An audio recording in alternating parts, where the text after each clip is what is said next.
evening, everybody. Once a year, we come together as a global community, united by our love for the way games make us feel. We all know games are more than entertainment.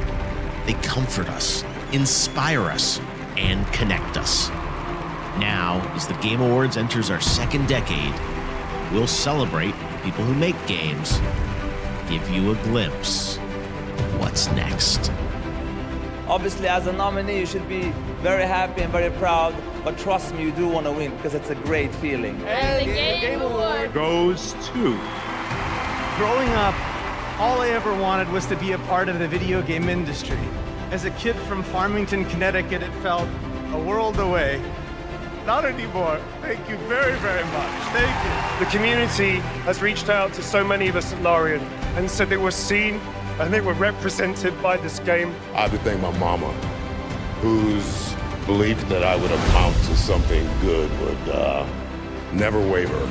We wanted to push things further, to do something new, and it's always a risk. For you to embrace it and understand it means so much. We are so blessed with the best fans there are. Thank you all for supporting everything we do. Thank you. I love games. I love this world. I really love you all from my heart. Thank you.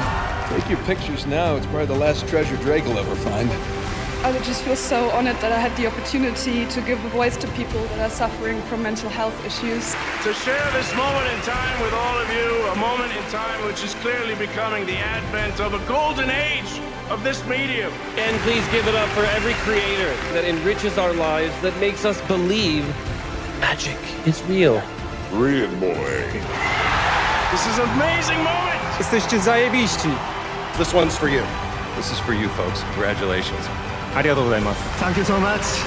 Merci beaucoup. Thank you!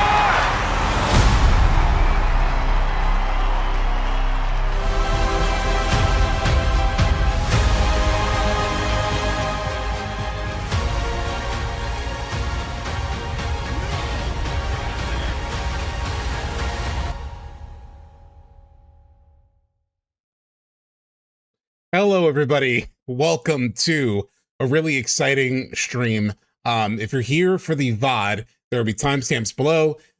As I always say, it takes some time, usually about 24 hours to do timestamps. If you're looking for timestamps for Wednesday's stream of the OG, where we basically got up to going into Medeal for the live stream sequence, I still have to do those. I will be doing those hopefully after stream. I have a whole lot of stuff going on between work and trying to do an Expedition 33 video. Anyway, hi everybody. So just to sort of like set the tone, set the vibe. Hello everyone. We are getting ready for TGAs, TGA prediction hype, as you can see up there. And but first, let me say hi to everyone. Sephiroth, Not Dunrick, Final Fantasy Files. Can we get a health check on Tyler? His hype is at dangerous levels. Maybe we should do it after. Yeah, we should do it after Thursday, especially. You know, like if we don't get something, because then I would be really concerned about Tyler's health. Charlie, I'm still annoyed. Astra about 1 over it. Yeah, man, I was like, before I get to Charlie's chat, hey, Starslinger, Jelly-san, Rollin, I just want to say hi to everyone who's here. The Courier, and totally agreed, Courier. Like, especially the name, you'll see, like, when we get to predictions for the trailer, and I don't even talk about the name, really, because I'm tired of it. Just give me the name, I don't really care. Tyler, of course, hello. Sephiroth, Silvertooth, Ricky Dicky, Final Fantasy Files, I think I may have mentioned that. Oz, I know you had to run out. And everyone else who's here. I think Virtua J also might be here. But hey, everyone, to get to what was brought up by Charlie Asher about winning last year. So in prep for this, I actually skimmed through I did something probably no other human has done since last December, which is watched the Game Awards 2024, not in total, but to remind myself of like what is in that show, because we're gonna do 2 sets of predictions. First for the show as a whole, what I expect from the show as a like whole, including like other games, as well as like specifically the FF7 Rebirth trailer and what could be involved in that. So I was rewatching the TGAs from last year, and that thing felt like, because Rebirth was like Hamaguchi was there, Brianna White was there. It felt like a million years ago at this point. Like Rebirth, like when Rebirth came out, I don't know if it's because I've been doing so much content on it and been thinking about it for so long, but that game feels like it was 2 to 3 years ago. But it was last year. It was technically like last year. So it's just, yeah, rewatching that was like bizarre. It just felt, you know, like Zach and Biggs are like confused about their understanding of like time and how time is passing in Zach's world. That is how I feel right now when looking back at TGA's last year and seeing Rebirth stuff. Time is broken. Yeah. So there's a whole bunch of stuff that I do want to talk about and get into. There's stuff obviously beyond that. We're going to look at a theory video from Powerman that covers a lot of stuff that I've talked about to some extent. And, you know, but his video made me think of something also to think about. Man, I know it feels like forever ago, but still feel the freshness of it is weird. And the other thing I was doing, so I've been working on an Expedition 33 video. I haven't actually written anything or cut anything yet, but I've been, hey, Exit Feelings, what's going on? But I was doing I've been like replaying the entire game. You know, my Steam clock is at like 57 hours. And that's my second playthrough, because my first playthrough was on PS5, because that's the code that I got when it came out. And I've been replaying on PC. And so I put in like 50 something hours, been doing a lot of like the side content. I'm in Act 3 of that right now. And just collecting footage to work on my video, which I was hoping to get done in time for Game Awards. Obviously, that's not going to happen. I was hoping that it would happen before I leave town for Christmas, which would be next week, but I don't think that's going to happen either. But, you know, that's okay. I had the same thing with my Rebirth video where I was thinking, man, I really wanted to get it on time for the PC release, right? I was really wanted to get it done in time for the PC release. It was like January, and then the video ultimately came out like end of March, early April. But at the end of the day, I'm prioritize making a video that I'm proud of and that I want to share and has something new and interesting to share with all of you. So that'll probably be early next year at this point. But yeah, Starslinger, I don't know about y'all, but I'm expecting this to be a big year for reveals with E33. I think a lot of people will be watching. It's near the end of the current console life cycle. A lot of announcements. Starslinger, you mentioning that it's like near the end of the current console life cycle feels crazy to me. Not that you're wrong, right? Like there are rumors that PS5 or PS6 could be coming out 2027. I'm hoping for like 2028, because even 2027 feels too soon.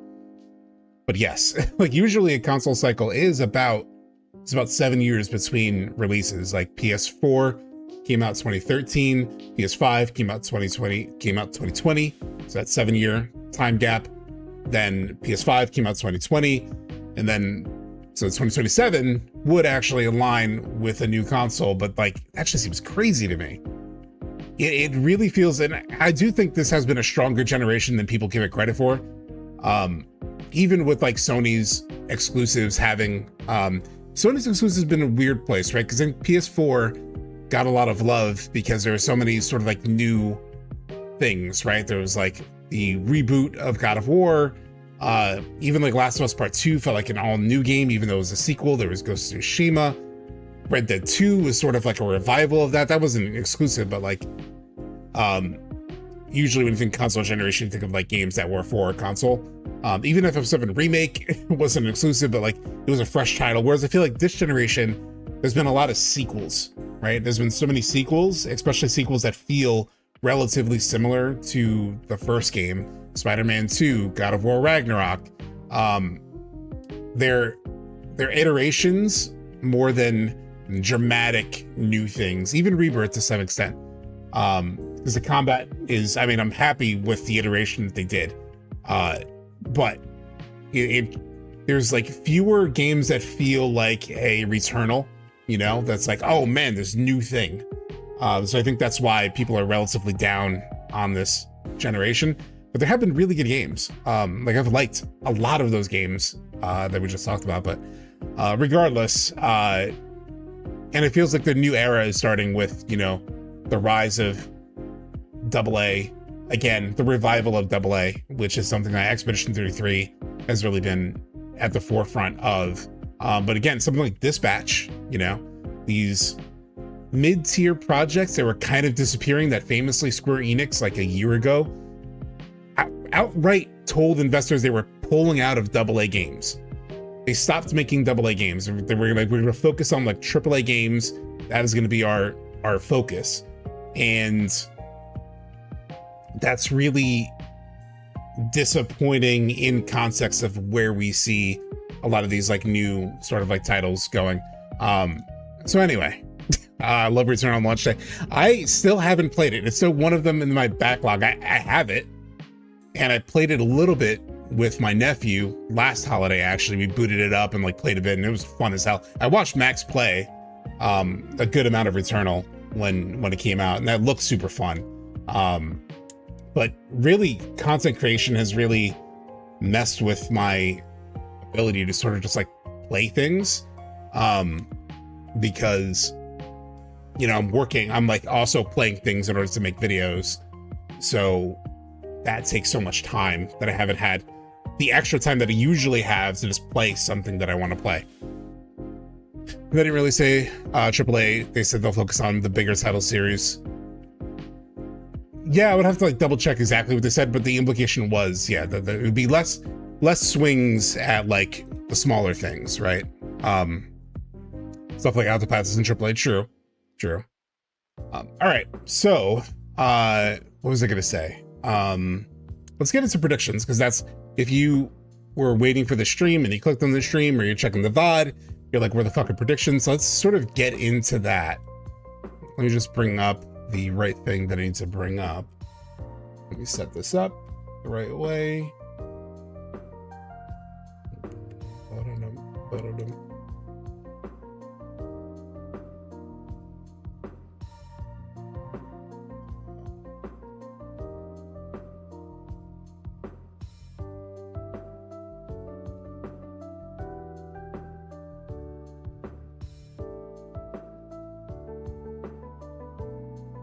One thing I didn't get to do before starter stream was fix this. 1 second.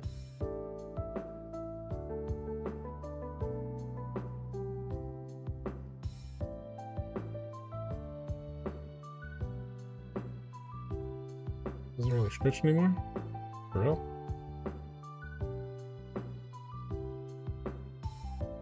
Sorry, I'm just like formatting something off screen so that it's set up when we get into it. All right, so let's get into it. And I actually do want to add some music. Hold on, let's add that just chatting music, because it's really nice.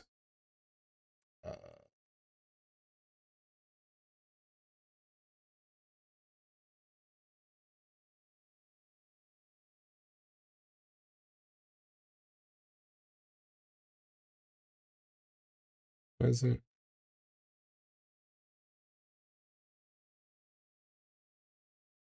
it? That's weird.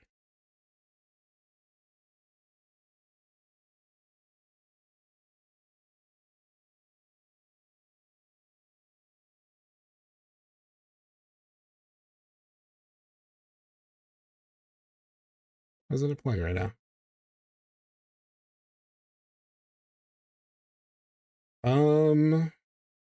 What the fuck?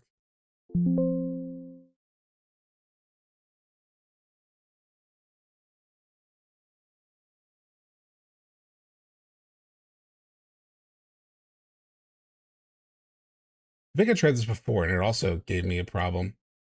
Not sure why. Just chatting too.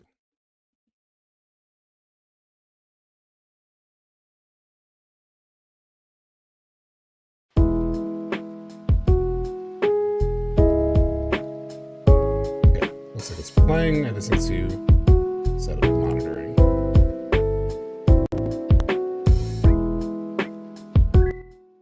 All right, so Game Awards 2025. So we are very close.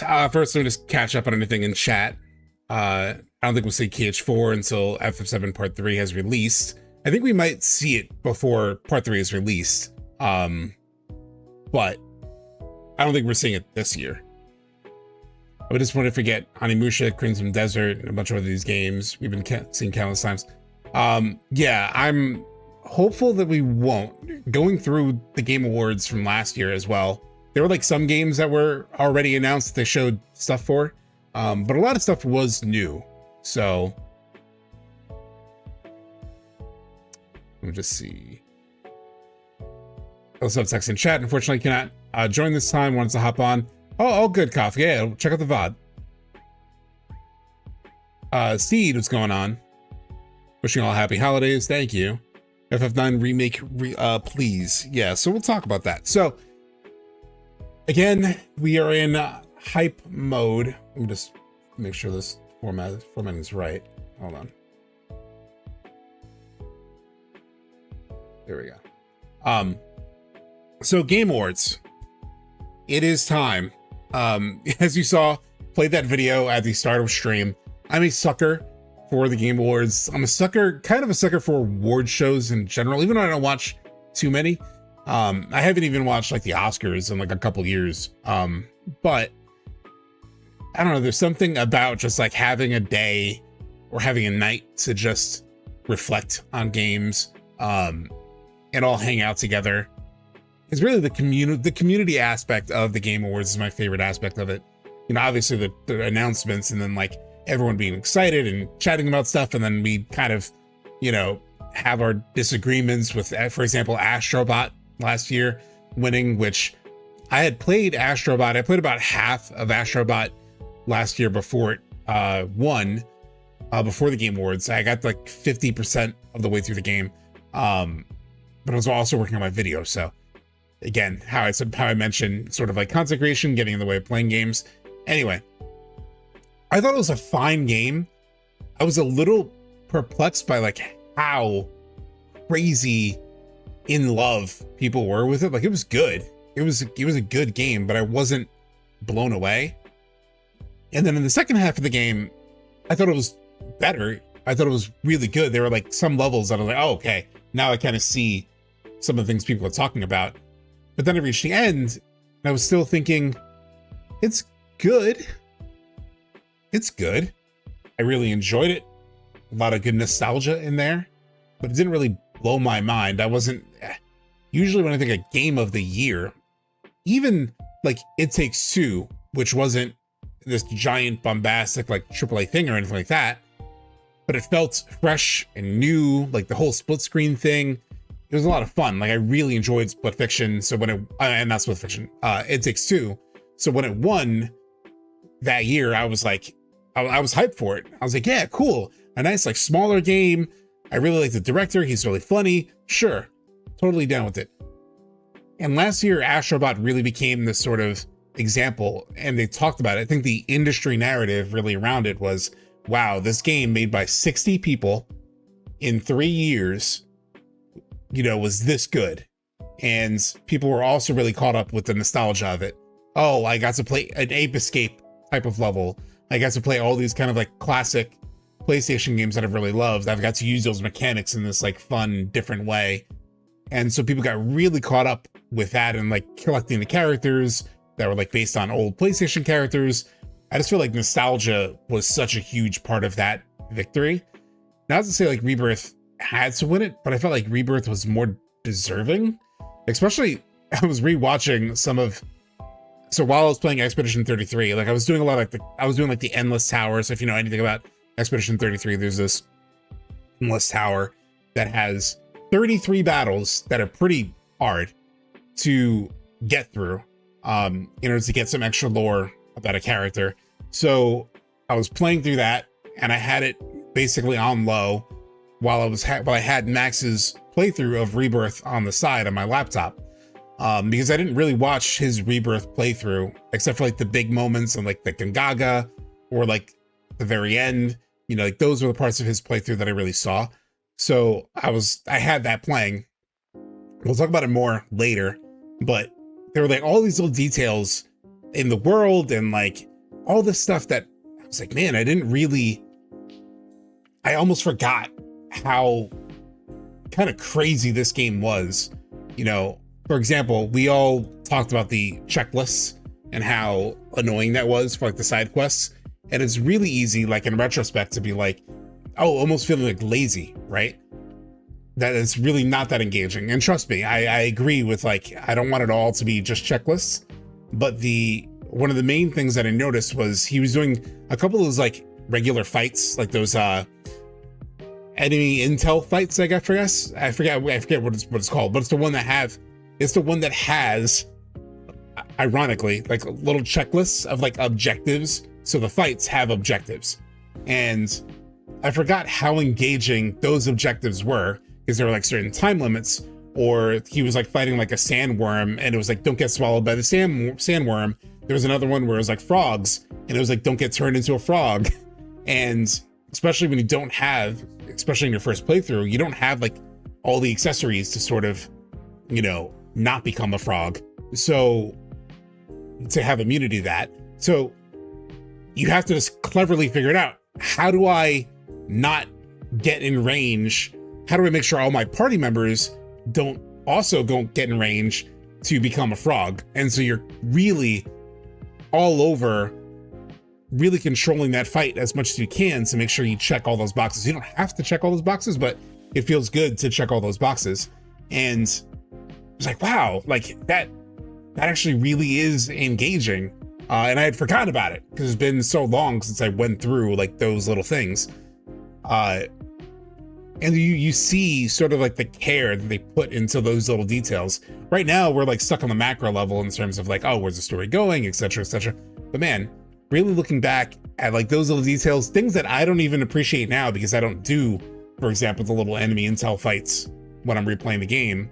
I'll do some side quests and stuff, but I'm not doing all those little world things. And there actually are a lot of things in the world that are engaging. There's a reason. I was reminded that there was a reason why I wanted to finish to check the whole checklist in a region, because it was interesting. Maybe not as interesting a second time through, but the first time through, I was enamored with almost all of it. I wish I could discover more of it organically, but there was a lot of good stuff still, like even in the stuff that we kind of talk shit about now, you know? Let me catch up with chat. Actually, about returning all the Sony's dead IPs, yeah. For platforms is pretty good, yeah, but not GOTY material, yeah. Like I feel like a Bonanza is closer to like what I feel is like a Game of the Year level sort of like platformer from what I played of it. And I've only played like 4 levels of that so far. I just don't get it all. What is the criteria for Game of the Year? Just sales? No. Game of the Year is decided by critics. So it's from game journalists, basically. So all these like media outlets, Final Fantasy Files is actually showing it on their podcast the other day, from what I noticed. Let me see if I could find it. The Game Awards jury list. Yeah. Me. So this is the jury list for the Game Awards. So they have a bunch of US outlets. Some are very gaming related, like Easy Allies, even though Easy Allies has been like slowly dying, sadly. Like they don't have as many people as they used to have. Game Informer, Games Beat, Game Ranks, and Game Rant, unfortunately, because they kind of suck. GameSpot, Giant Bomb, IGN, etc., kind of funny, Polygon. So these like established like gaming places, but then you also have stuff like The Atlantic, Rolling Stone, NPR, Entertainment Weekly, Esquire. You know, they're just kind of outlets that sometimes cover gaming in my mind, but not really. And then there are, you know, other ones all around the world, like the UK, Argentina, Australia, Belgium, etc. They try to get a global sort of panel, and that makes sense. But it's pretty much game journalists and game influencers are the ones who really have say. They're the voting jury. So they decide 90% of the vote, and they're the ones who select the nominees. So nominations for the Game Awards are selected by a voting jury of over 100 leading media and influencer outlets across the globe. So that is how it sort of works. The nomination process, nominees for most categories of the Game Awards are chosen by the international jury of over 100 global media and influencer outlets. Specialized juries also convene for things like esports, accessibility, best adaptation. Each voting outlet completes a confidential, unranked ballot based on the collective and diverse opinion of its entire editorial staff, listing out its top 5 choices in each category. So for example, an IGN or Kind of Funny or any of these places that have like multiple people contributing to it, they all sort of send in, that's what Alana Pierce was describing in her video that I shared on Twitter. That kind of went crazy. It has like 2 million views. But basically everyone out and outlet, like when she was at IGN, they sent a Google form around and they had all the categories, and people would type in basically names of games that for them, they were nominating for a particular category. But it doesn't really work like you would kind of expect. Like it's something that they genuinely deliberate. Like she mentioned in the video, like we didn't really talk about it, like not really. So I'm sure they like, casually chatted about it. Like, what are you thinking for the nominee for XYZ category? Or, you know, what are you thinking for game of the year? They probably like chit chat a little bit about it, but it's not like they have like a 90-minute, 2-hour meeting where they're like, okay, what are we putting forward to Jeff Keighley as like our nominees? Instead, what they actually do is they maybe chit chat about it around the office or in like Slack or whatever. And then they each submit their own individual list of nominees. And then the, you know, whoever is sort of in charge of it at an IGN or whatever, takes all those submissions, populates it into like an Excel sheet and is like, all right, these 5 games had the most votes from our staff for this category. So those are our nominees for this category. And then that gets submitted as like the one sort of like nomination vote from IGN. So even if like 15 people piled into, you know, what they thought, it ends up being like one submission from IGN. Like IGN's nominees are X, Y, and Z. GameSpot's nominees are X, Y, and Z, even if they're coming from multiple people. So that's basically how it works. And that's why you get weird things, right? That's why you get, for example, like DLC in Game of the Year, because they aren't super precious about like how the nominations and how the categories work, or how you get like Sifu in Best Fighting Game, which, yeah, there are fighting mechanics in Sifu. Like they're literal like combos, basically, but it's technically more of an action game. So anyway, it's really, it's not the greatest process, but it works well for like what the Game Awards are, which are more of a casual mainstream thing. But you know, is that, for example, the tweet that I was retweeting was about like best mocap performance. Like they should have that as a category.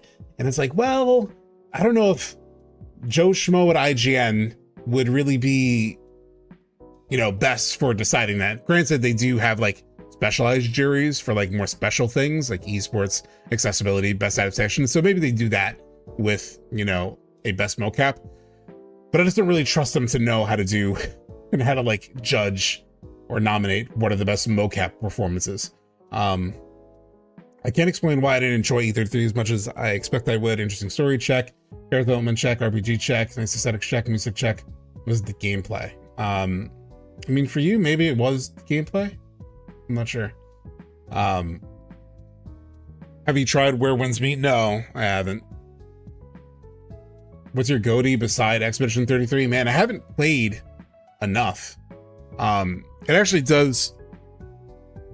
God, because what have I even played this year? So I played Tactics, Expedition 33. I played like a little bit of Blueprints, but not a ton. I played like a little bit of Yote. I've been like between work and content creation. I just haven't had enough time to sort of like play as much as I would love. Like, yeah, let me see. Metacritic, best games 2025. Let's see, like a reminder. Got these re-releases for Zelda 82. Can I get like a list format? I did play Split Fiction. I only played like half of Split Fiction. I had friends who, like, I had a friend, like, I've heard it's amazing. Like, I've heard the ending. Like, I heard like the last hour is unbelievable. And like, I was listening to some chat about like the nominees, and they're like, for game direction, I would give it to Split Fiction for like the last hour. And I'm like, well, that sounds cool. And I've heard a lot of good things about that last hour, but I couldn't reach the last hour because I was playing it with a friend, and we both sort of got a bit bored with it about halfway through. Like, the first half of the game, in my opinion, is not anywhere near as good as It Takes Two. I thought It Takes Two was really good, even from the beginning. Like all the mechanics that you do and like the kind of like co-op things that you do together, I thought were really cool. But yeah, we both sort of kind of fell off it. So I haven't got to play the final hour. I might play it over the holidays with my nephew though, because we talked about playing it. So there's that. Donkey Kong Bonanza, I did play like, I don't know, 20 hours of Bonanza. I really liked it a lot. I don't know if I would make it GOATY, especially having like a platformer win last year, but it was good. Death Stranding 2 I haven't played yet. I played like 3 chapters of Death Stranding 1 earlier. Dispatch I really enjoyed a lot. I also don't think it's like game of the year like material in a weird way, because it's mostly like a narrative that you make some choices in, and it is like interesting and I think really good. The characters are really good, but it's not like game of the year for me. It's very good, very enjoyable. I'm glad they made it. I want more, but it's really not a GOATY for me. Didn't play any of these. I played the demo Trails in the Sky. It didn't really grab me personally, just because it feels so youthful. And I played a little bit of the original Trails in the Sky, and so I could sort of like imagine the tone and the vibe of it. And I sort of preferred what was in my head versus like what was in the remake. But I've only played like 45 minutes, so that's even unfair to sort of like say. Tactics obviously is amazing, but it's not like GOATY. I really want to play Sword of the Sea, but I want to play Journey first, which I never got around to Journey. It's the same devs as Journey. But Sword of the Sea I really want to play. Shinobi Art of Vengeance I really want to play. What else is there? Another one that I've heard of, Ghost of Yotei, obviously I have and need to sort of get back to. I want to play Silent Hill F. I want to play Deltarune. I want to play Citizen Sleeper 2. I've heard this is really good. I might play that over the holiday break, like on the Switch. I thought about getting that. I've heard The Alters is really cool. So and the idea for it is very cool. Where's the like synopsis? What the fuck? Summary. The Alters is an ambitious sci-fi survival game with a unique twist. You play as Jan Dulski, the lone survivor of a crash-landed expedition on a hostile planet. Fuck. I tried to zoom in to make it easier for you guys to see, and I lost it.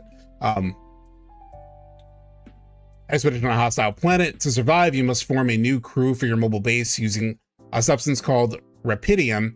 You create alternate versions of Jan, the Alters, each one shaped by a different crucial decision from the protagonist's past. As you navigate through survival and more dilemmas, you will explore a branching narrative filled with captivating characters, captivating character dynamics, and challenging decisions. So this game looked really cool. It's nominated for like best strategy.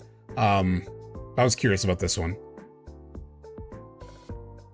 Oh, so your wife and you also fell off it, Astrozak. Yeah, it's a shame too, because I really loved It Takes Two.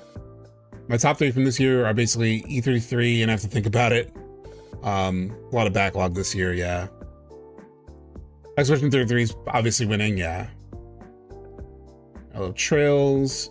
Trill should take an Avowed spot. Yeah, Avowed was a weird nominee because the Avowed reviews weren't great either. Like, it was fine.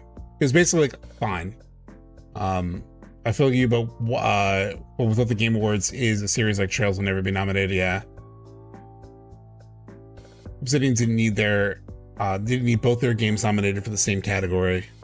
Yeah, but again, it's like game journalists, right? They're so used to Obsidian, like they love Obsidian. So an Obsidian RPG making it makes sense, you know? Exactly, need to clean up the categories. There's too many and they don't get recognition. They should have technical awards that don't get shots on stage and devs can use for them, yeah. The premise sounds awesome, but the gameplay is not my thing. Oh, I don't really know much about the gameplay.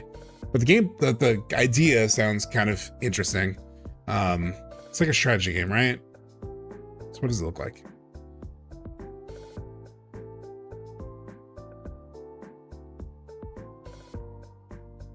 I really can't tell. Sounds interesting, but let me get back to this. So, because I can so easily get distracted, especially with how I get with you guys. Once I'm in chat and chatting with you guys, all my best laid plans go to shit. But anyway, we have 4 days from the show. 4 days. Now, when it comes to our beloved FF7 blank, FF7 whatever, I've seen a lot of takes like this. I checked this out I was looking at like a Reddit thread about the Game Awards and, you know, part 3. And someone said, I'm absolutely expecting something. And if I am let down, oh well, it happens. It could merely be a 15-second title reveal, and I'll be happy to see something. And sure. Title reveal, short thing. I mean, I personally, yes, I would be cool with that. But this is the Game Awards, okay? This is an audience, we talked about this either last week or on Wednesday. It's an audience of 154 million people tuned into the Game Awards last year. 154 million. So to get out there, you have to really put your best foot forward, in my mind. You need to show something tangible. You can't craft it so that it's for the 127 people in my chat who are really brain rotted over FF7 and really excited for it, where we'll take anything, right? That's not what you craft a Game Awards trailer around. You could do that for the 25th anniversary stream, which is that short Rebirth teaser that we got. That's what that was. That was in a fan event. It was a franchise FF7 event. So makes sense to do it that way. But for the Game Awards, you need something more substantial. And this isn't just talking out of my ass, because I checked it. Last year, this was the shortest trailer at the Game Awards. It was for a game called Steel Pause. It was 29 seconds. I'm going to turn down the volume just in case there's like copyright. But this was the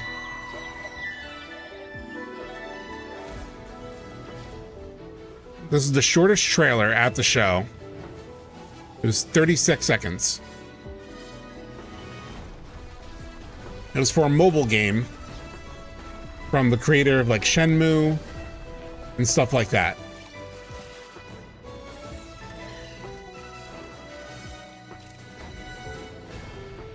Steel Pause, coming to mobile only on Netflix games. Exciting shit, right? Netflix games.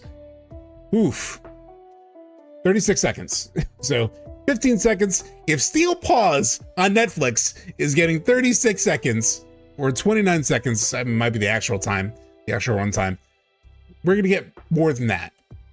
In fact, the average trailer time at the Game Awards 2024. Any guesses in chat? How long was the average trailer at the Game Awards last year? What are you all thinking? You met with Warner Bros. Netflix games may be big now. Yeah, sure. 45 seconds, 77 seconds, 45 seconds. Of course I did my homework. Of course I did, because I'm a fucking crazy person. 13 seconds, Decido. 13 seconds. I'm going to go a minute 30. Grant Dell, okay. 60 seconds, a minute 30. I'll wait for maybe like one more guess.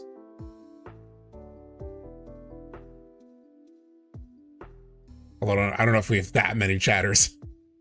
Okay. Minute 15. Okay. Pretty close, actually. Sephiroth, Starslinger, etc.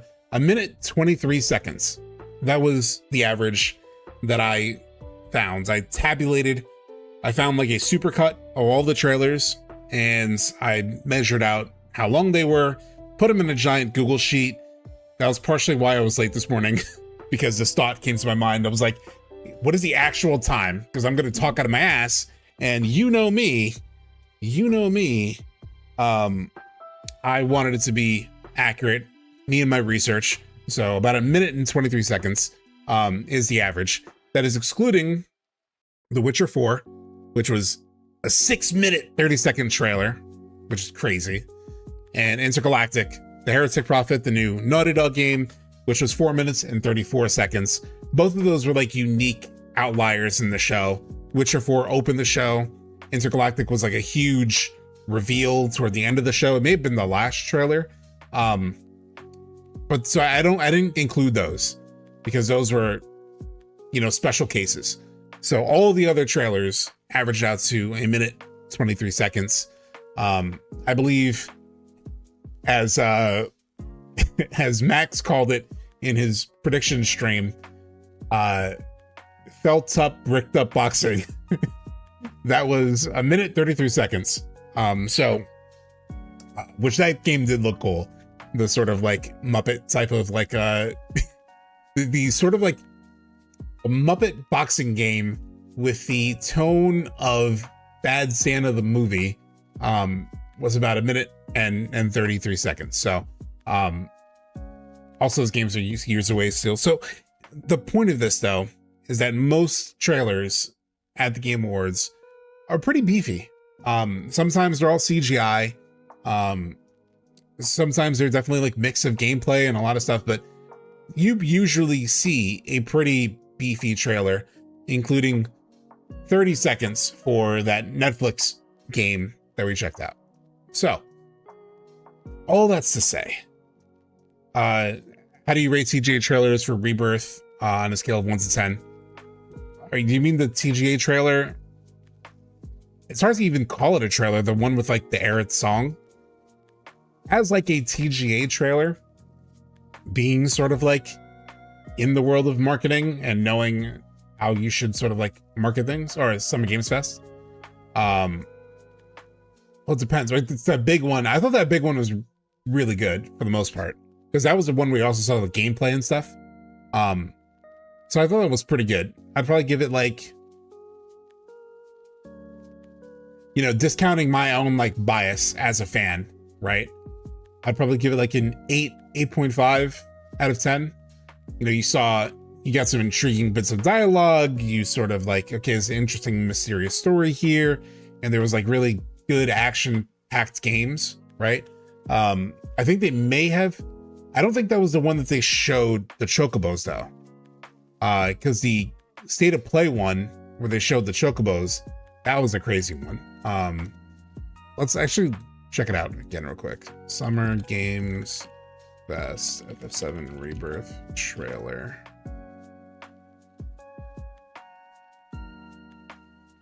Caused by 3 minutes 27 seconds. Holy shit. Let's watch it the big way.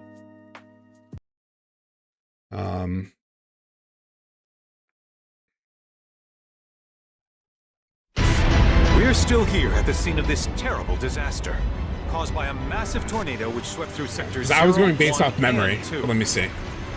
Amidst the wreckage of the expressway, search and rescue operations are already in progress.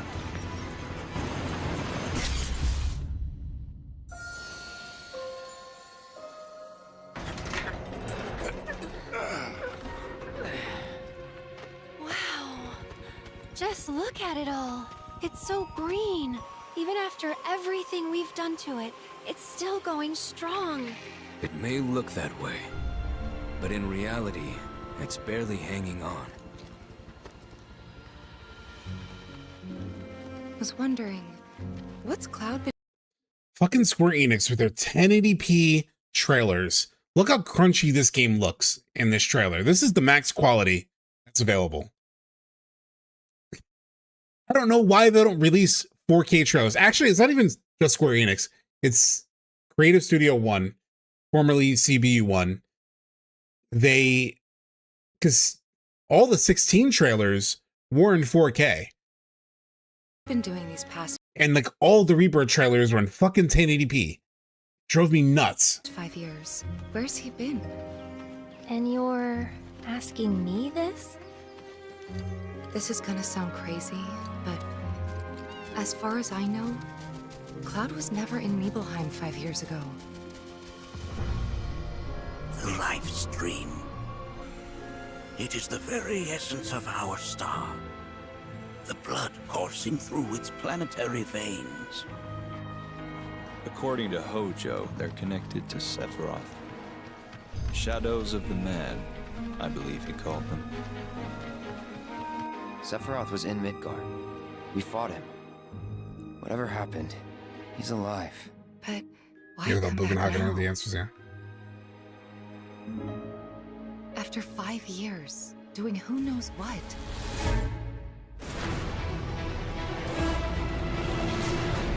Well now, think we woke it up. Angered it, more like.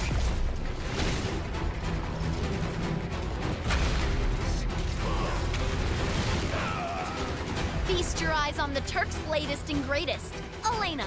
She may be new, but she's still a Turk.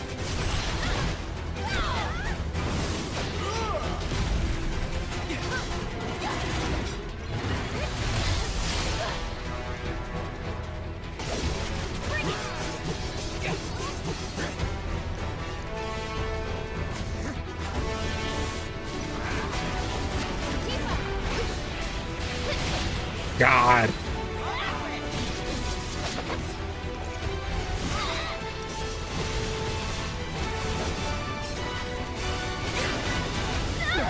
What the? Keep her away from me! They say she's a monster. That she can peer inside you.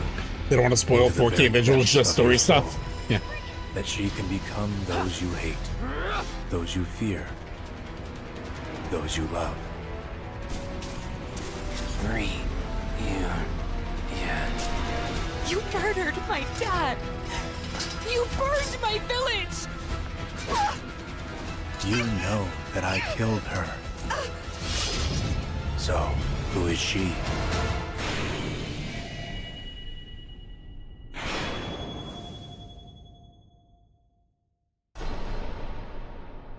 Early 2024 on 2 discs. That was actually the Summer Games Fest closer.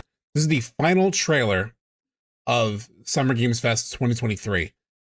This was the last trailer shown. This was the big sort of trailer for the show. So somebody asked me, what would I rate that? For me, as an FF7 fan, 10 out of 10. Easy. 10 out of 10. Without a fucking question, 10 out of 10. But here's where you're going to get mad at me, chat. You're going to get mad at me. Especially in context of, you know, knowing how sales may have disappointed, rewatching this again. For a general audience, I would put it at about an 8 out of 10. I could even be convinced to go 7.5, and here's why. Let's say you're not super into FF7. You don't really know anything about it. It's almost 2 minutes before you get to gameplay. Minute 47 seconds is when you get to the first, like, you know, fight. So if you're not super interested and intrigued in the story, if you're not already sort of like invested, like super invested, like we are, all this can sort of, you know, kind of roll by you in a way. And a lot of the scenes that you get are like cool, like the world is cool, but it's mostly like running around the world. They're kind of talking a little bit. And like the world looks nice. And you're you know, but it's not exactly like new for a world to look cool, right? For a world to look good. As far as I know, So putting a real critical hat on, for like most people, this part's a bit sleepy of the trailer. For us, it's amazing because we're super invested, but it takes like a while to get into sort of like the sort of the gameplay, and it does flow well, right? Like how the music sort of ramps up into the gameplay and it gets hype as fuck up until like the very like, you know, crazy ending with like Tifa getting slashed. This second half of it is like really strong. The first half really feeds us as like the theory, what the fuck is going on sort of people. Pacing wise, I just wonder if they could have done something a little bit different. Still 8 out of 10 is good. 8 out of 10 is still good. As a fan, it's 10 out of 10. But for example, if you were to compare it to State of Play 2023, I think this was their best trailer for like a more general audience.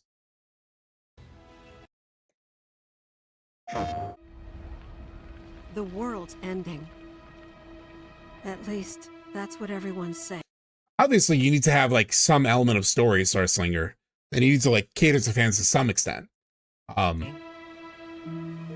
sky, I don't like it. Ready to fire, sir. Welcome. I think my point is, I think this trailer in particular does a better job of balancing both. The New World Order. Fire! Just close your eyes and listen. Tell me you can't hear that. Her rallying cry. Planet runs out of energy. It and everything on it dies. We can overcome our fate. Am I the same as these monsters? Am I even human? Okay, we're looking for Sephiroth. Think you can find him? Oh, Sephiroth, you see. So you heeded the call too, did you? What are you talking about? As you can see, your brothers down there. This trailer does such a good job of like together, giving you such an our best chance of finding Sephiroth. You get such a good sort of like sense of like the diversity of the gameplay. This is the first big trailer. This is the second. State of Play was September 2023, September 4th, 2023. And the Game Awards one was in June of that year. But you get like such a sense of like you're getting story. You're getting sort of like that, but you're also getting, holy shit, you're seeing chocobos and driving around and like all that stuff. Yeah. I ask because I suspect there's soldiers suffering from cellular degradation. Do not be deceived. Summer Games, so it's the story trailer. This is the gameplay trailer. Why do they have to be distinct things, though? You know? You know the truth. I know there are games that have story trailers and gameplay trailers. I think it's not the greatest way of doing it. Trust in me. Sephiroth!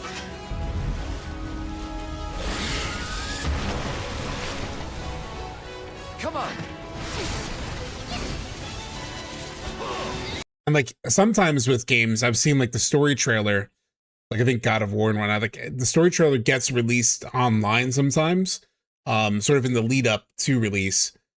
So like fans like us that are like big into that, like, well, it's just a story focused trailer, but in a big game show, you'll get a trailer closer to this.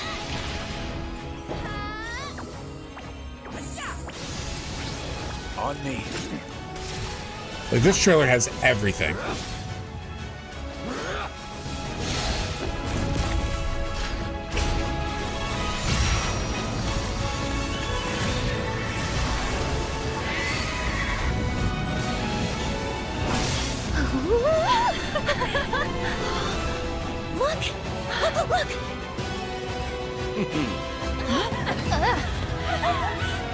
Look!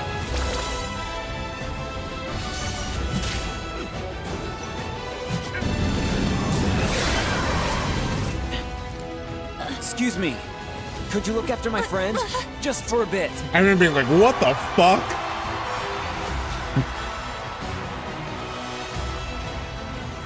A weapon? Tutelary creatures. set only to appear when the planet is in grave danger. Who dares disturb my slumber? It's upon us. The reunion.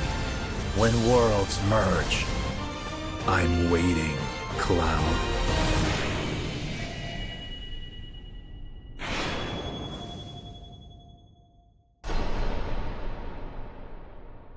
I'm hopeful, Starslinger. Starslinger is saying in chat, maybe not show as much, but vibe-wise, I think part 3 reveal will be like this, but not as long. That's what I'm hopeful for. That's a really good call. That would be ideal, you know? So, let's get into, I think it's time, right? For bingo card. Right, for the bingo card. And, like I said, I was thinking of doing, like, for the entire show as a whole, but obviously we're a bit of an FF7 stream. So we'll focus on the FF7 stuff first. Actually, I'll need 2 of these. By the way, check out my new map, my new tab starting page. I was able to get, I finally updated that, got rid of the news one, the default news one. It's kind of annoying me. So first one, this will be for the entire Game Awards show, right? Game Awards reveal. And we will fill this one out. But for starter, FF7 Rebirth, or FF7 Rebirth, Part 3 reveal. That's my number one sort of, that's what's at the top. Oh, shoot. See. Okay, so part 3 reveal is like the first guess, but let's get into what could be in that trailer, right? F7 part 3 trailer. All right, so I had a couple things sort of like written down ahead of time, but not everything. Okay. Here's the first one I'm thinking of, and I want you guys to sort of like chime in with what you think too, because I want to include some things from you guys. Hair in the Sky. That's a good one. Hair in the Sky. We'll put that here. I'm not a bingo guy, so I don't know what the purpose of the, free square is, so I'm just going to cover it with another one. But first,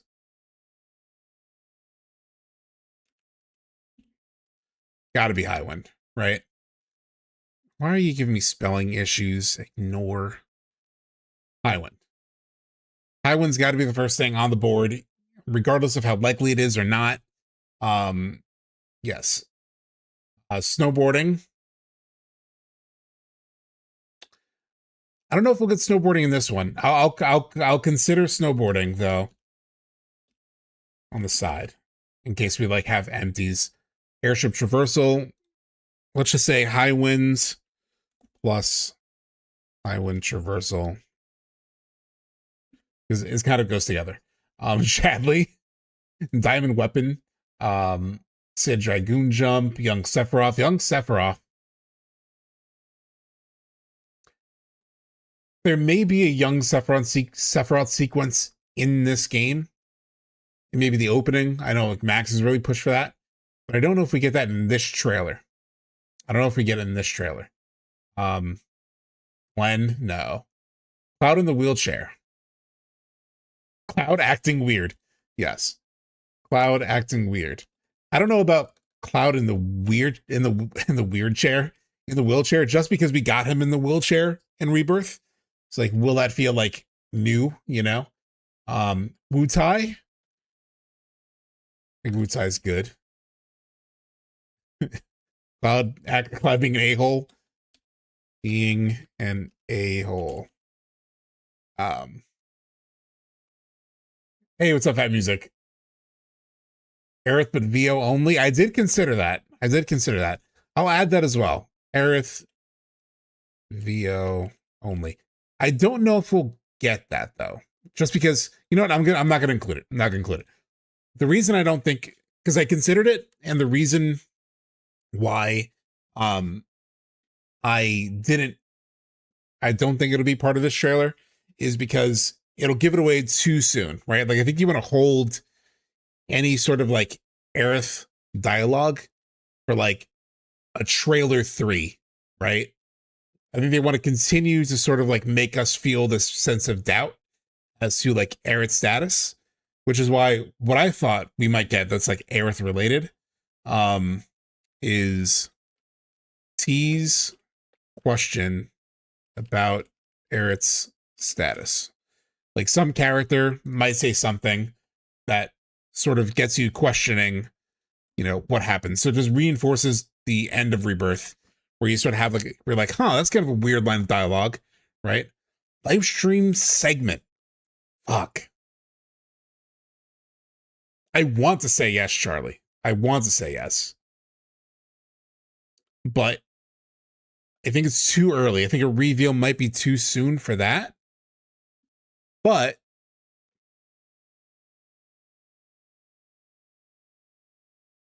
you might get something medial tease, right? I don't think they'll give you not specific story context. Like we might see it in some way.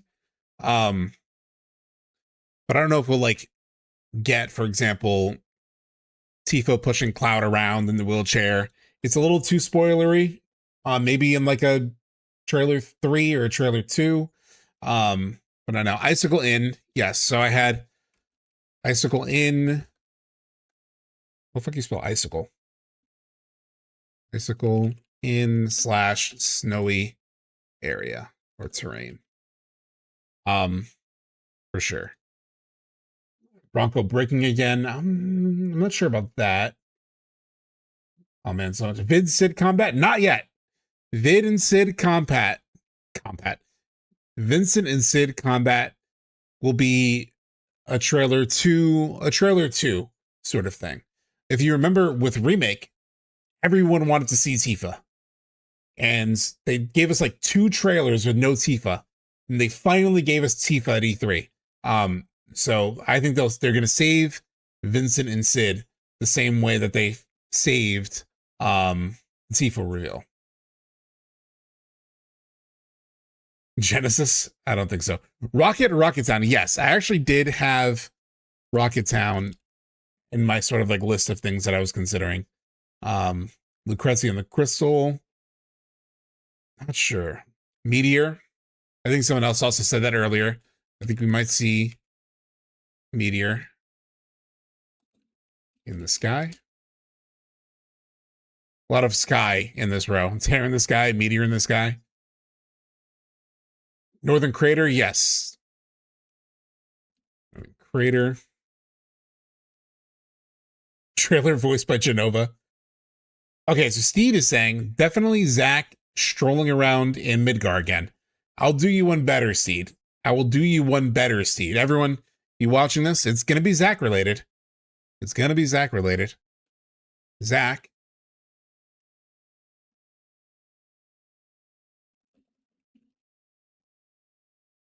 Zack outside of Midgar. Yes, release window. Not only release window.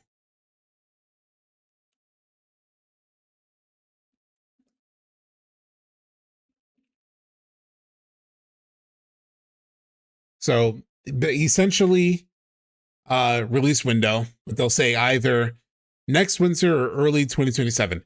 There's an opportunity. It's very possible they just say 2027, in which case this would be wrong.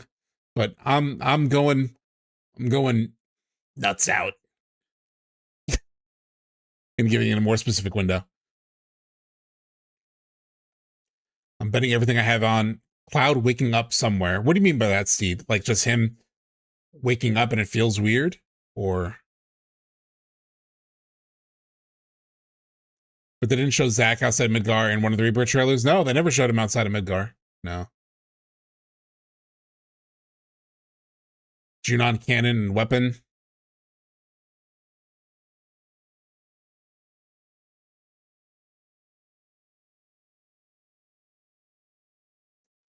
I think we'll get a weapon. I'm not sure if we'll get the encounter with the Junon cannon, but we will get a weapon. A weapon attack. Scarlet slap fight. I'm not sure if we'll get the slap fight yet. Submarine tease.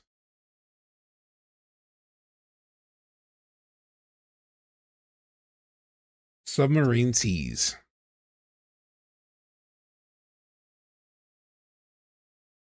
Man, I don't know about submarine tease. More whispers? Yeah.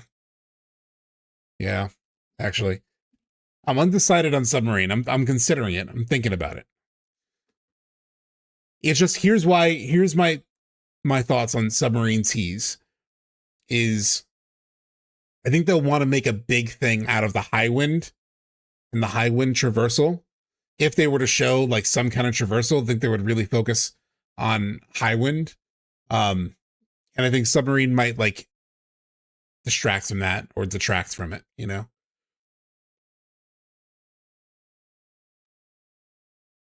I'm thinking about space.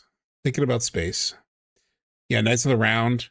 I just don't know if we'll get Knights of the Round yet. Like, Knights of the Round is so hype.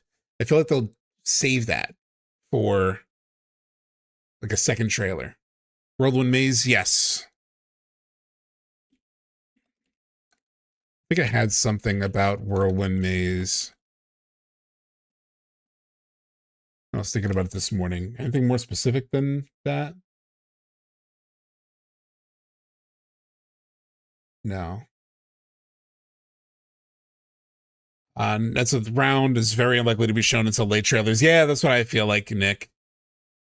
Let's Mosey. I think it's too early for Mosey. Well, maybe. You know what? Let's have fun. Let's say let's Mosey. TGA hype, you know?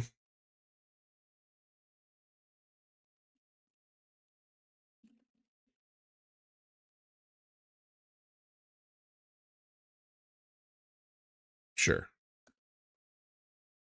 Still let's Mosey. Genova Death or Synthesis? Yes.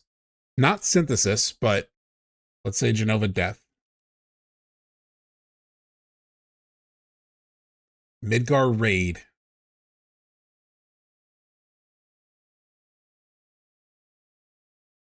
Midgar Raid.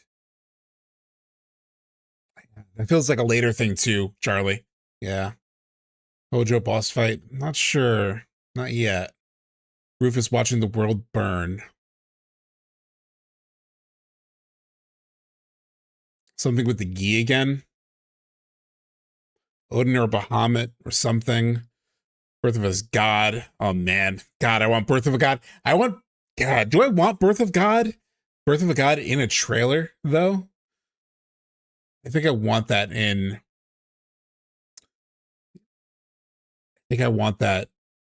in-game, personally. Hey, sub, oh god, I showed up for the good shit? Yeah. There'll be at least one shot that will cause purists to start molding, because they can't possibly happen. Okay, let's do that. One moment. One WTF moment that doesn't fit OG. That's a good one. I like that one.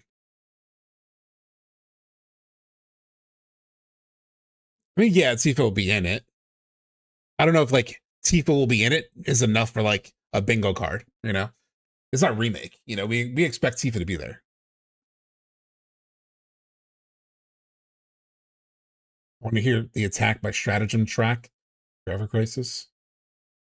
By the way, let me also get my...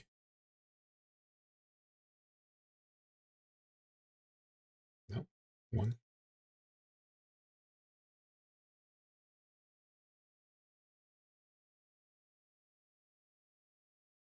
Every time I add it to a new scene, it doesn't want to work. It's so annoying.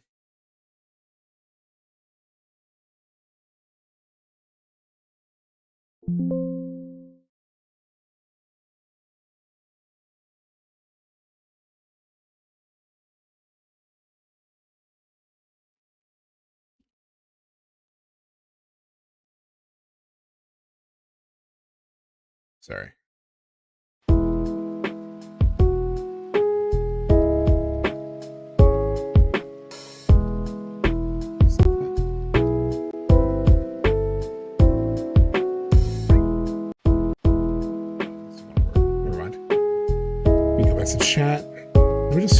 Hold on. Sorry. I feel like I need something, chat. I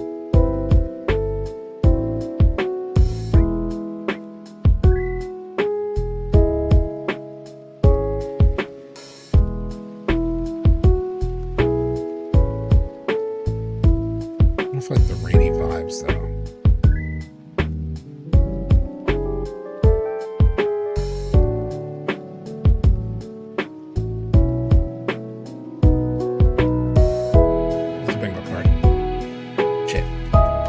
Sorry. Sorry for being distracted for a second, but I was just like noticing it just felt super quiet. I just wanted something going in the background. I'm gonna catch up with stuff in chat. Okay, title. Okay, title. In fact, let's make title in the middle, right? I have a very specific call for the title. Not to say I think this will happen, but for a bingo card, I think it'll be fun.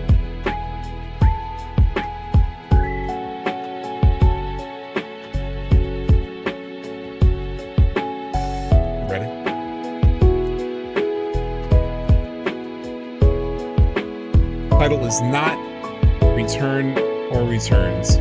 I think it probably will be, but for the sake of a bingo card, for the fun of it, title is not the one that we've all thought it will be.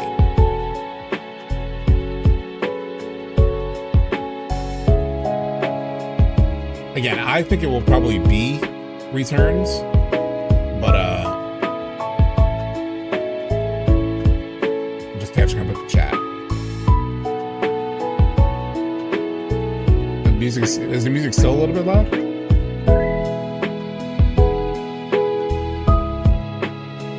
I was just seeing that in chat earlier. It should be loud now. Doesn't change for you?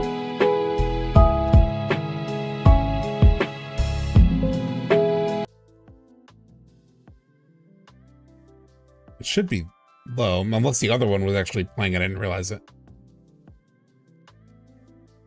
It wasn't doing anything. Oh, sorry. So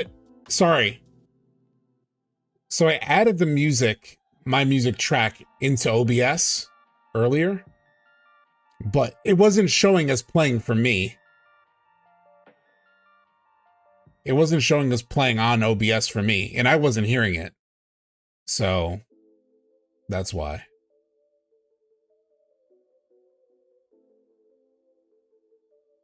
Yeah, now it's too quiet. Because I thought this was the only audio. Alright, sorry about that. I didn't realize what was happening. Okay, so for things that I said... Shit, that feels a little loud. A little loud. So yeah, title is not return or returns. I think I was saying that while the music was still, like, blaring. Sorry about that. So yes, I personally think it will be return or returns, but for a bingo card, for the fun of a bingo card, not return or returns. And I'm like kind of tired of the name debate, to be honest. So I don't even want to like guess something.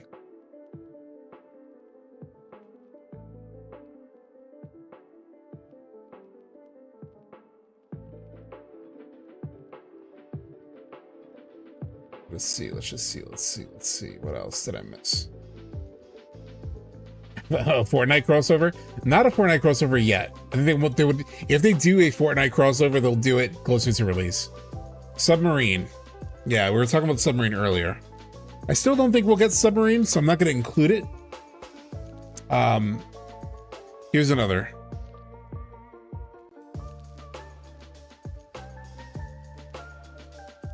We hear reunion mentioned, right? We'll get some sense. Well, somebody will say reunion.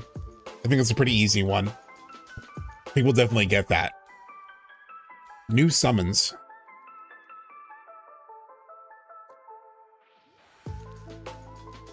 I know others were saying that earlier, so this isn't just because someone... I know other people have said this. But yeah, let's say new summons. I wasn't sure about new summons, but yeah, let's say new summons.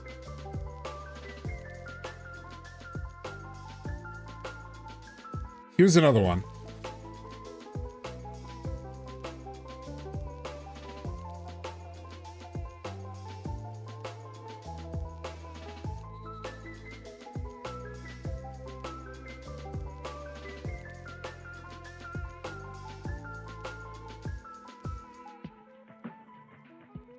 So we'll get Sephiroth questioning what's real. So he kind of does that at the end of Rebirth. But another moment of like him sort of like prodding at either Cloud or the party, whatever. We'll probably just hear it as like a voice. We got that one. Do we have that one? I have like a tease question about Aerith's status. We have Cloud being weird, being an a-hole. I'm talking specifically about Sephiroth, though. Midgar destroying... Meteor destroying Midgar with no sign of Holy or the live stream. Oh, fuck. Oh, you're talking about somebody's saying, okay. The coping is strong with this one. Which was the cope? Just a puppet? Yeah, you could say just a puppet. Yeah. Drink your goddamn tea? Oh, man. I would want that, but I think they'll save that. Okay, wait. Let me get tinfoil. I still didn't make my own hat. Anyone else okay? Gilgamesh, Chadley. Advent Children things mention bait. I like that.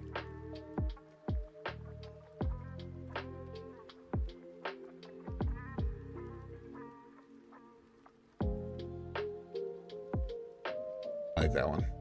Queen's Blood. Tifa narration. It's a good one.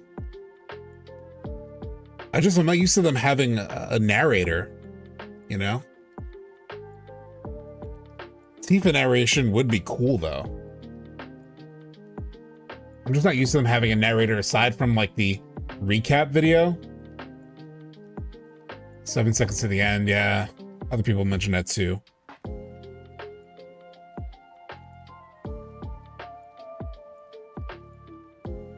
Vincent gameplay / transformation. I still think they're going to save that, because I think they're going to save it just like they saved Tifa. I think they're going to save Vincent. Here's what I'll give you. Here's what I'll give you.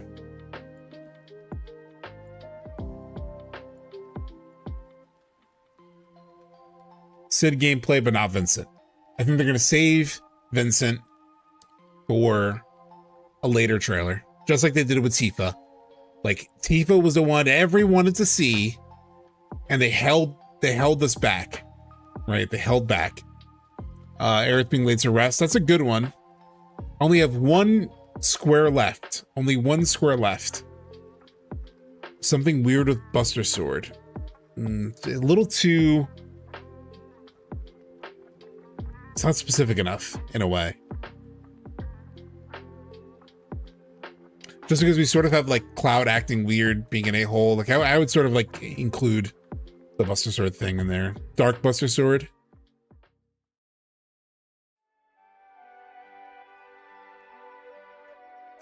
Okay.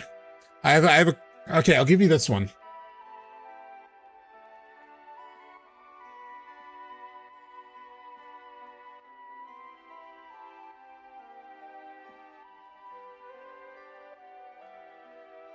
Dark Buster Sword / bad Cloud, like, boss fight tease. I've been wanting the Cloud boss fight forever. And this feels like sort of in the zone maybe of like the Tifa / at the end of the Summer Games Fest trailer. Aerith VA line but no visual. Yeah, I'm not sure. I think like if you have Brianna White say something, it kind of takes away from Rebirth, you know? Zack and Cloud fight. Bone Village? No. I also genuinely don't give a shit about Bone Village, so I personally don't want to see it. Like, we got the Gi Village, which was like the better Bone Village. Oh, I got one subtext. One of them referenced Zack's ending and intermission at the church. It's the oldest scene. We have no clue. Ooh, I kind of like that one. Let's see. Revisit tease of Zack DLC ending. Like, personally, I want that to be resolved in some way. Not just be like, oh, that's another world that we never come back to. Just to end the DLC on that just feels... It's got to be more meaningful than that. One village will be around somewhere as an optional area. It's for discovery, yeah. It'll be like a little mini game. You'll dig up some fucking items or whatever. If they revisit that, it's definitely more relevant than what we were worried about. Yeah, yeah. Still open, so any of these can be replaced, right? Depending on any other good thoughts in chat. Let me sort of share this on social and let people know to come in and they can add some thoughts.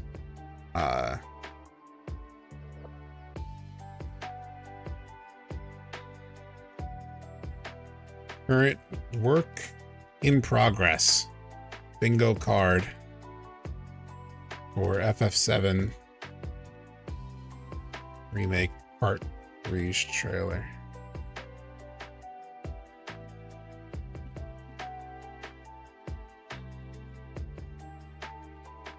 Throw some grenades.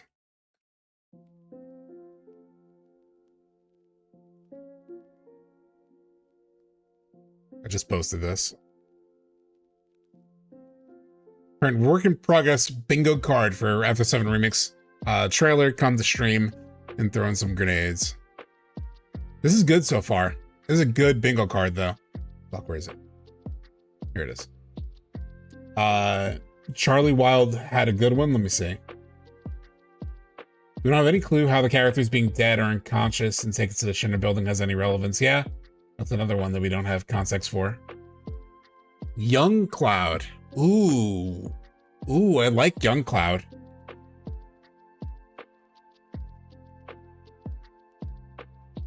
Like Young Cloud. You know what? I'm gonna replace new summons with like Young Cloud shoe sequence tease. So like most people won't know what the context is. But a Young Cloud. Yeah. Young Sephiroth. You know, we talked about that earlier. Rainbow. Yeah, we have the rift somewhere. There in the sky. / rainbow. No submarine. Not yet, Mac. I think they'll... you may have just joined, but my thinking is High Wind is going to be such a big deal. I think in this first trailer, they would want to focus on that as like the new traversal thing. And so the submarine might get in the way or be too much of a distraction. Essentially, they'll save the submarine, I think, for a later trailer.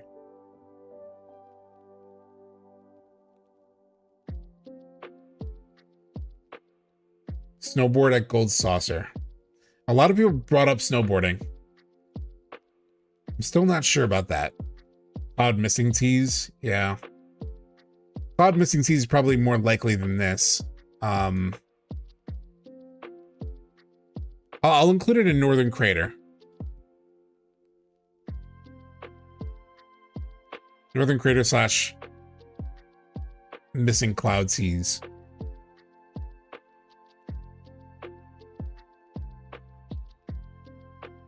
God, I feel like I need more spaces. Which I could do. Fuck it, chat, let's do it. Let's do it. In that case, I'll move this. Cloud missing tease. A new dog world. I don't know if we'll see a new dog world. Yeah, now that we have so many spaces.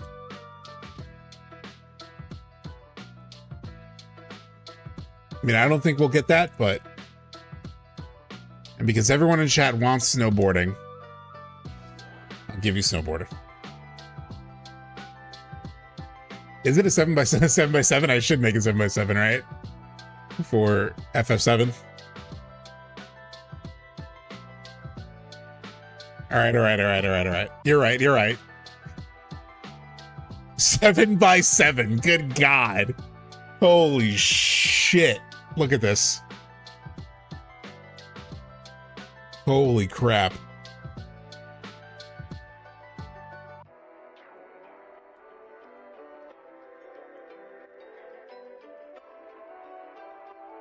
My God. Wish I could make this like tool thing go away. All right, what else? Fuck, I lost my chat. This would be a big what the fuck. But Cloud fighting alongside Sephiroth. Thinking about cases, things are looking up. 10-minute trailer incoming. Knights of the Round? Sure. This is definitely like getting out of control. Like, we're not gonna get all this shit, but... So technically, this is my official. I would say this is like my official sort of prediction. And this is the Unhinged edition.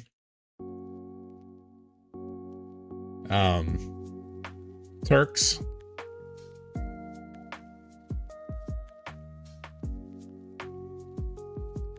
Rehinged. Deep Ground.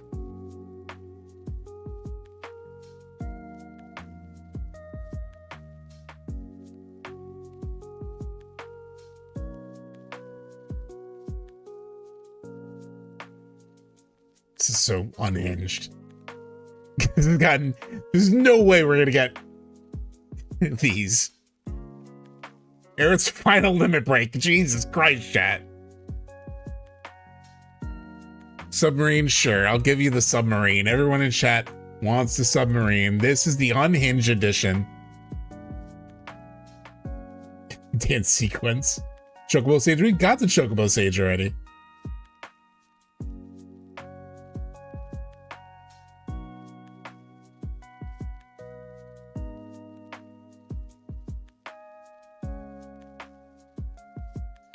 You know what I'm gonna do too? Sorry, not that.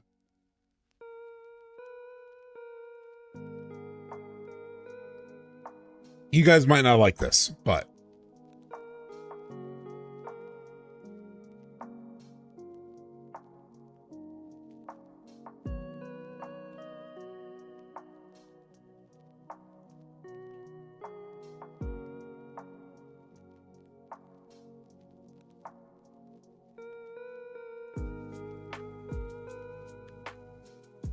I know I'm taking some squares away, but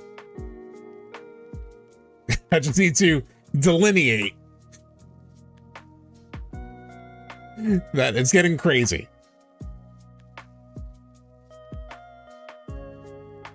Gas files. You have like gas files tease. Young Aerith, which also opens up space for young Sephiroth. Actually, let's move this over here.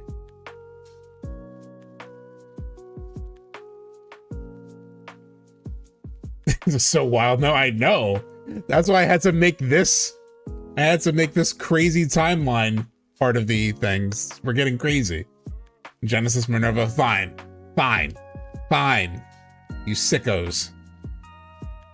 Genesis. The rehinge list, great. Rehinge list is great.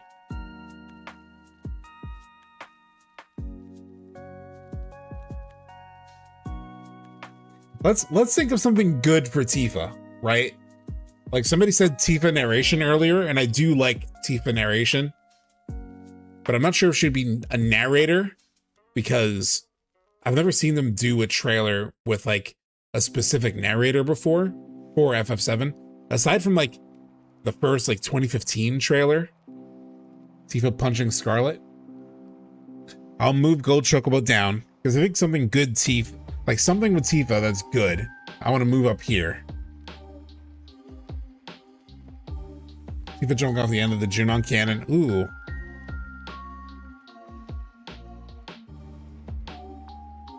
Yeah, I like that.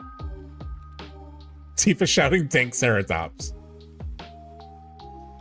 Tifa 1v1 with Cloud. Holy shit. Tifa in the gas chamber. I like that.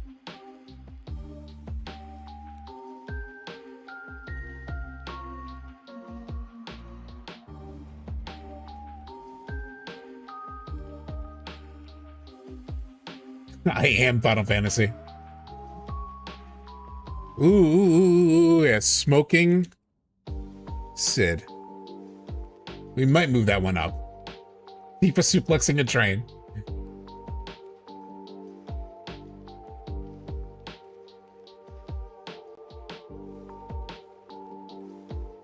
Tifa saying ribbit, ribbit. Yeah, Tifa talking to Comatose Cloud. Is there something I would move? I'll move missing Cloud tease.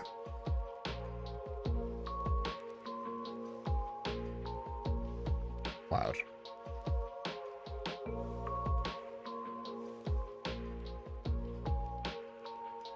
I'm trying to think where this belongs, more in the top or the crazy. Because I feel like Cloud missing tease might be more likely.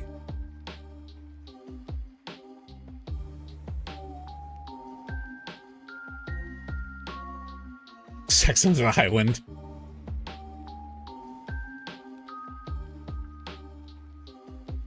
Cloud missing teeth? I only have 3 spots left. 3 spots. You know what? And I already included submarine. I'll just make it bigger. Submarine. Huge materia. Like, we got huge materia though. We got the Magnus materia in Rebirth. Rating reveal.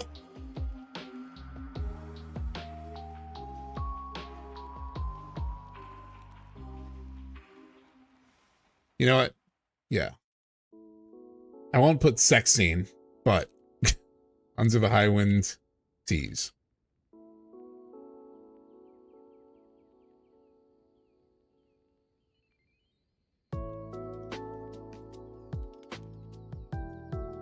Oh, Tifa party leader? That's a good one. Actually, I like that one more than this even.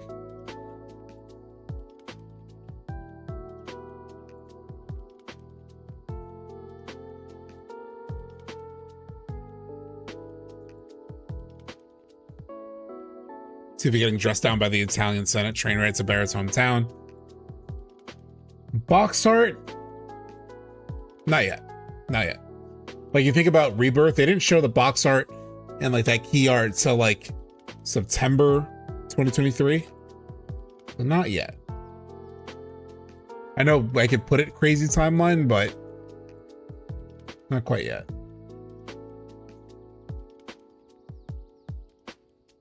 How about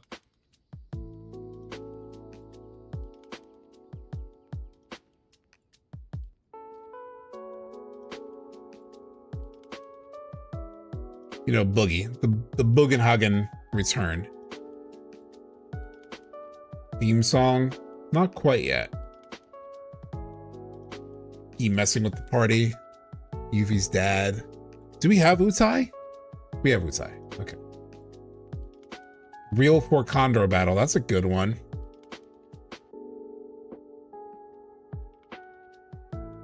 Actual Fort Condor. Oh yeah, returns to Midgar.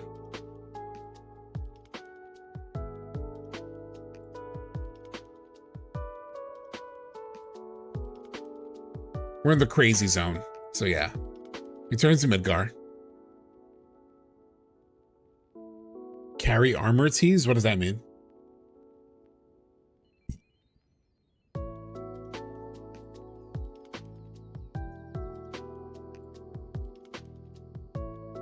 This time they all die in the parachute scene.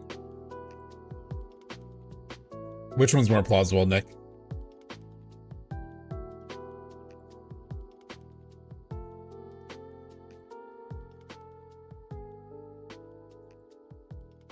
Hey, what's up, E.T. Rora? The boss fight before he gets sub is called Carry Armor. Oh. Oh, really? I didn't even realize that was the name of the boss. I don't know the names of the original bosses that well, because I never played it with the, like, tooltip thing, where, like, gives you the name.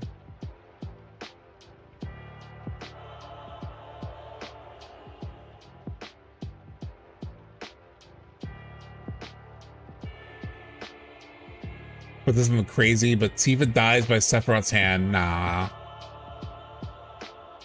That's a little too crazy for me. Johnny for some damn reason. All right, let's review what we have. So currently, and we can move stuff around. We could say, okay, maybe that deserves more in like the crazy timeline, whatever. But above the crazy timeline, we have Icicle Inn / Snowy Terrain. One what the fuck moment that doesn't fit the original. I like that one a lot. Wutai, I think is like sort of obvious, but yes. Genova Death. Dark Buster Sword / Bad Cloud like boss fight tease. Tear in the Sky / Rainbow. Weapon Attack. High Winds and High Wind Traversal. Meteor in the Sky. More Whispers. Next winter or early 2027. Let's Mosey, hype moment for fans. Zack outside of Midgar. Young Cloud, live stream sequence tease. Advent Children Thing / mention / bait. Northern Crater. Sephiroth questioning what's real, being a manipulative a-hole.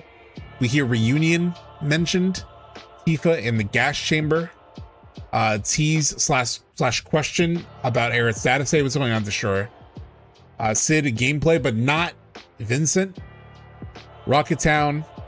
Tifa jumping off the cannon. Tifa party later. Title is not Return or Returns.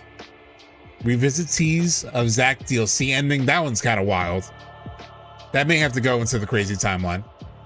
Medial tease, not specific, story context, and Whirlwind Maze. Let's Mosey will be hard as fuck, yeah. And then looking at the crazy timeline, we have Deep Ground / Nero, Submarine, Turks Are Back. Turks Are Back's really not that crazy. You know what? Turks Are Back really isn't crazy though. It doesn't fit down here.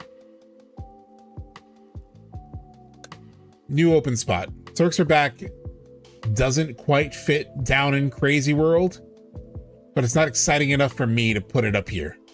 You know? Like, we've seen the Turks. We fought the Turks like 17 times. Returns to Midgar by parachute. I mean, that was basically what I was saying here.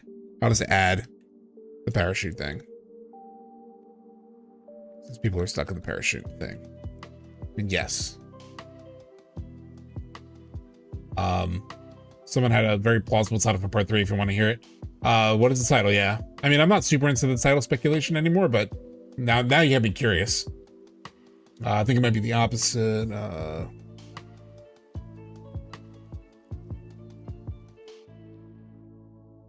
They might make it look like Tifa will die in the trailer, but put her actually dying is nearly impossible. Yeah, I don't think she's gonna die. Like, of all the things they could do, Relive, yeah. I've heard that one before. I heard that first on Final Fan TV, and I really like that title, actually. I think Relive is a really cool title. Because, like, I had it in my, like, recap of, like, my top names. It was in my top 5 as, like, a guess. I like the idea of, like, reliving FF7 And then obviously it sort of like teases like, will people live again, you know? Whether it be Zack or Aerith or whatever. Ruby weapon. Which is the one that attacks Midgar? Which weapon attacks Midgar? FF7. Is it Diamond? Diamond. I think it's more likely we get Diamond. But crazy timeline, I'll include Ruby. Yeah.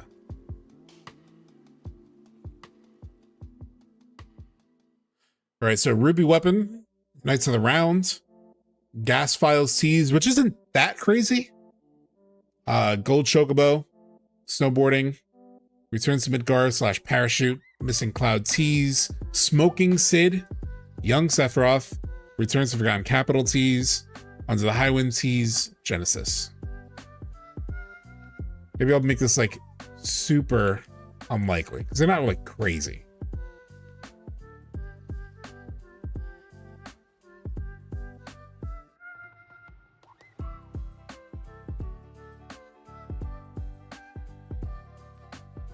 So all of these seem like fairly reasonable. Some of them are a little crazy. Like a mid-deal tease like this early might be a little crazy. But they're not super nuts, in my opinion. Reminder, this bingo card is just for our first reveal, not the full game. Yeah. I mean, now it's kind of crazy. Now it's kind of crazy. This is what we had cooked up for anybody who just showed up. This is what we cooked up initially. And I think this is closer to like what could be possible. You know, in terms of what could you up in a first trailer, which was Icicle Inn / Snowy Terrain, one WTF moment, the Zinfito G, Wutai, Genova Death, Darkbuster Sword, Bad Cloud, boss fight tease, Terror in the Sky, weapon attack, High Wind Traversal, Meteor in the Sky, more whispers. Thank you so much for the follow shuffle. All of these, a lot of the ones that we already referenced up here in the top of this bingo card, but thank you for the follow shuffle. I think this looks like showing first 4 chapter stuff. I think they could mix some later stuff, but yeah, it'll largely be like first half of the game. Except at the time of me mentioning you had only made one previous statement, pretty obvious what that was. You're talking to somebody, I don't know. To be serious, I think the first trailer would just be a teaser with nothing except the title and a couple locations. So we talked about this early, Motion 8 said, like, I just don't think you do that in Game Awards trailer. And we sort of like looked at this, right? Of like the average trailer at the Game Awards were like 1 minute, 23 seconds. Nick, I don't know the context of like what you guys are both like arguing about, but chill on the like, go away, Ben. Like, I don't know what you're disagreeing with Ben. Seems like you two are going back and forth, but can we just chill out? Like, I don't want to like, you know, ban people or anything like that, but like, come on. I'm not saying like either one of you are right or wrong here. I'm just like, just seeing that chat in particular, like go away, Ben, is like, come on, let's chill out. Even if you really disagree with Ben, like, all right, cool. So that's the big, this is the big unhinged edition of this card. Let me download it. How do I download it? Sure. Generate. Here we go. It looks shittier like this. I probably need to pay for it or something.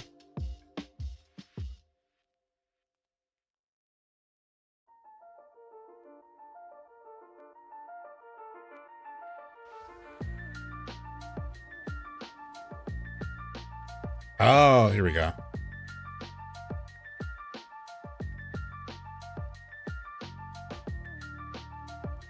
Save that.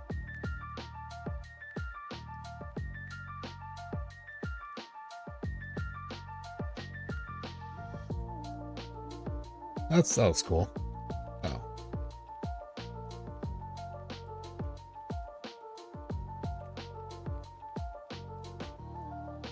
Sure of even number of blocks. There we go. Print this. Oh my god, this lo-fi version is crazy. Holy shit. Rifty beats.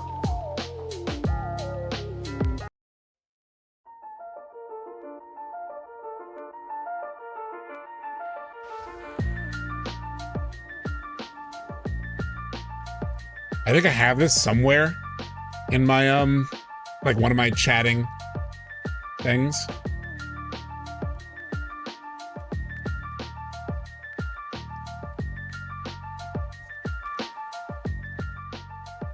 The Genova theme in general is just insane. Is it Bingu? I didn't even realize it said Bingu like that. Why does it say Bing? Oh, because I have so many rows, that's our columns. They added extra O's. Okay, so that was fun. So let's talk overall Game Awards. I'll make this short and sweet. I think, you know, there are definitely things outside of FF7 that you guys are probably also interested in. But I'm curious, anything you want for overall Game Awards. I did sort of pre-bake this one a little bit. I had more of a list of like things that I expected to put in here. Let's start with some fun ones. A Muppets appearance. There's always something fucking Muppets in the show. Last year was actually funny. Like the two old guys, like roasting Jeff was actually really good. Like those scenes were really good. Yeah, Knights of the Republic, I had that listed too. KOTOR Remake. Rebirth. Because it was kind of, I mean, it was announced already, but it kind of went away and had like development trouble. God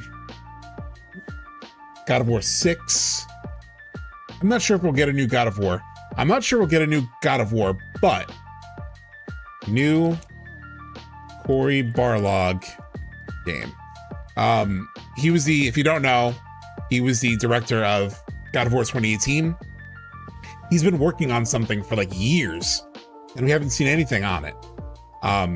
So yes, everyone here in chat, yes, I will give you the two things you all most want. I don't really care about Kingdom Hearts 4, but yes, let's put Kingdom Hearts 4. I don't think we'll get Kingdom Hearts 4. I don't think we'll get either of these, but for this community, you get Kingdom Hearts 4, FF9 Remake. I don't think we get either of these, but yeah. While this one is Persona 6. Yeah, what's the current status of Persona 4 Remake? Has that been announced yet?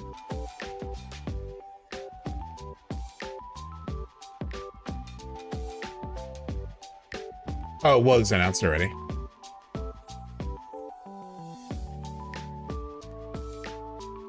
So that's... Oh my god, I lost my bingo. Here we go.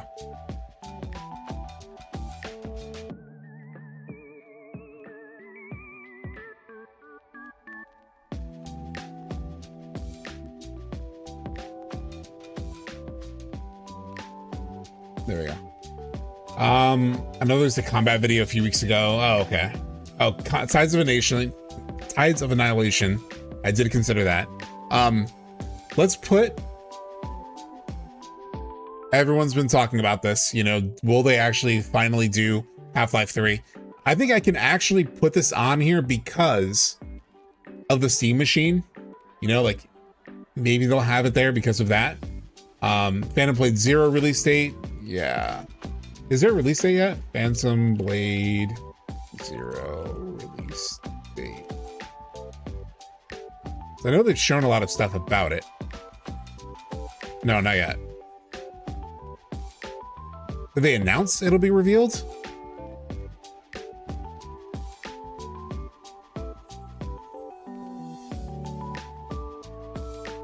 Oh, they already promised to reveal the release date. All right, well that's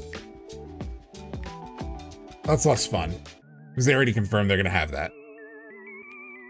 Fable release window. Dude, Microsoft is so bad at making games. Like, it takes them so long. It goes in development hell forever. It's like, where the fuck is Fable? Fable? Not even a release window. Just something. Something Fable.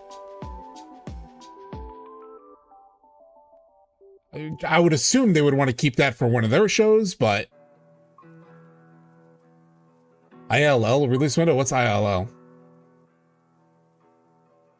Sekiro 2, Venom. I could see Venom.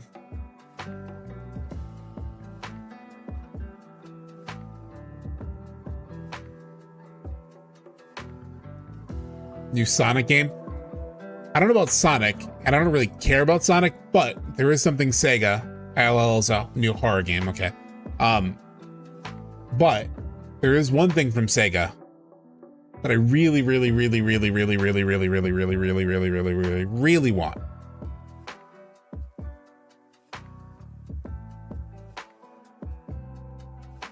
Crazy Taxi. I want Crazy Taxi back so bad.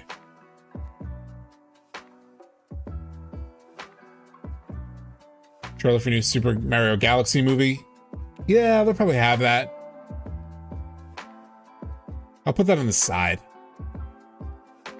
Mario Galaxy movie.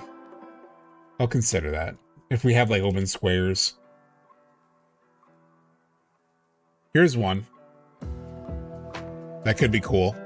Because it's been a while since we've heard anything from these devs. And these devs did get bought. The devs behind the first Hi-Fi Rush were purchased by the same publisher. The same publisher that that published E33. Nier 4. I haven't played the Nier games. That's on my list of things to play. Let's put new Nier. Witcher 4 combat gameplay. I think Witcher 4 is like a while away. Still. So they did the Witcher 4 reveal at Game Awards last year, but I think they might show that. Elder Scrolls 6, I could. I'm not super stoked about Elder Scrolls 6. That's a good idea. Because I don't play Elder Scrolls games, so like it's valid. But I'm partially wanted to keep Last of Us New Collection. Yeah. What's another one? Here's just like a fun one.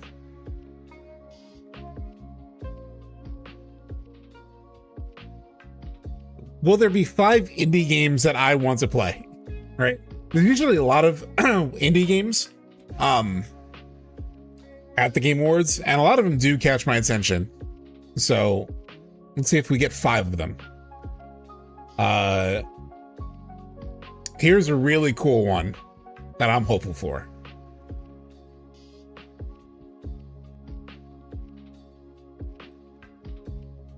Cyberpunk 2077 sequel teaser.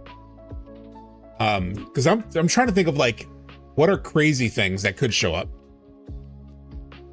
Sephiroth is like in line with my personal interests as well. There have been rumors that this won't show up here, but I want it. Specifically, I want intergalactic gameplay. Because they revealed it last year, but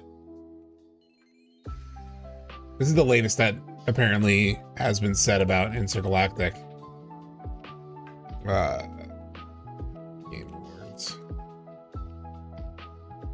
So Jeff Grubb, who's like a gaming podcast or whatever, said it won't be shown at Game Awards, and he has been good on Sony related stuff. Like for the past 2 years, he's always been like ahead of like, he's usually been like 2 steps ahead of any of like state of plays. He's the one who's like, state of play will be in next month or in 2 weeks. And he's always been right. So he has some kind of legit source, but like Sephiroth, I am hopeless romantic, so I want it as well. Georgia Cerberus remake.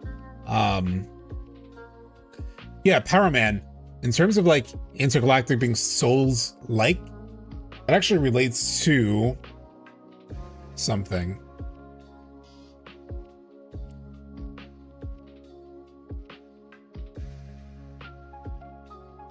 So they have this like making of The Last of Us Part 2.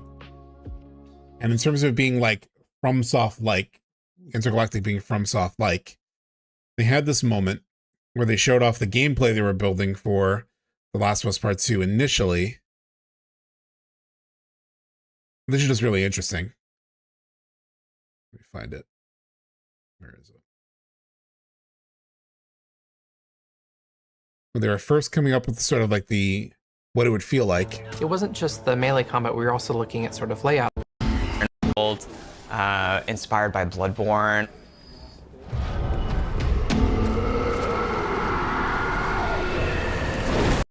Right. Neil actually wanted to be very ambitious about changing the game almost entirely. In the first like 4 or 5 months, the game was actually kind of an open world, inspired by Bloodborne.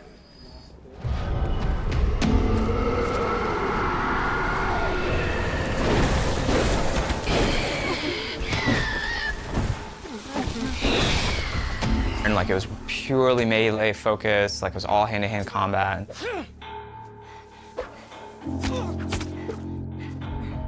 It's crazy, right? And there is a lot of melee in. We were also looking at sort of layout structure. Bloodborne had But it was like the bigger thing sort of was an open space that sort of kept getting bigger.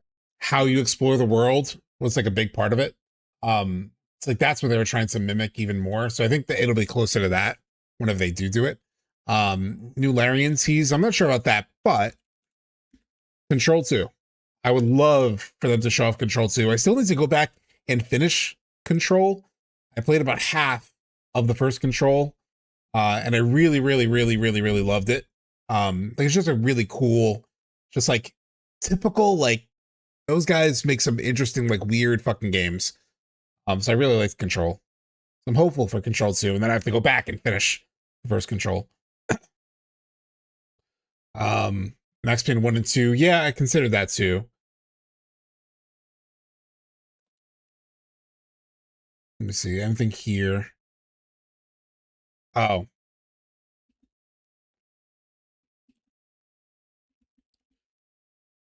Everyone has been speculating this, that Leon will be in RE9. So yeah, like actually showing him, the reveal for him, that would be hype. I'm super late. Did we discuss the big monument thing? We haven't yet. But that makes me think big monument.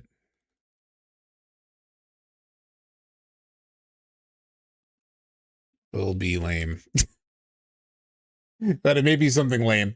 I know somebody, I think Powerman mentioned it. I don't know if he likes Lord of the Fallen, but he mentioned Lords of the Fallen 2. And a lot of people have connected it to Lords of the Fallen through some of the things that they've tweeted and whatnot. Here's the thing about the big monument. When you do stuff like that, I like it for like new things, right? Like Lords of the Fallen 2 has been revealed already, you know? So it's just less exciting when it's for like an IP that's already been announced, you know? Oh, they confirmed it's not them on Twitter. Really? Well, now I'm excited. I'm still gonna predict it'll be for something lame. For me. Was the Fallen is only memorable because the Power virus masquerading as a video game, horribly optimized. I was thinking we're due for a new DMC Yeah, I was thinking about that. It's not quite, doesn't quite make my cut of like things I would want on the bingo card. I'm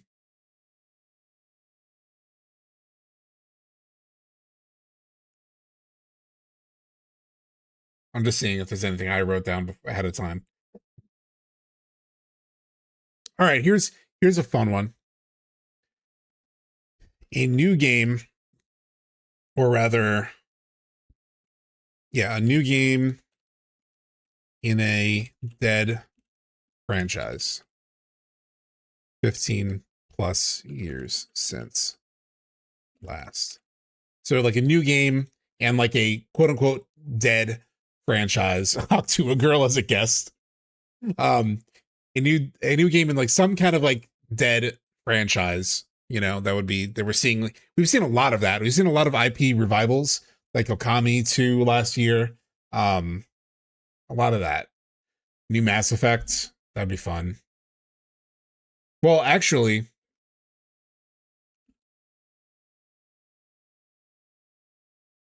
there's a game I was like Googling around yesterday.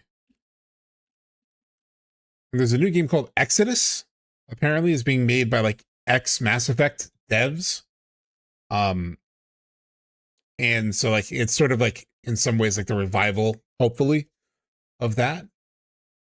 When are the Game Awards? Thursday, December 11th. So this Thursday at 7:30 Eastern. So I don't know what time zone you're in or what country you're in, but like 7:30 New York time. So yeah, 4 days from now. Killer Bean early access. Dude, I want to play Killer Bean so bad.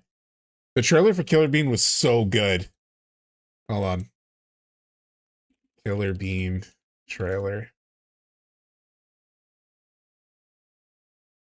Which one was it?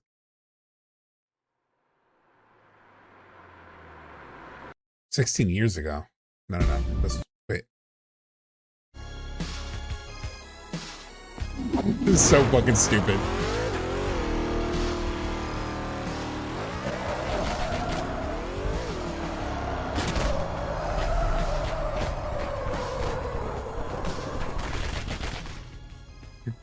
It's a fucking bean with like dramatic entrance.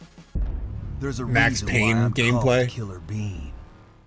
It's because I'm good at what I do. Really. Really. I get the feeling it might play like shit. But I love the vibes of this trailer. I used to be an assassin for the Shadow Agency. An international organization powerful enough to shape the world. Until they lied to me and tried to kill me. Now, I'm gonna destroy them. You're the gosh darn idiot who wants to take down the Shadow Agency. Well, it is sure nice to meet you. Oh, has it been Before confirmed you at the die. Gambit? All right, I'll stick that one out.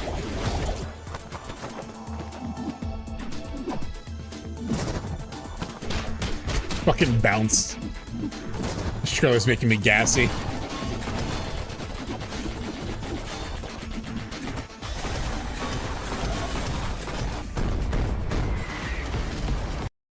I think I have a thing for fairly dumb games. Like I also really like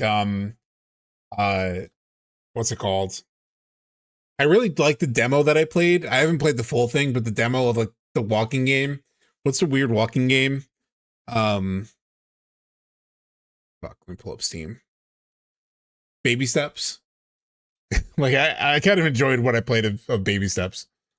Exodus is apparently confirmed, so we'll remove Exodus. You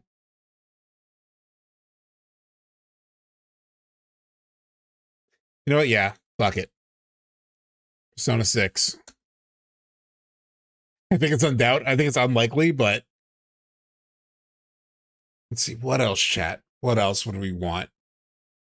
Darksiders 4. I don't really play Darksiders games, so Legacy of Kain Soul Reaver 3.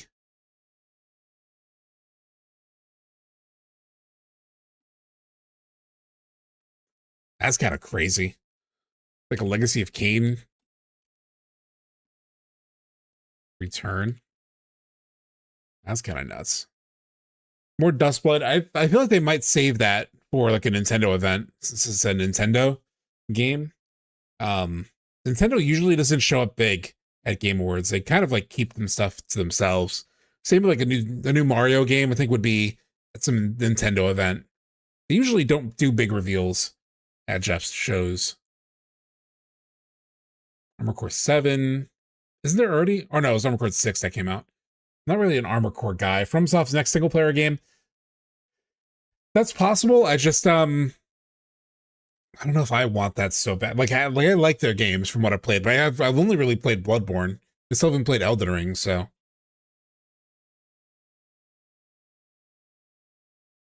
How about this? One clueless A-list celeb. There's always one. There's always one. Like last year we had Harrison Ford came out, and I love like in his when he showed up, the Game Awards 2024.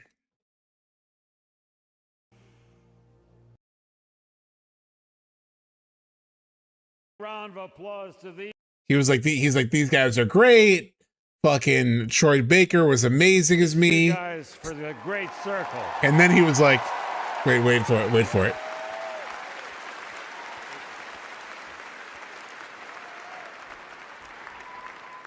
I think this guy did a great job. If I'd known he was so good, I would have done it myself. And then he looks at the teleprompter, and look what happens.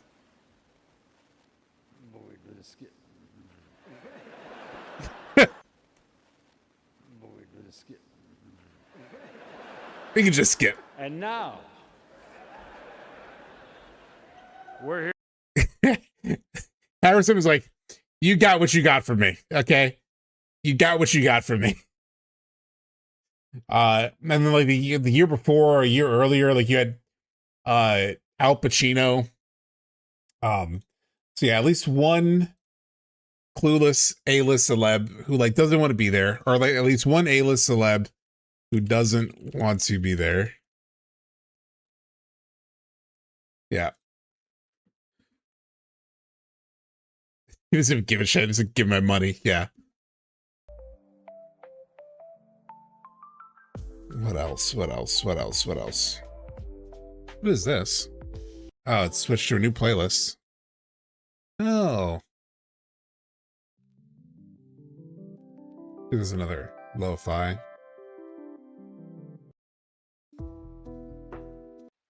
That's what I actually use for my thing.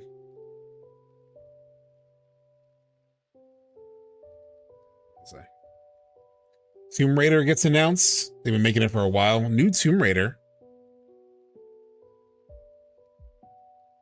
New Tomb Raider could be cool.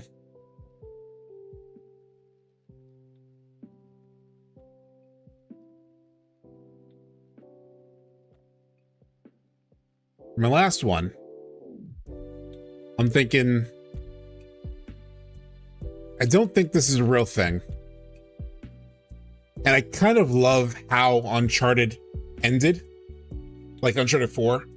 But like if they start like a new thing, or they do like another like spin-off, kind of like that other Uncharted game that they released. What was it? With the two like female leads. Lost Legacy was like the thing, right? All Uncharted games.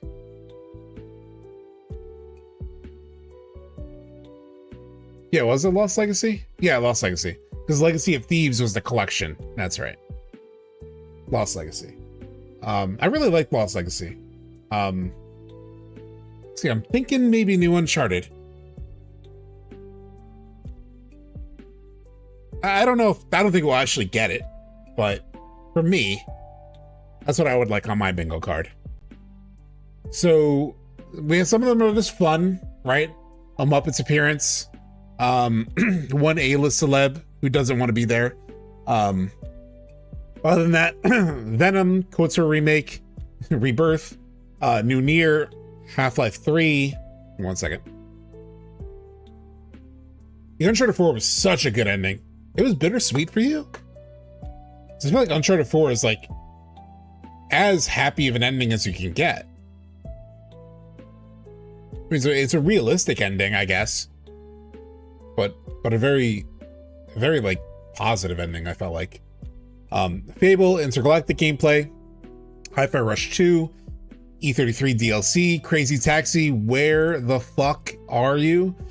Control 2, Kingdom Hearts 4, FF7 Part 3 reveal, FF9 remake, RE9, Leon reveal, 5 indie games I want to play. The big monument will be lame for me.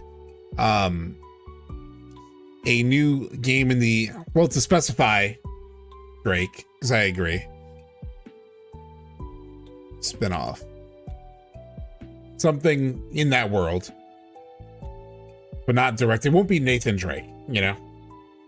A new game in the Dead franchise, Cyberpunk 2077 sequel teaser, Persona 6, Legacy of Kain return, one A-list celeb who doesn't want to be there, new Tomb Raider, new Cory Barlog game, new Uncharted spin-off game. Wolverine, they've already showed a big Wolverine trailer like a couple months ago, so I don't think there would be anything really.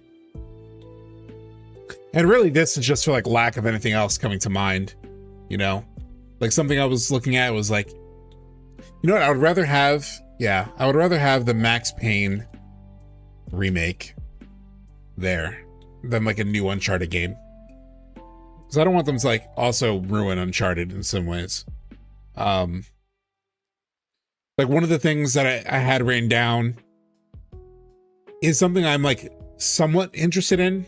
I don't play Assassin's Creed games. I have never played an Assassin's Creed game. But I've always been interested in the Black Flag game, AC4, whatever it is. And apparently they're remaking that.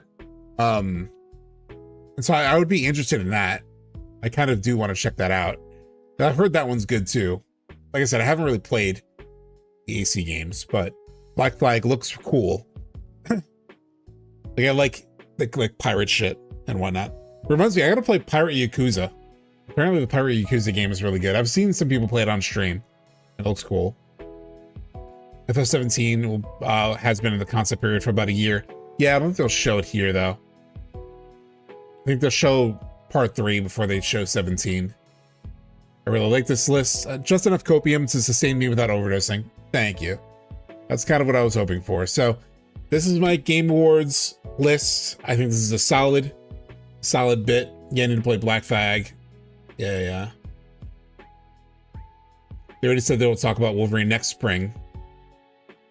I don't even know if they have a team for 17 yet. I don't know what's up at 17. I hope they're working on it.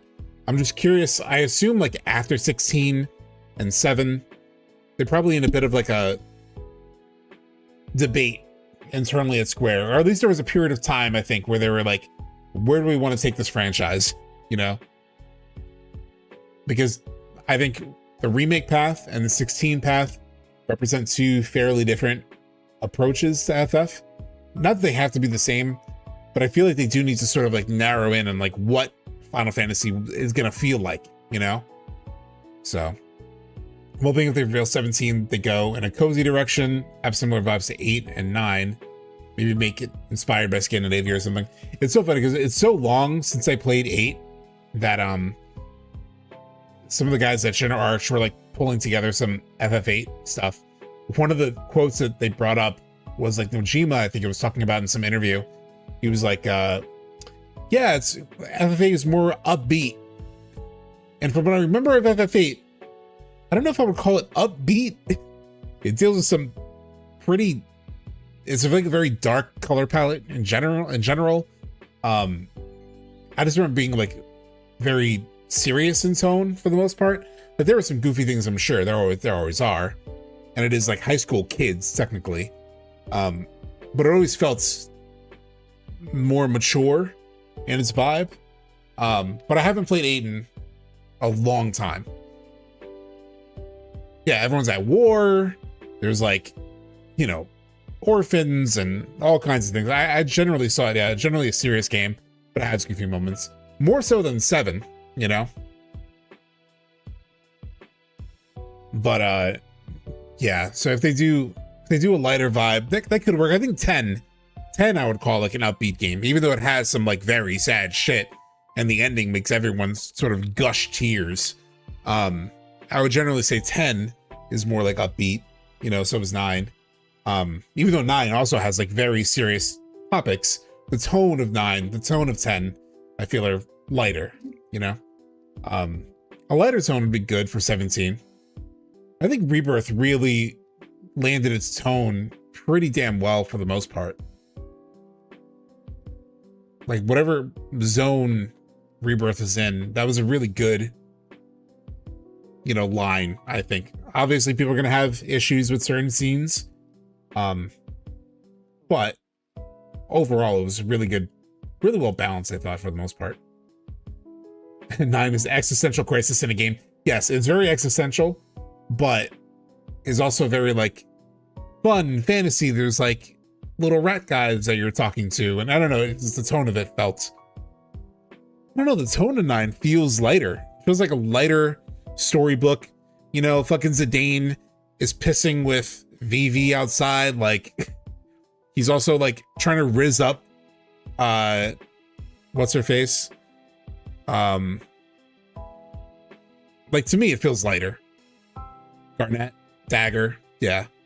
Like, don't get me wrong, yes, it has depressing stuff, especially with VV. But yeah, I'm not like, it doesn't feel like a 16, you know, or even an 8.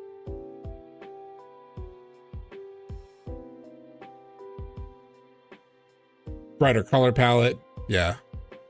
And it seems lighter because of the art style and atmosphere, but it's very much a dark game. Sure. Yeah, it really depends like what you define as a lighter game, right? Because I would also argue Persona 5 is a lighter game, but it has like some really dark stuff in it, to the fact that it gets like an M rating, you know? But, you know, the feel, for example, also another example, like from movies, one battle after another, incredibly serious subject matter. Like what the things that one battle after another is like tackling thematically are like very serious, very dark. But it's a funny fucking movie, right? Like it's very goofy. It's very like, not like goofy, but it's very like funny, very humorous, like surprisingly funny. Even if the subject matter is like very serious, the tone of it otherwise is like, you know, a lot lighter than you would expect. So yeah. Yeah, I mean, Disney movies, like old Disney movies, have like dark stuff in them, but they're generally feel lighter, you know? All right, cool. So I would chat for like 2 hours, 2.5 hours. So this is fun. Doing these was really fun. There's a couple other things I wanted to chat about. I'm trying to think of what I order the next bits. Because I want to react to Powerman's video, but also talk about something else.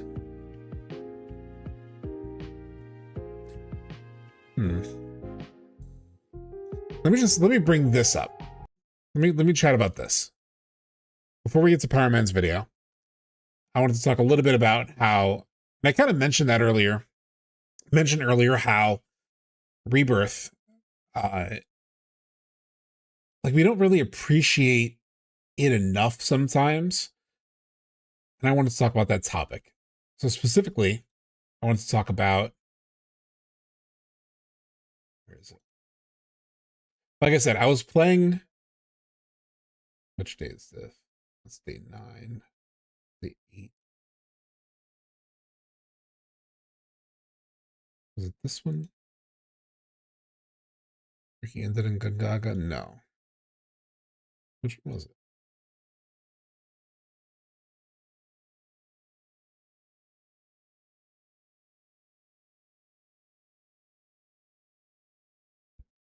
That one. Sorry, I'm searching for a specific video.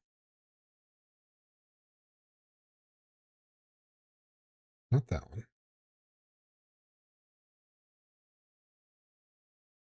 It was this one. So, I was playing Expedition 33 the other day, yesterday, but it was like a lot of like combat stuff. So I had the max stream of Rebirth playing in the background while I was playing Expedition 33. And like something really stuck out to me. Where it was like he was driving around. Like I said, there was like a couple combat things. Not this. Because like when you replay Rebirth now, I'm covering him. But when you play Rebirth now, do you think future FF games will try to recreate it? It's not that, or is it that Final Fantasy VII is too special? It's not that Final Fantasy VII is too special. It's the fact that when you play Rebirth now, you don't do any of this now, right? Like I don't really, when I do a replay of the game, I'm not really like exploring all of its little details and like all its little areas. So I don't end up like, in some ways I kind of forget how fucking fun this game being like it actually was to explore. Like I know we have issues with you know, exploration and finding things to do because the checklist is like so handholdy. But so much like the little like running around stuff is actually a good time. And I'm almost like nostalgic for like playing the game this way where I'm like really doing like old stuff. Where I'm like doing all this like extra side stuff that I never did. Or like little bits of exploration that I never did. Oh no. Fuck, where's the sand dune? Oh yeah, so this dune worm that he fought. Like this was a Chadley fight. And at one point, see like right there, like Yuffie got eaten by was consumed by the sandworm. And like that was a specific like combat objective, was to not get swallowed by the worm. So like that added like so much fun to that. It's like he had several attempts at this where he failed at that middle part, and then boom, he got it right. It's like the feeling of that felt really good. And there was another part when he was like heading toward Gongaga. It was ahead of Gongaga. Wait, it was before Gongaga. Where like this, so he's driving up, right? And it's like Gongaga's over there. And now when I reach this point in the game in a replay, I just go to Gongaga. But yes, the first time that I played this game, I did what Max just did here, which I drove into this thing. I was like, oh, what's this facility? I searched the entire thing, right?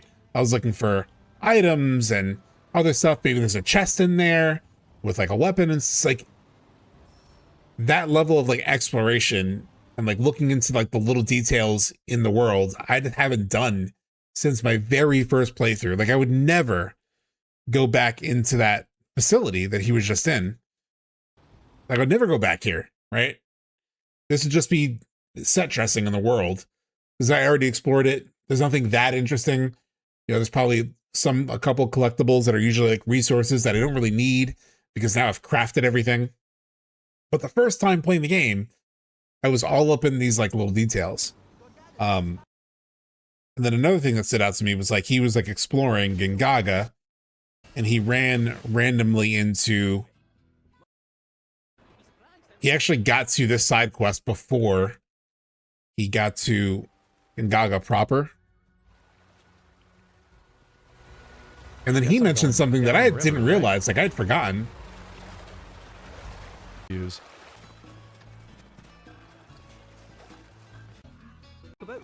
Music change. So right here.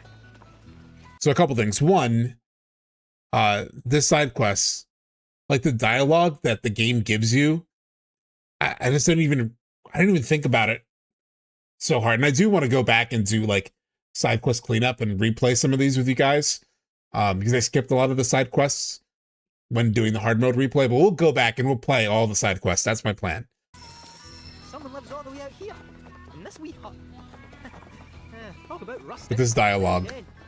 A life without Mako. It's not without its charm.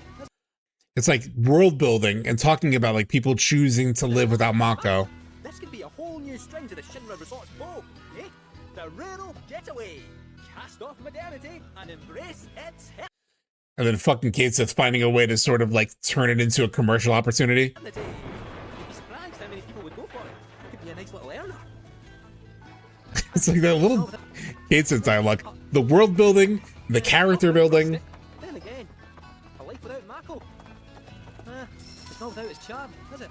In fact, this could be a whole new string to the Shinra Resort's bow, eh? The rural getaway. Cast off modernity and embrace its eternity. You'd be surprised how many people would go for it. Could be a nice little earner. Could be a nice little Anna. Like I love like these little moments that I've forgotten about in the grand scheme of FF7 Rebirth. I've forgotten all of these little bits and these little moments in this like nearly 2-hour game, right? Part 3 will be probably a 2-hour game, but all these little details, I almost like take it for granted now, you know? And the oh shit, I almost skipped past. Well, I did leave it.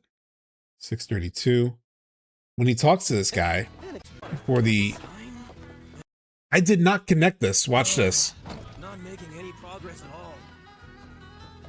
It's the weapon guy. Oh my god, they put him here. The fucking weapon guy that we just played in the original. Like we just talked to the weapon guy. Remember, he's like the weapon guy outside of Gongaga. He is outside of Gongaga. I never connected this. I don't know if any of you connected this, but I had never actually connected this. That he's the guy that you go to and he tells you where the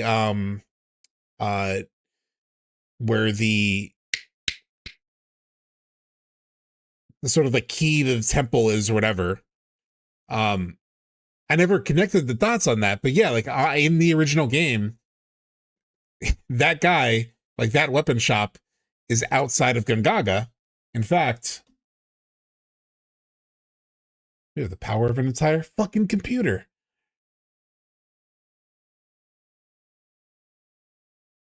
So, real quick. Oh my god, I don't know how to turn that alert off, but I need to figure it out.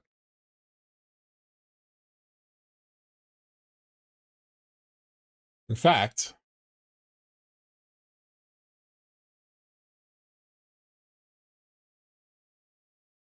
we can just quickly hop over there.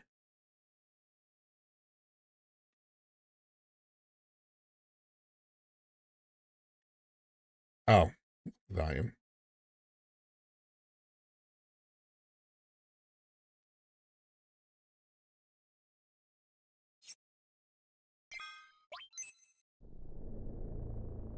So, chat, we are outside of Mid-Deal, and we will be playing this. We're going to head straight to the live stream sequence on Wednesday. On Wednesday, we're going to head for the live stream sequence. We're right outside. We're ready for it. But where's Gongaga? That's the temple. Gongaga's on the other continent, right? Yeah. So here's the guy. So here's the weapon shop, and then here's Gongaga. But there's Gongaga. This mod too, if you haven't seen it. Look at this world map mod, if you have not seen it. So crazy. But yeah, here's the weapon shop. And he looks very different, right? Looks very different. But yeah, this is the weapons guy. And he's outside of Gongaga. There's even like they sort of recreated the feeling of the 2 floors. Like in Rebirth, Max walked in on this level, Like that's the entrance, and then he goes down into sort of like the shop where the guy is. Yeah, this mod is incredible. So all of my mods are listed on the YouTube playthroughs of the OG. So yeah, I never connected the dots on this,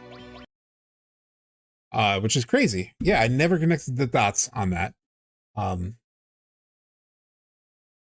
But we go back.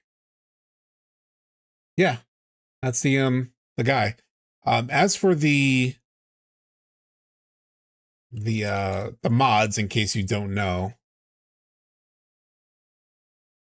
this is the full list. You can find it on any of my, if you go to my live tab on my YouTube page, if you go into my live, you can scroll down, like any of the OG playthroughs, any of the playthroughs like with the OG characters, like this.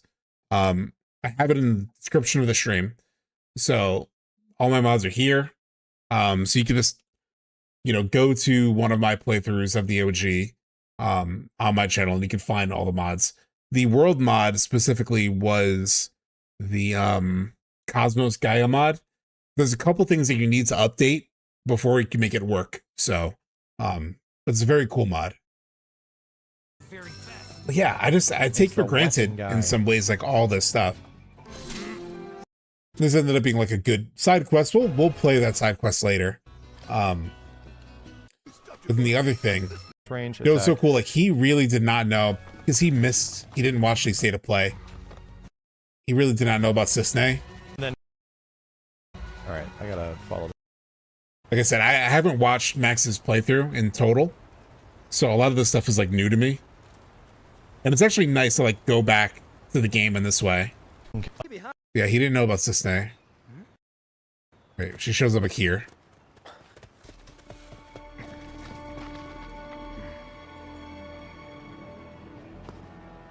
Passing through.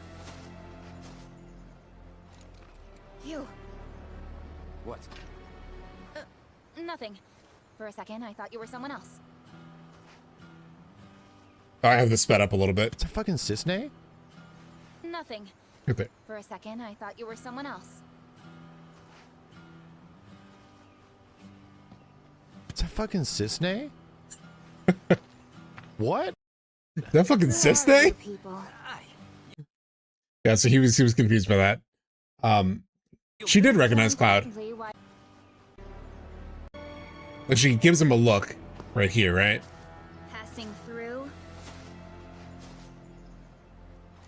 Cloud turns around. She says you, and it like zooms in on her. What? Nothing. For a second, I thought you were someone else. I mean, she says, I thought you were someone else. But like, for one, yeah, she thinks it might be Zach for a second, potentially. But then she absolutely did recognize him. And then later there's a side quest where she admits that, she recognized him. So, yeah, she didn't really, 5 years have gone by. It's a surprise to see him, fucking Cisne? But the thing I really want to focus on, though, is piece location. his conversation here. Oh my god. Exceptionally easy. This is where he just talks about, like, as if it exudes life itself. the game up to this point. Damn, dude, we get to visit this town. Oh my god. Yeah, the Cisne side quest is good. Oh my god. But yeah, this part, man. What is Tifa saying? See how they dry their mushrooms here? Bet they'd make for a meal. He unfortunately picked a bad one. I think this is like the 1-star option, possibly. Jeez. Is it giant set piece Right look? Damn, man, look how gorgeous. My favorite side quest in Rebirth.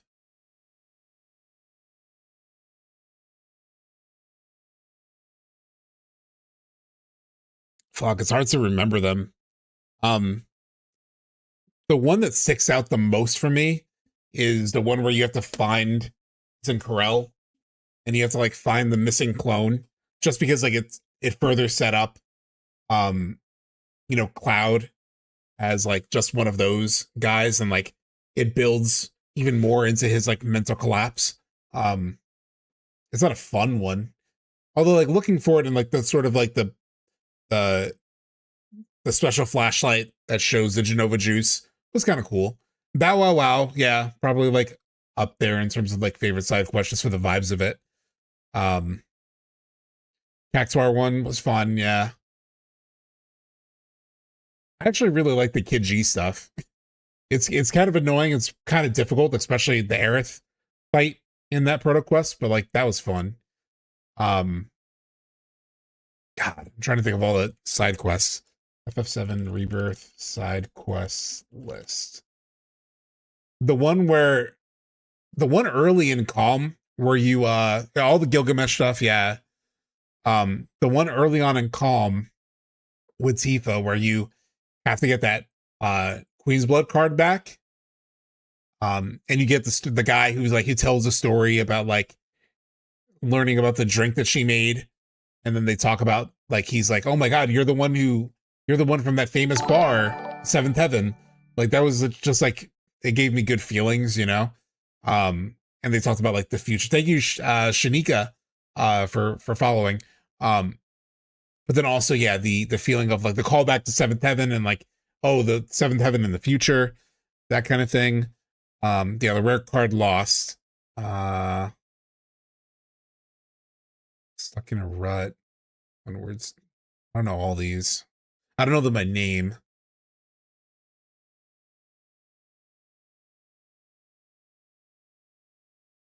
Fuck, it's hard to remember them by name.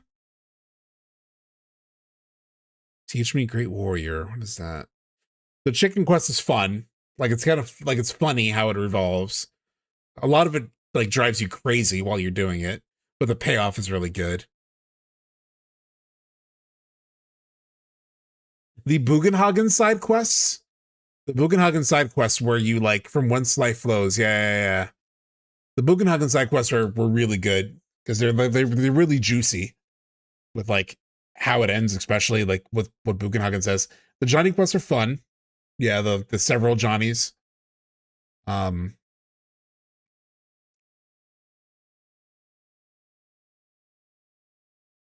Oh, you know what I really like?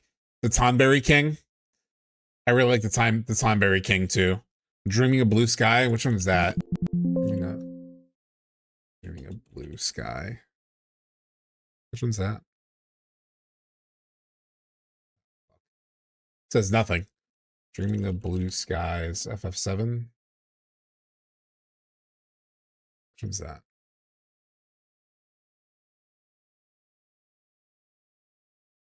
Oh, yeah, the Fort Condor guy. Yeah. That one was pretty cool. Just for like, for me, the bigger thing was like the teasing of the Condor. You know, it was like pretty cool.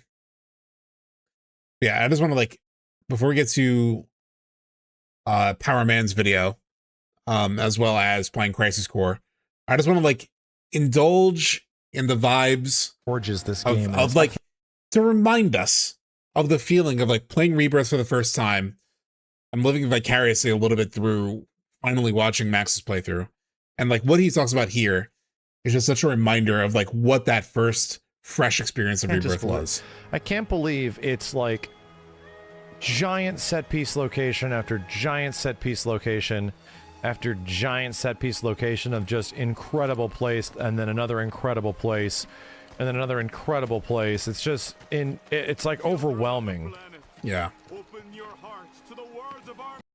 And I do think like that overwhelming feeling is probably what I think when I first played through it, I was like so excited. You know, I was just deep in it. I was just enjoying every bit of it. And then in hindsight, it actually worked against the game. And I think it worked against the game and like the Game Awards period last year, where people kind of like talked about the game was just having too much and it was too bloated and too many mini games. And like everyone just focused on the negative of like so much, you know? But in the moment, in the first playthrough, before you get tired of it, you know, it's like you can't believe they built a world with so much stuff in it. It was really exciting. It was really positive. But then, as with almost all things, we all start to collectively, you know, think about Maybe it was too much. Oh my god, it took me 110 hours just to beat the story.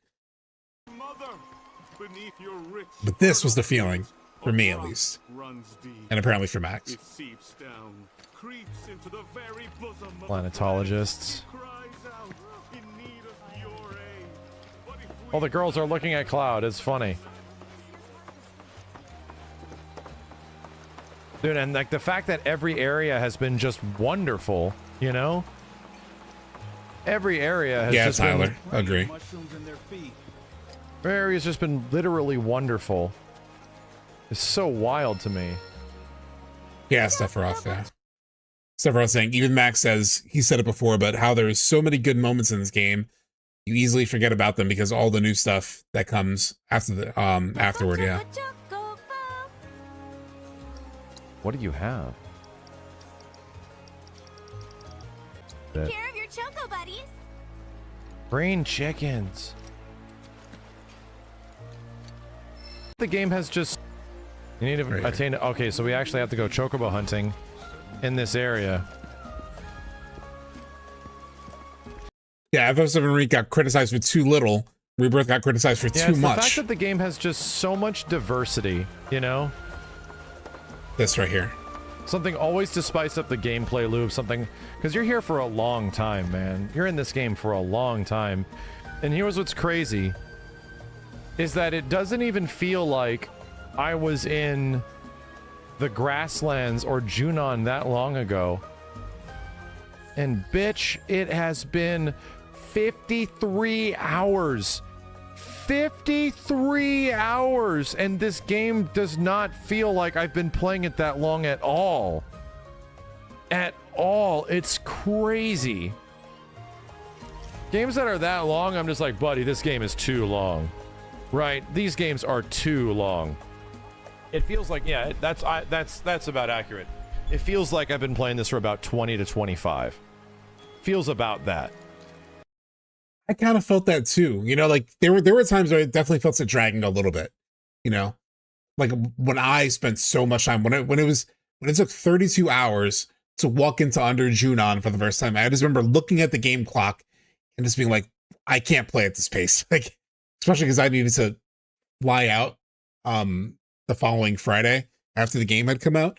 I had to like fly that following weekend. So I had about a week that I really wanted to beat it within a week. So that helped speed me up a little bit, but I just remember being like, I can't believe I've been playing for like 30 hours. It didn't feel like 30 hours, but I was really into it. Super chat from Kofi, thank you so much.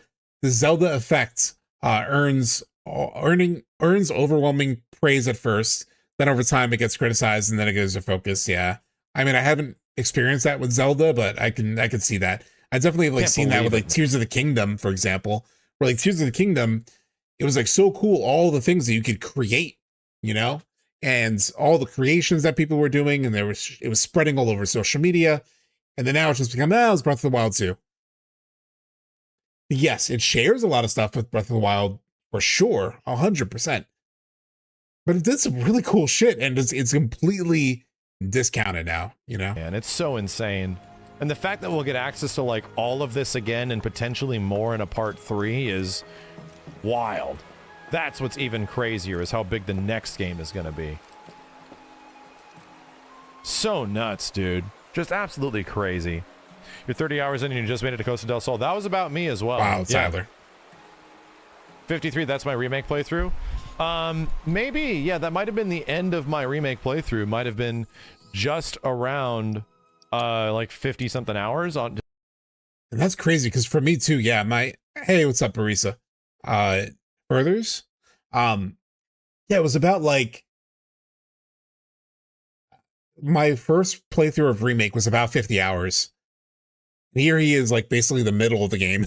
But at 50 everything. hours. I did literally everything in the game. Every combat mission, everything.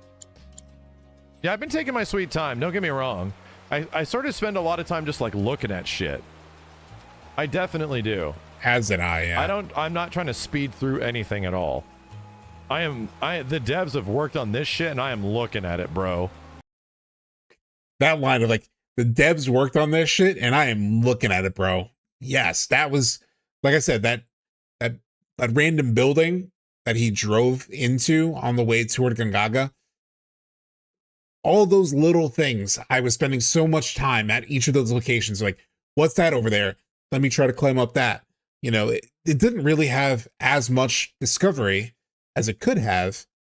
But yes, I was so impressed with the quality of the cities, Grim Twin, with the quality of like the areas, how much there was to explore in the areas, because last mainline Final Fantasy, there were two of them, right? There's FF15, where you have like a cool town like this. You do have cool towns like these, but they're like few and far between. There's like a couple of them, right? And then, but a lot of the world, does this guy show the world? See, this guy doesn't even show the world, right? But a lot of like FF15 like world is just kind of the same stuff. It's a lot of this, right? There's like almost nothing in here. There's like cool mountains and like these like structures in the background are like kind of cool, but there really isn't much to the world. There's gas stations and like diners and like 3 towns, or FF16, which has a lot of world to it in some ways, but a lot of it is relative. It's pretty empty. There's not a whole lot of stuff. There's like some enemies that you could fight, but there's not a whole lot of like diversity of experience within these worlds. And these were like the most recent Final Fantasies leading up to Rebirth. But Rebirth's worlds are just jam-packed with shit. It's crazy. I sit and stop and listen to what NPCs have to say, all that kind of shit. It's just, the level of quality blows my mind. Yeah. The love and attention blows my mind. They really gave a shit, man. Devs went crazy. You know why? You know how the devs went crazy? What's happening right now? All these people are now saying, hey, so they should be doing what Final Fantasy 7 Rebirth does to other Final Fantasies, right? They're like, hey, they should do this for Final Fantasy 6. They should do this for Final Fantasy 10. Will the next Final Fantasy be like this? Everybody's saying this shit where it's like, oh, okay, so this game is doing what we've wanted a Final Fantasy to do forever. So can all the other ones get that? Yeah. Everyone's like, oh, I wish FF15 was like this. I wish 16 was like this. People are like, oh, I kind of want this for all my other Final Fantasies. It's like, oh, well. There was so much conversation like that at the time of Rebirth's release, right? Like, I remember that. We've talked about that with like other remakes. Would they ever remake another, you know, do FF10 or something, or FF8 like this? I don't think they will, because they're not going to do a trilogy, but yes, this is the kind of vibe we've all wanted. And the game is like that good. It's finally doing what people have wanted a Final Fantasy to do for the a lighting's a little long rough. ass time. That's a sign that is like, oh, the game's really fucking good. Oh yeah, all right, they're hitting, because everybody is now saying we want this for these other games really bad.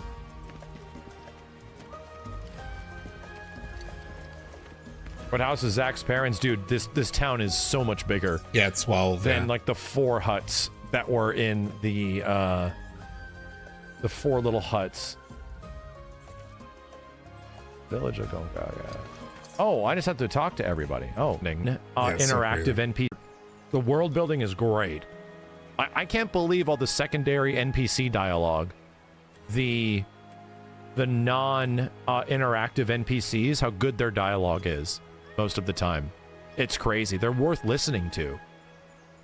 It's so nice, man. Just like walking by and listening to what characters are saying. Yo, Dobear, thank you. Your boy King. Ponto. Raider, mix. A playthrough of what I think is probably one of like the best games I think I've ever played. Got that feeling with Elden Ring, and I'm definitely getting that feeling with this game. Definitely getting that feeling. Mango, thanks for the 10 gift subs. Thanks, man. That was from yesterday. Capcom event. Yeah, like, there's just so much to enjoy and appreciate about what Rebirth did.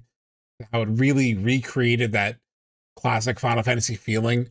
It has flaws, obviously. There are things we all want them to improve on, you know, with Discovery. They've created an amazing world, and they incentivize us to really discover it even more.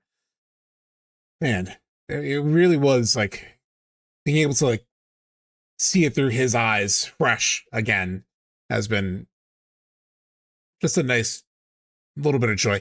It's really fits the December vibes, you know, Game Awards period, Christmas period. We're really reflecting on games. But we see this happen all the time where we almost don't appreciate these games because, especially with story focused games, all you then tend to do is you focus on like story and you almost discount the rest of the experience, right? Like people will have their opinions on The Last of Us Part 2 almost solely based on how they feel about the story, when the gameplay is also incredible in that game.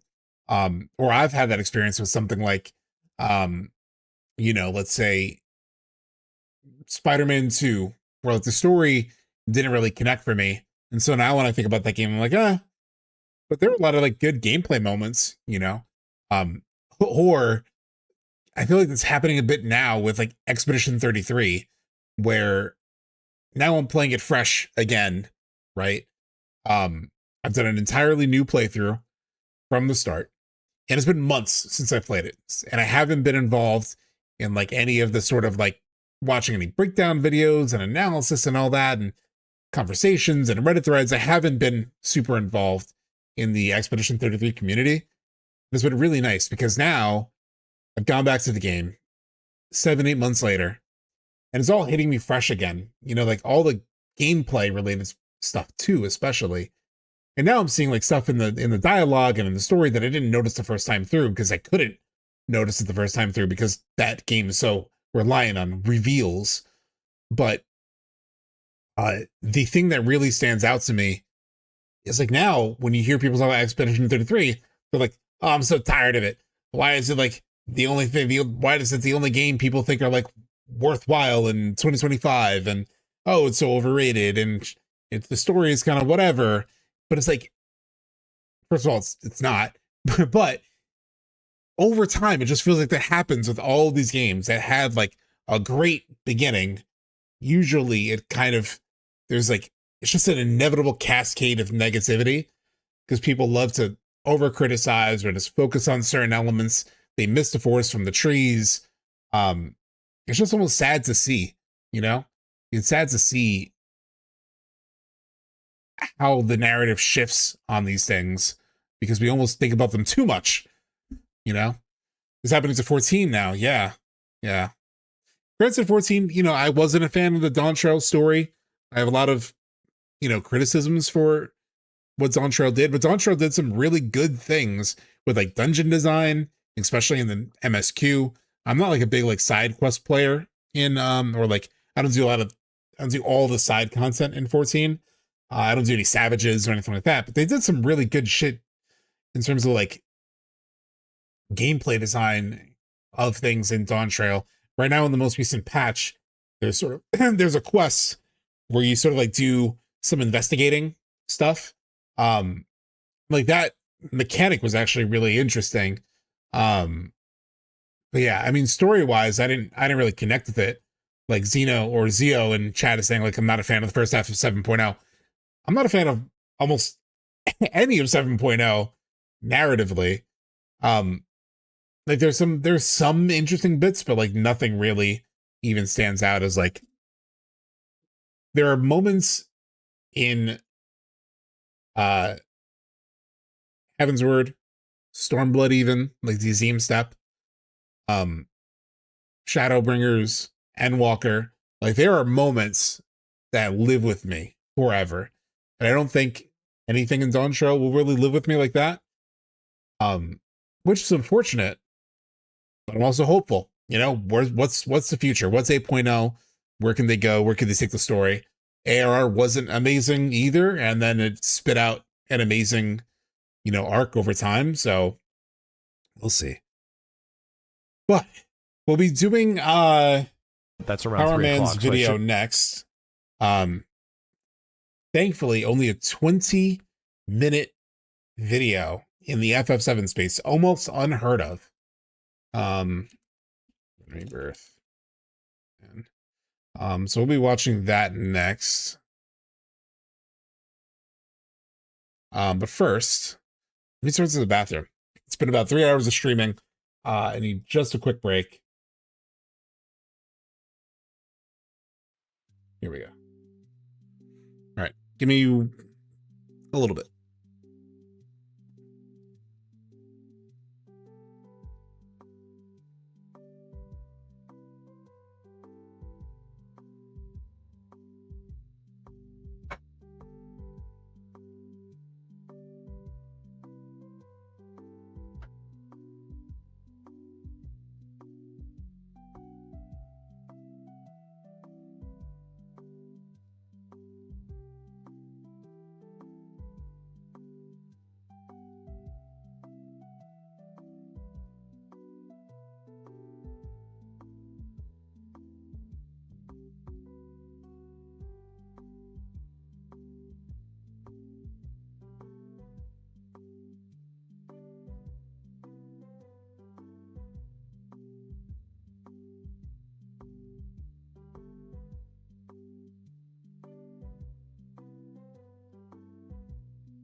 Okay.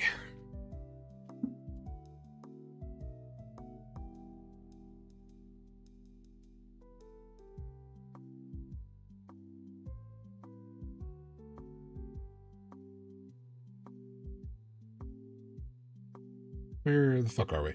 Okay, here we go. Hello.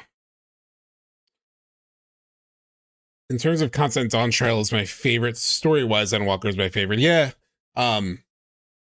Yeah, I mean, for me, yeah, Endwalker is my favorite story. Stormblood, Shadowbringers would be like second. I actually really think Stormblood is underrated a bit, you know? I get certain sections of like things that people dislike about it. I think it's more so like the first half.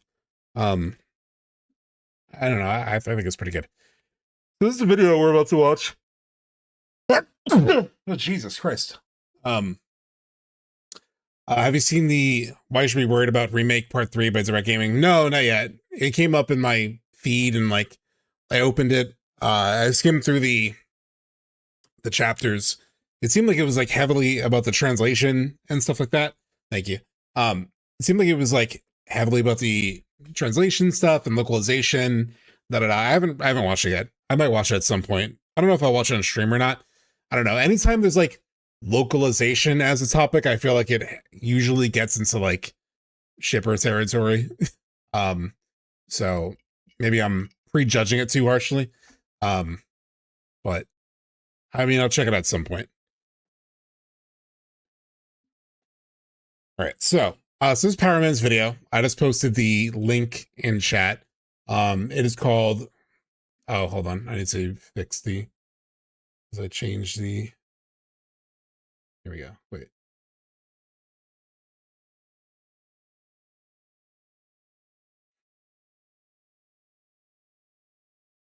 That's why. Okay, so it's called Cracking FF7 R's Big Twist, Worlds and Dreams Theory.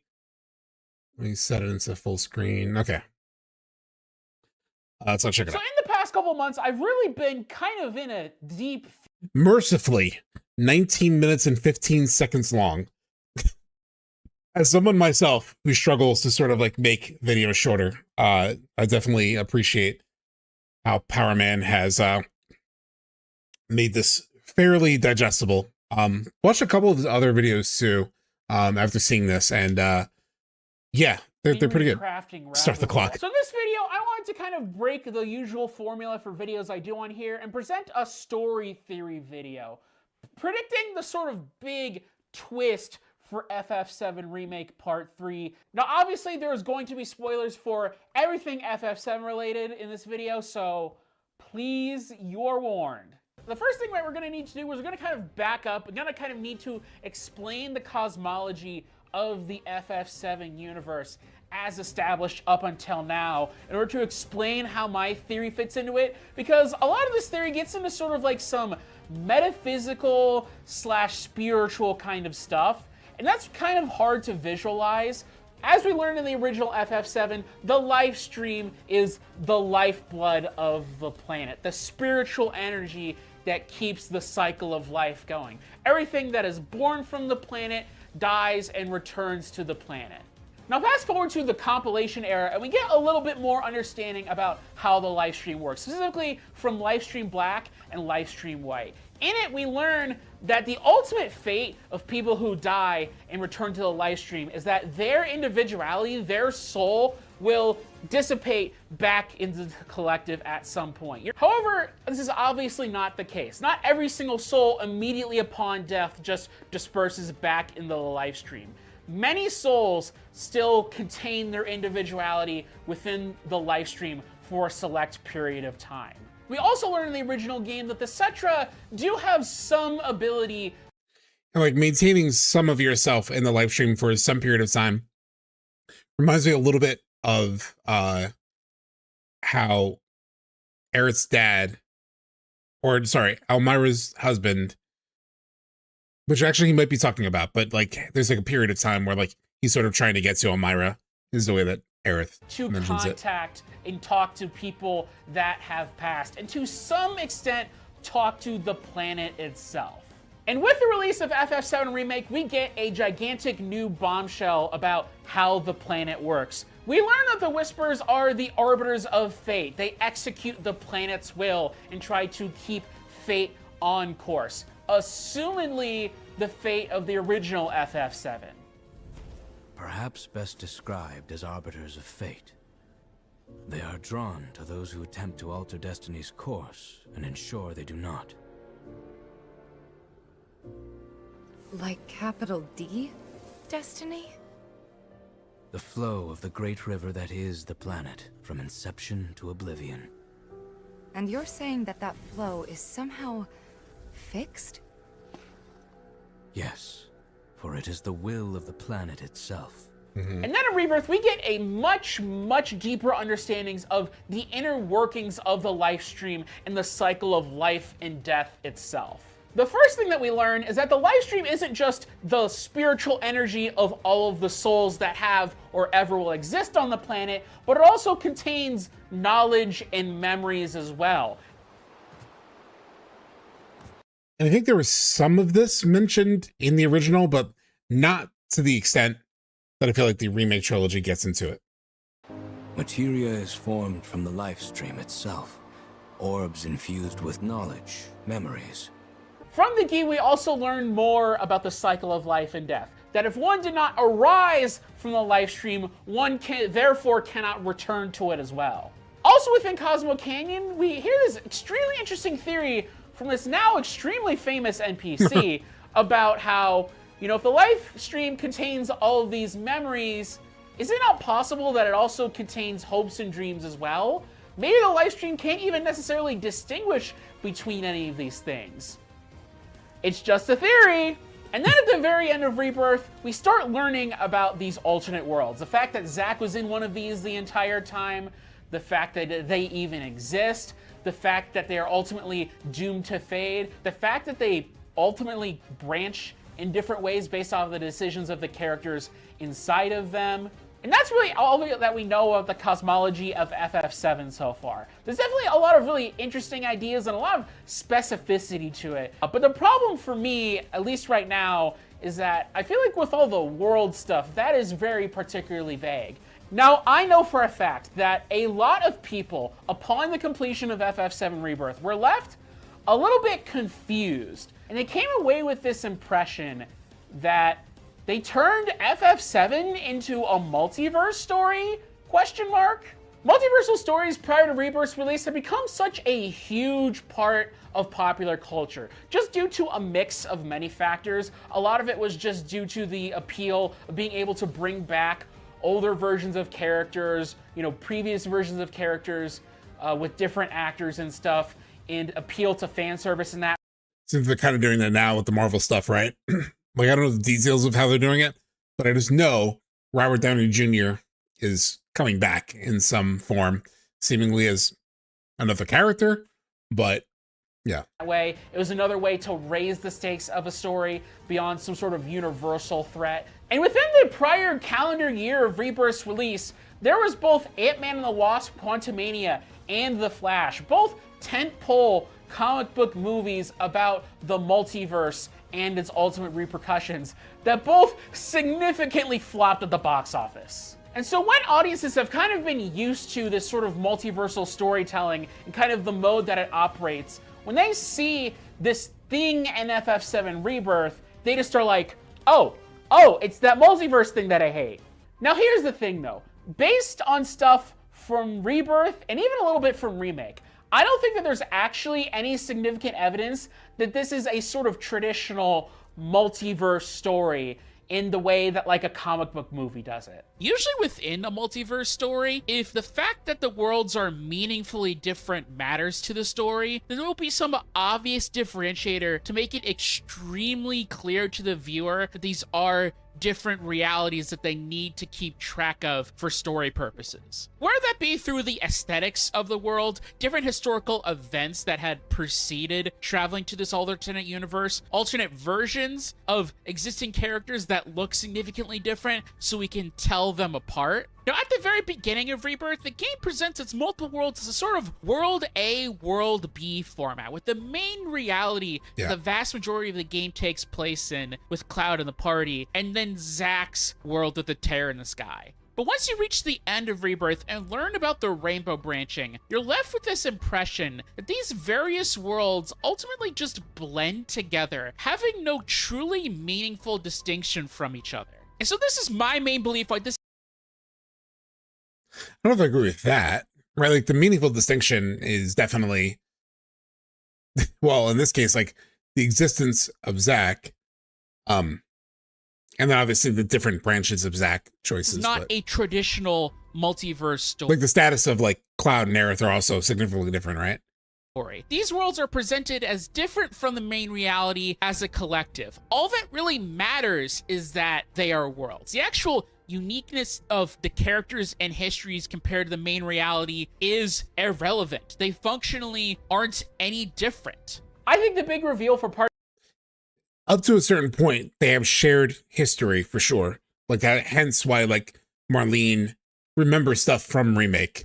But from there it diverges, right? So Part 3 is going to be that all of these worlds that we end up traveling to are actually just dreams within the life stream. For the life forms born of the planet, when you dream, your dream isn't just happening in your head. It is sort of creating a kind of pocket reality within the life stream that draws upon your memories and the planet's memories in order to create this sort of like fake reality. It feels real to the touch, but as soon as you wake up or as soon as you stop thinking about something, it dissipates back into the collective.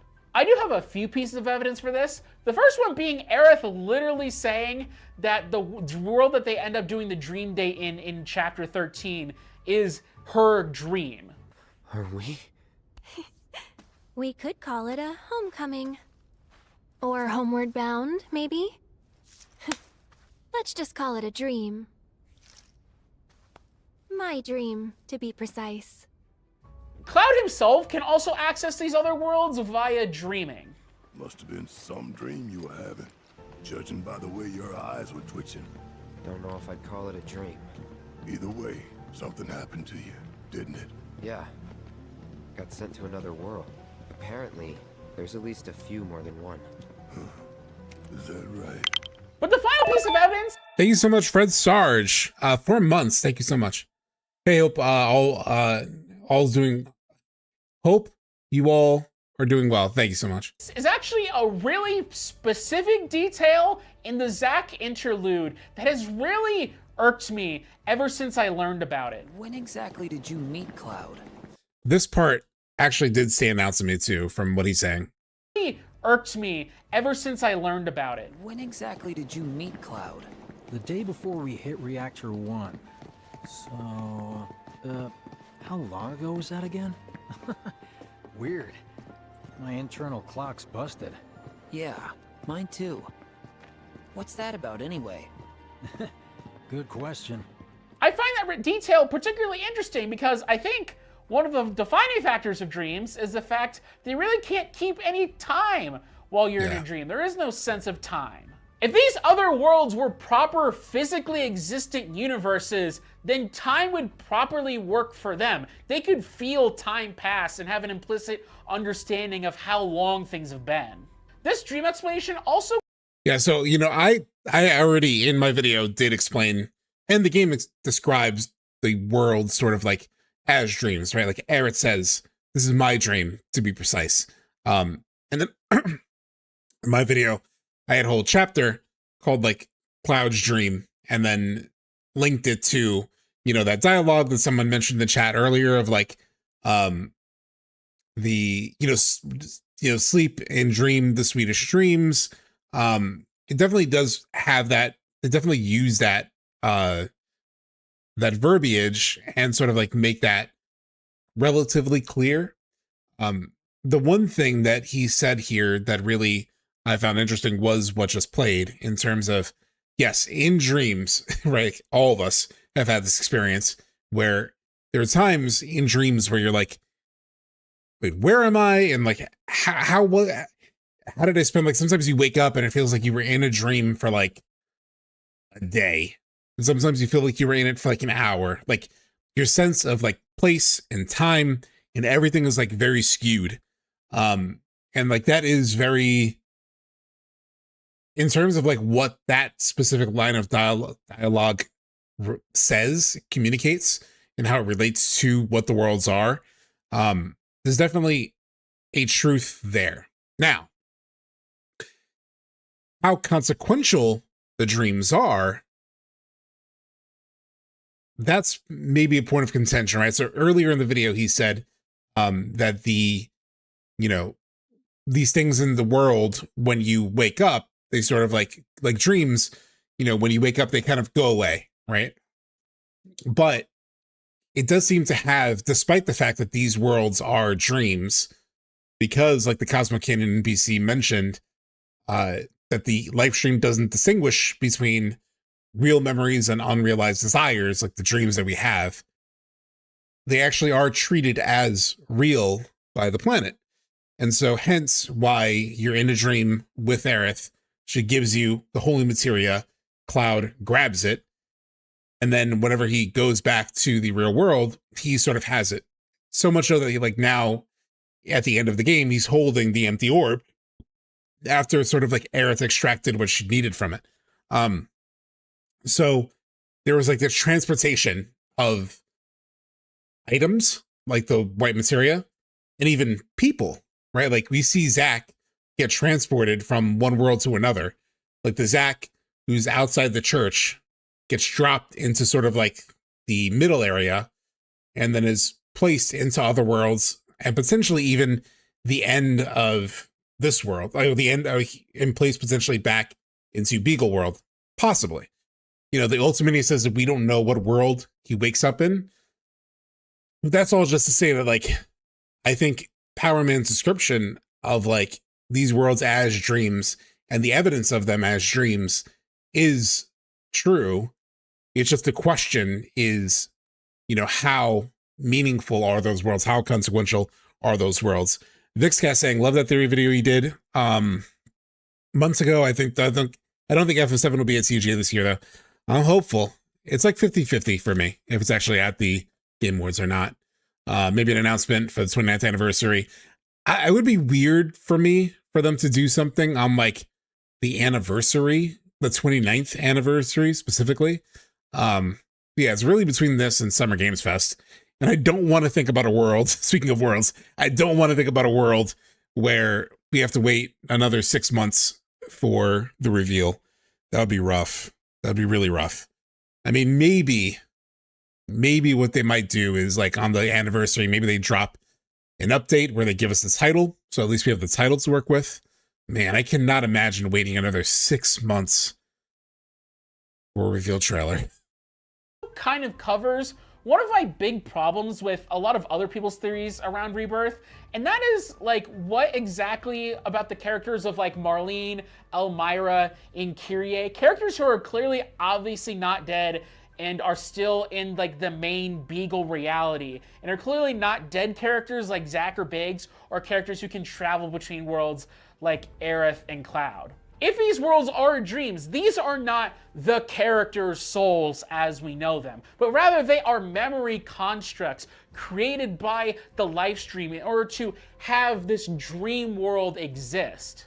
Okay, so that's how the worlds are normally supposed to work. But by the end of Remake, we end up beating the Arbiter of Fate, and as a result, the worlds have just completely gone out of control. What I think's been happening since the end of Remake is that these dreams no longer fizzle out of existence as quickly as they got brought into existence by people thinking of them. They're now becoming detached from their respective dreamers and just kind of floating out in the live stream until they eventually fizzle at some point.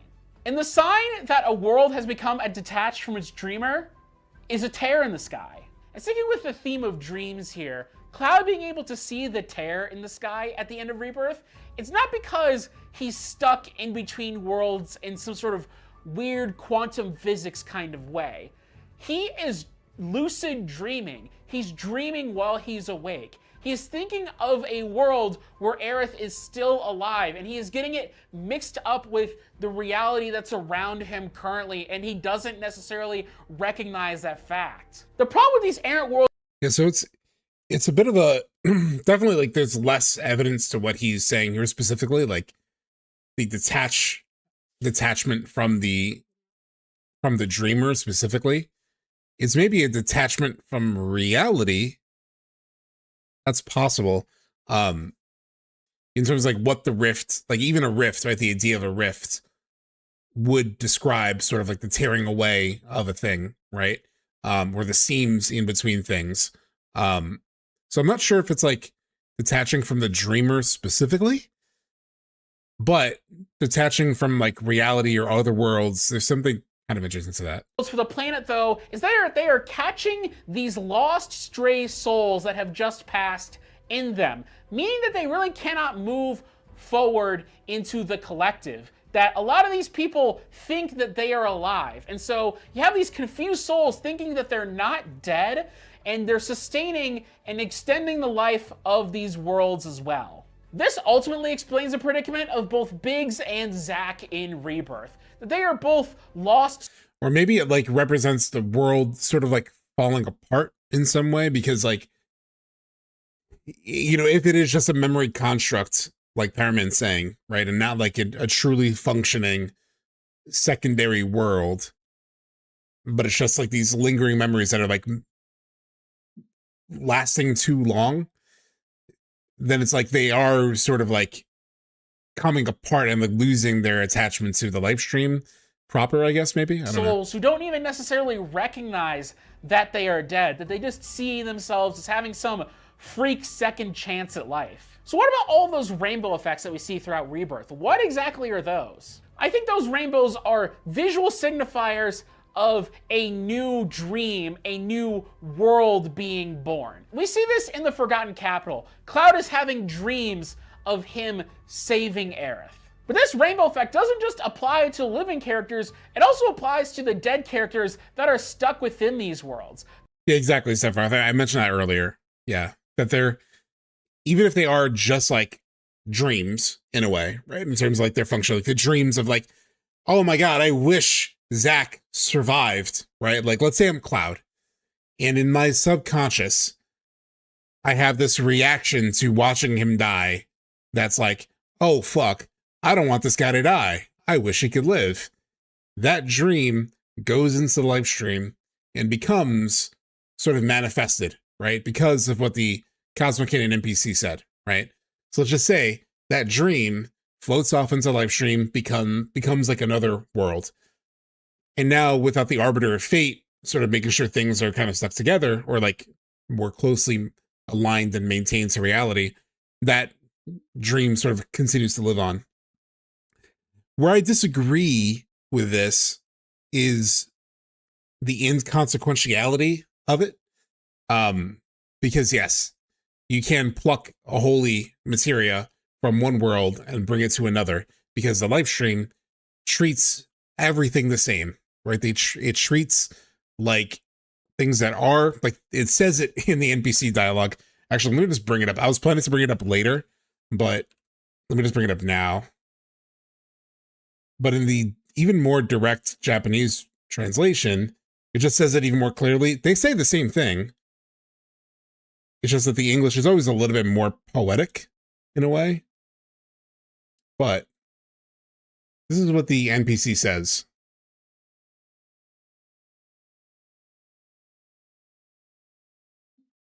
In Rebirth.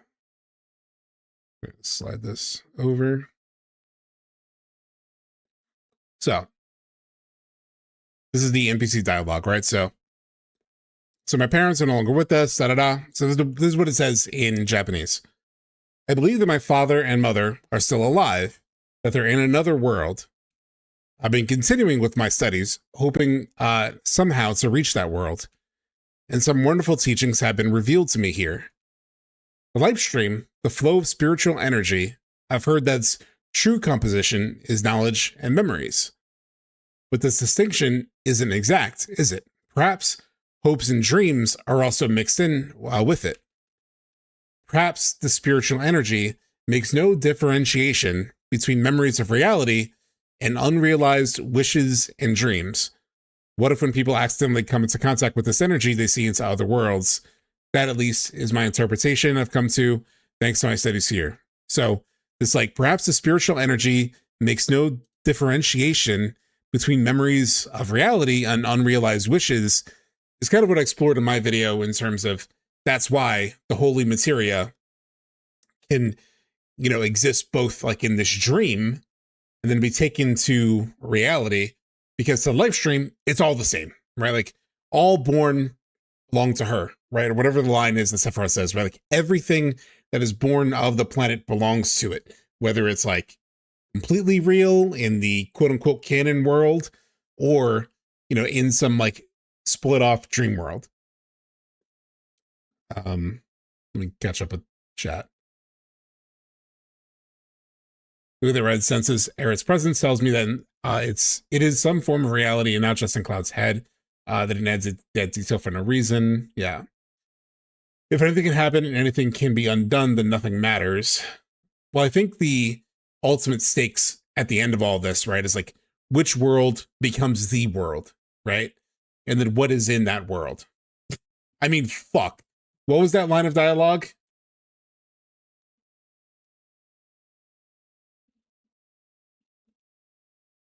It was in all the promotional material.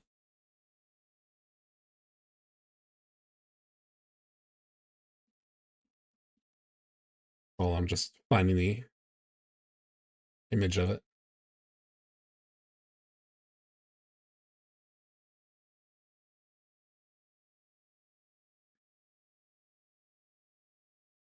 My God, where's the actual image? I clicked on a Google image results and it showed, here it is. Copy image link.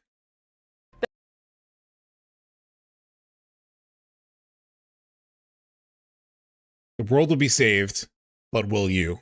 Right? Like which world will ultimately be the final world and what will be in that world, right? Like who and what will be in that world is sort of like, I think the primary question, right? Is like, what will become the final world and what will that contain, you know? And that's really what they talked about in that panel that I included in my video where, let's find it. Shit.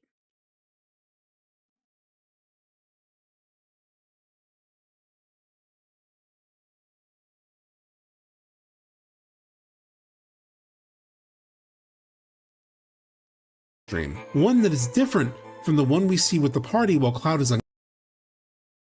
Where they say this. It will be what needs to happen is how the developers have described it.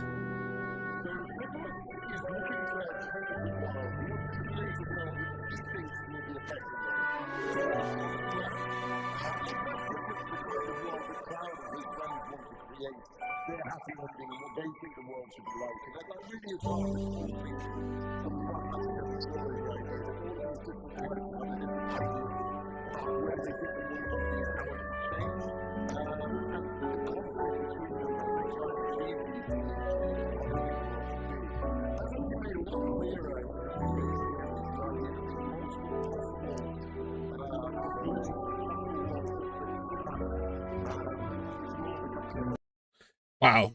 Delta, you're saying the Japanese translation is, will you be in the world that is saved? I do remember that.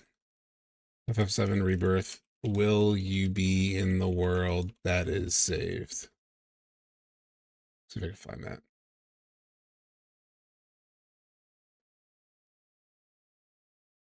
Shit. Is there like a good picture that has it? Like shown in English?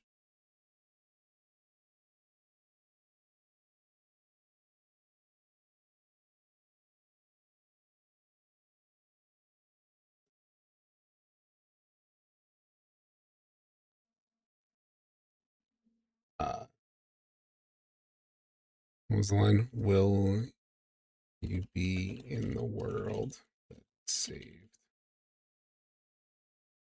Fuck.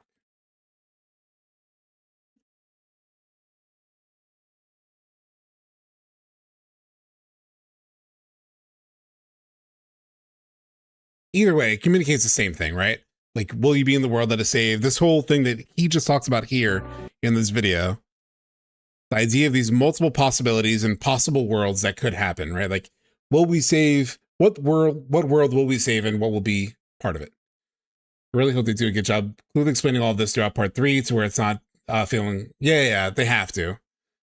But there will always be like some level of ambiguity to FF7, but that when Zack is having all these different options presented in front of him and he creates all these different branches, he is trying to create possibilities about what can happen, and he is reshaping the reality to try to accomplish his own goals and dreams. But ultimately, well, I don't know if like he's consciously doing that though. The one thing I will say to this is like, it is more about those other things that were considered, right? Like if the live stream is treating, thank you Kofi for subscribing.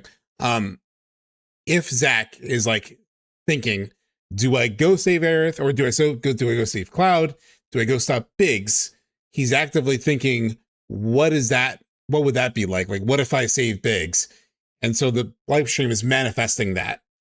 Regardless of the fact that he chose something else, the live stream's like, okay, well, he considered that other thing. So, boom, new world born. Because the fucking Arbiter of Fate is gone now. So, it's kind of Pandora's box has been opened.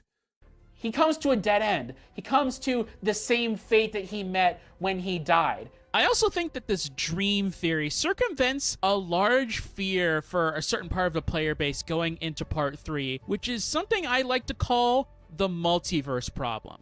This term I'm kind of using to refer to the sort of watering down of any sort of narrative stakes by bringing a traditional multiverse into a story. If there are infinite other versions of these characters out there in the multiverse, then an individual character's death ultimately means nothing, when you can just go and grab a near identical one from somewhere else. This is my problem with multiple endings. That idea of like multiple endings that a lot of people have thrown out. I can't remember if it's in this video or not, but the idea of like multiple endings for me also does the same thing, right? Like I think you could have other worlds. You can have other worlds where things could go, but ultimately it has to come back to one world, one ending. Like if it's just another possibility that is, and there are multiple possibilities at the end of the entire trilogy, then it falls into the multiverse problem, regardless of whether they call it a multiverse or not, whether they call it dreams or whatever. If you open the door to like multiple possibilities persisting in being the sort of like end point of the remake trilogy, you throw away all the stakes. You have the same problem. However, if these worlds are ultimately dreams, then you cannot just pluck any individual characters and bring them back into the main reality. Part of the idea of Yogacar's doctrine of consciousness only, I believe, is not just that it's your dreams that give shape to reality, but the universe itself has dreams that you interact with. Yeah. I mean, it's hard for me to comment, Claire, because Yogacar I don't really understand too much, I did some research into it, but it's pretty heady. Like I don't know how much of that, those were inspirations, but with both that and the collective unconscious, I feel like Nojima was probably borrowing elements of both. So I'm trying not to think too hard on that stuff. Really has to be a choice between living in one of these dream worlds or living in the main reality. And I think this trade-off could provide... Oh, shit. Ben, you're saying in this vision... bringing a traditional multiverse into a story. If there are infinite by kind of... which is... who's the road man at the when top? He died. I also think that this dream theory circumvents a large fear. There's a road man at top. I just thought that was Sephiroth. I just assumed. But Ben in chat is saying, like, in that vision, you see Meteor destroying Midgar. Tifa's dead. Barrett's dead. Cloud is a robed figure. I think this is Sephiroth winning temporarily. That's Cloud. Oh, fuck. It's Cloud I zoomed in and it looks like him? Holy shit, really? Holy shit, that's fucking crazy. I never considered that. Oh, wait, hold up.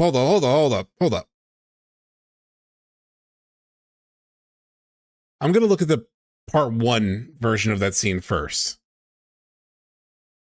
And I have this bitch in 4K. So that was in chapter 16? 16? Yeah, full theater scene.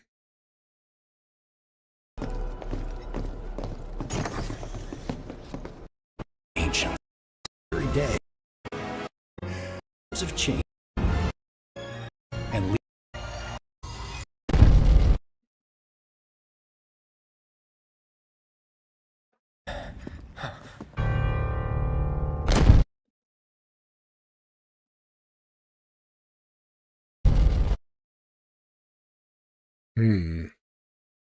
Fuck.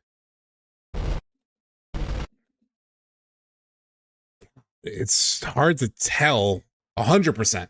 I could see it. It's just that all the fucking robed guys have the same relatively similar thing. It does a better zoom in, I think. God, if I zoomed in, I need to like... You can't just zoom in on it regularly. Or maybe I could just do... Hold on. Maybe I could zoom on OBS.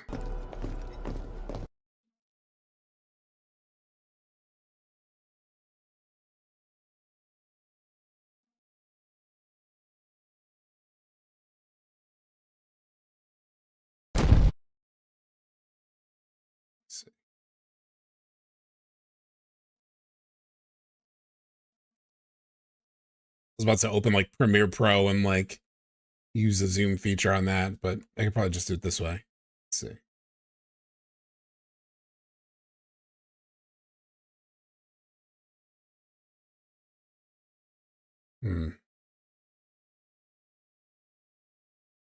There's some plausible deniability though, right? Like, but I like the idea. Maybe. Oh, fuck.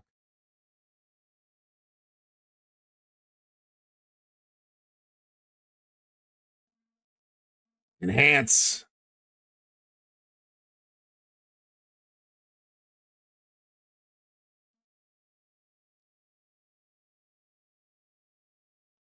It's so hard without the eyes and everything.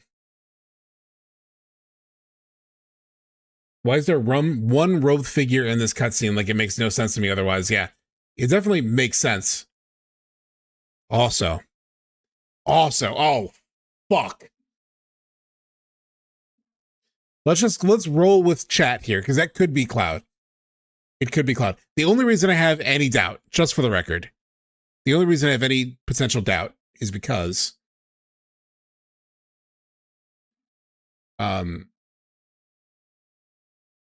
is because of this. Hold on. 7 Rebirth. Chapter 18, no commentary. They're so nondescript. Like, the clones are so nondescript. Wait, that's Remake. Oh, oops.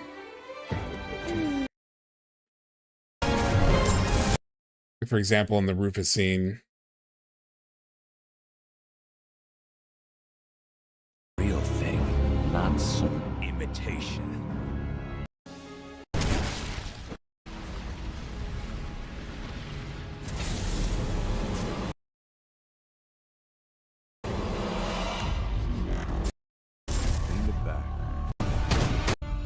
Even after he kills him, it's even better shot.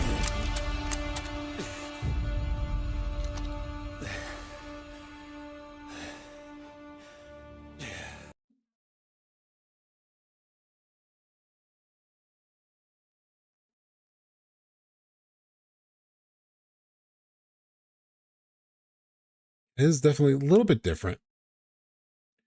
You still have like similar, like kind of like shape under the mouth and between that and the chin. Like, it's not completely impossible. It's just a regular robe, but the thing that gives me hope that you're all correct is this whole shit. Remember, we kept talking about it when we reached chapter 4 of Rebirth. We're like, why the fuck did they show this scene? All born are supposed. And they show it again during this scene. Final strength. 7. What will you know of the Where is it? They obviously show Robe Cloud here, right? But they also show the fucking Condor scene here. And the Condor grabs a dude, flies off. You posted a side by side? Where did you post that? It's like in the Discord or something?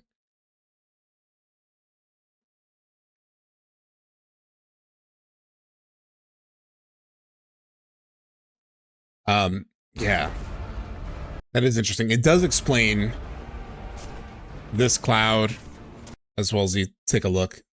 Where, Ben? You can't post images in YouTube. Link? There's no link showing.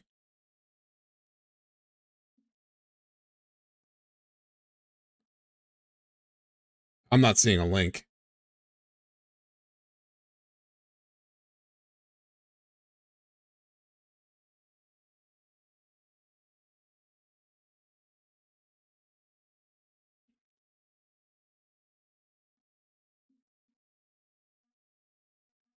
It might block links, yeah.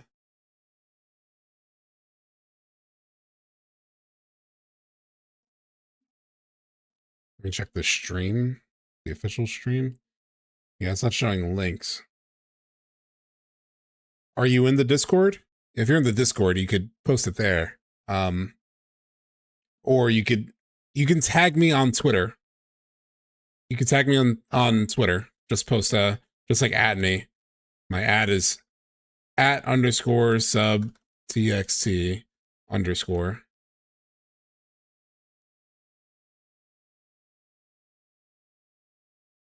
That's my @ So just hit me up there.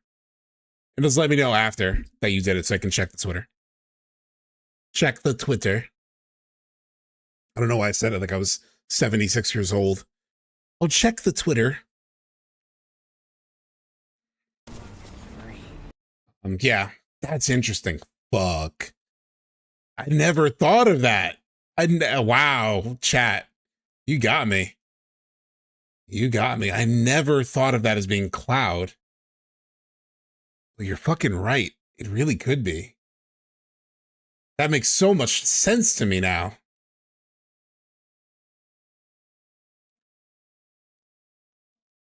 It actually adds things up quite a bit. Like things that have been like, I haven't really understood before. Like the fucking Fort Condor scene. Why the scene comes back so much. Like I keep thinking, I just thought this was like a regular, clone. That makes so much sense being Cloud. Fuck. That's really cool. That's a really cool idea. Holy shit.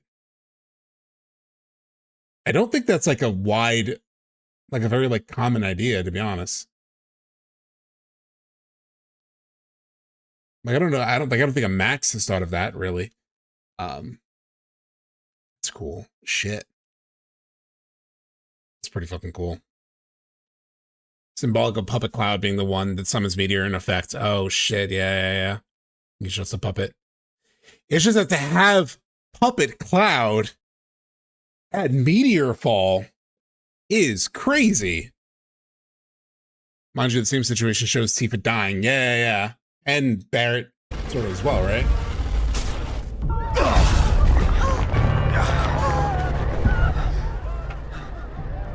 Talk about raising the stakes. Cloud at Meteor Fall. And they've teased this scene multiple times. Oh, I wonder if like here in these shots, because here it's Sephiroth. I think that's why in my mind, I'm just like, oh, it's Sephiroth, right?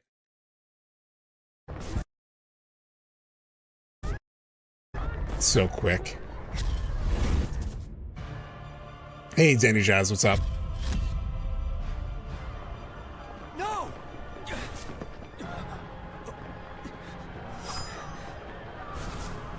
That's why I thought it was just Sephiroth, but yeah, I mean, Sephiroth does control Cloud.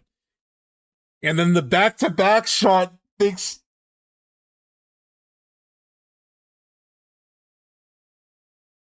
Because Sephiroth is controlling Cloud here, right?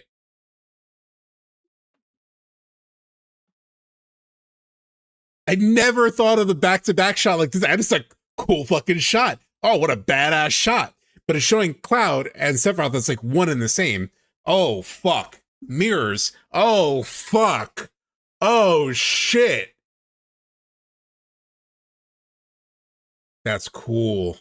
That's really fucking cool.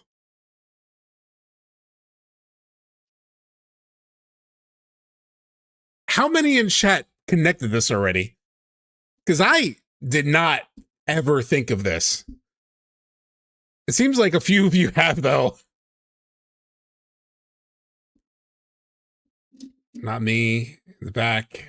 Holy shit. Ecto Gamut, you did. Amano, certainly not me. I've been sitting on this for years, Egg with Feelings. It's entirely possible that Black Robe Cloud is merely a manifestation of his fears and not something that would necessarily happen. Yeah, that could be like a dream world, right? That could be one of the worlds that can happen. I knew it was foreshadowing. Just, yeah, not to this level of foreshadowing. Exactly, Omega Taco. First of all, amazing name. Omega Taco. Incredible name. But yeah, shit. I never thought of that. But it makes so much sense. Why to have this scene Then they tease the scene again in fucking the end of Rebirth. Then they tease it here at the start of Forgotten Capital.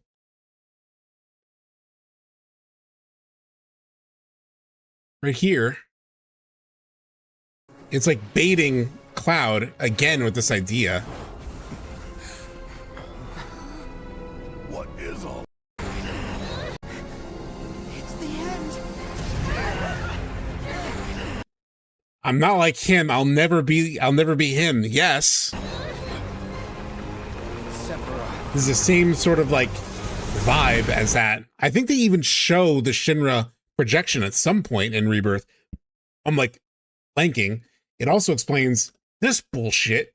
And I never understood why they lingered on it, right? Why they lingered on this moment.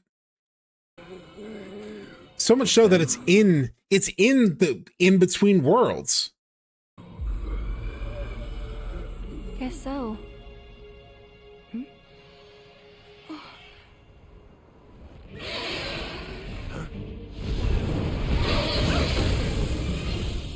Grabs the dude, zooms in on the dude.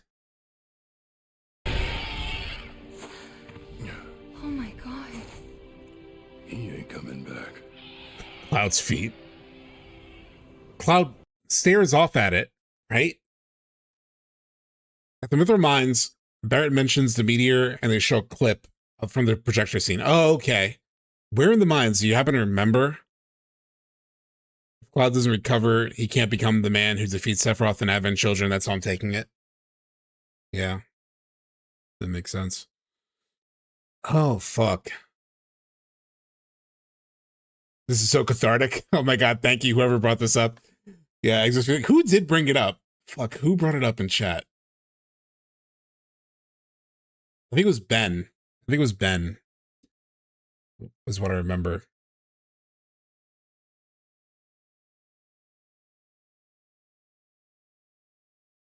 I'm pretty sure it was Ben.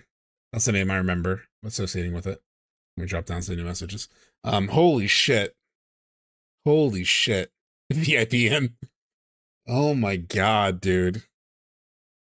At the end of Myth of Minds before Barrett rejoins. Holy shit, chat.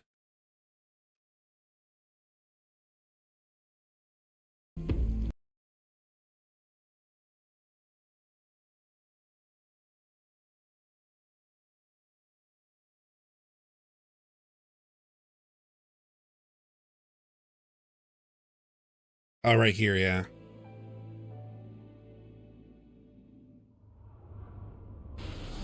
We all know what's at stake here. The fate of the world. Oh, it actually shows the end of Rebirth.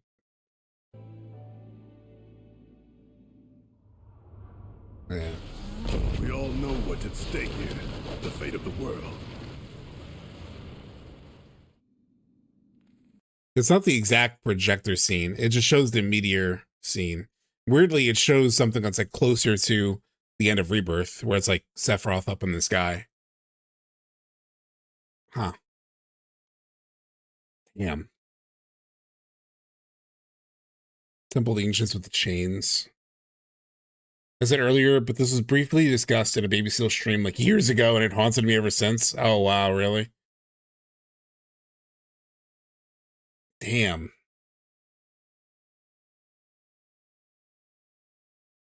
Charlie Wild. Need to watch the appearance of Meteor and Sephiroth absorbing it side by side to the scenes at the end of Remake.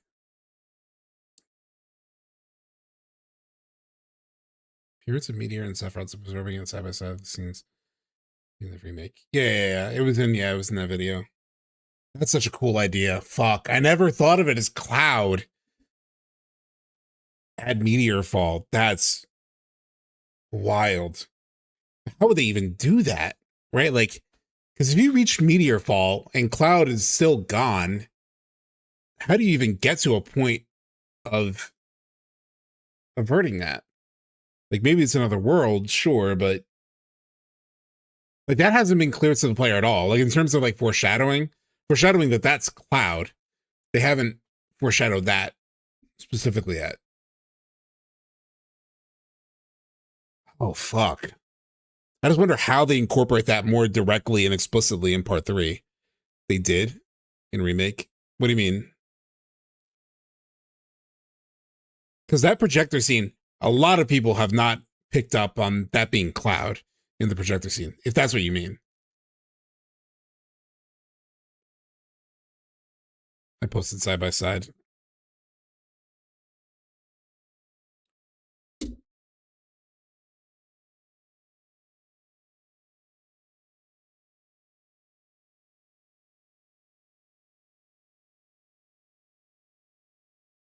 They showed the reunion. Are you talking about this?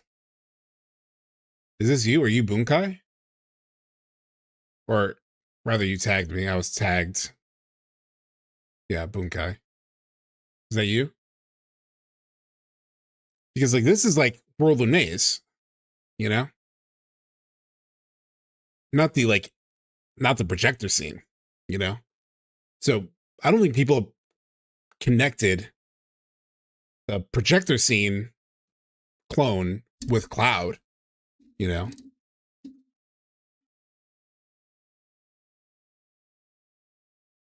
Nick is saying, I don't think that scene is literally going to show up in part 3. I think it's more metaphorical than foreshadowing.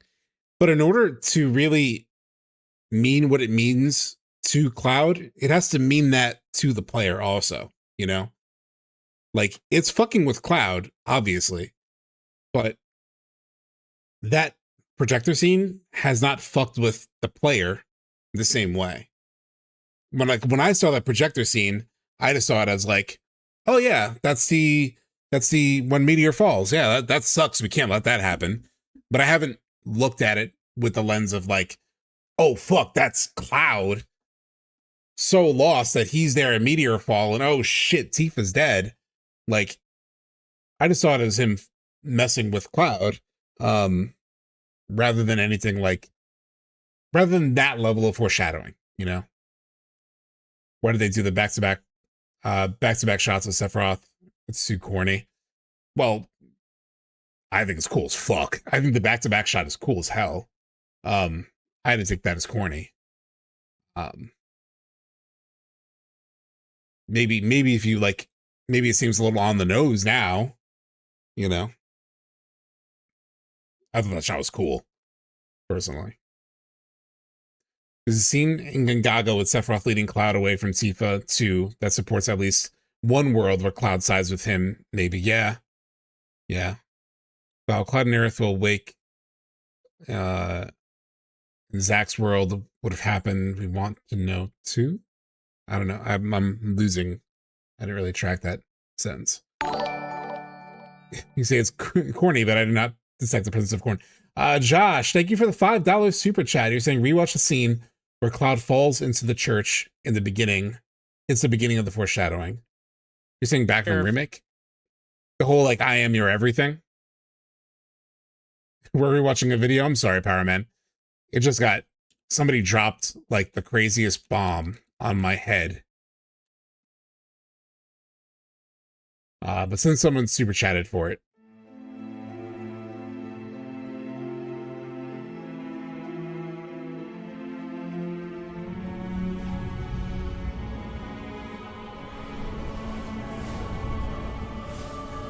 That's a good call, Semiron.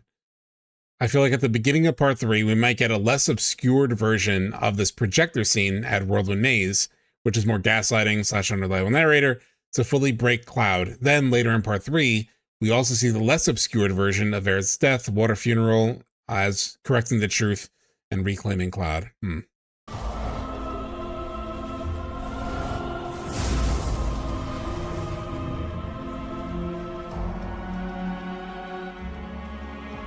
Hey, buddy.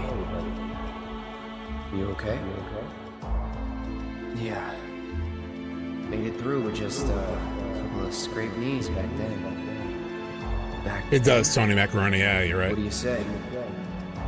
We doing this? Have we? Never mind about that. Right now, you need to focus on yourself. Move something. Anything. It was in OG, it was, but the ending of it wasn't. Like, all of this is in the original, but... Why not? Good. Easy does it. Slow. And steady. Yeah. And then that hand transforms. Hey, who are you? Who are you? I am. Or at least Sephiroth comes in. Sephiroth hijacks it. Fuck, that's loud.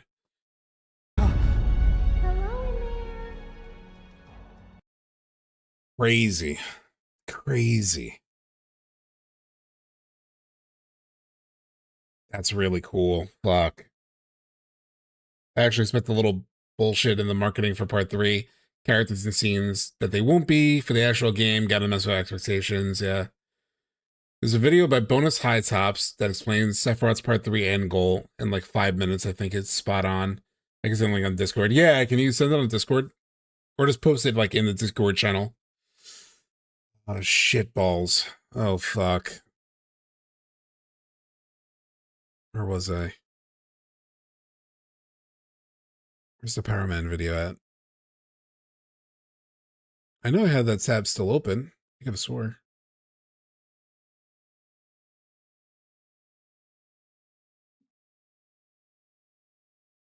Did I lose it? I think I lost it. Powerman 7 Rebirth.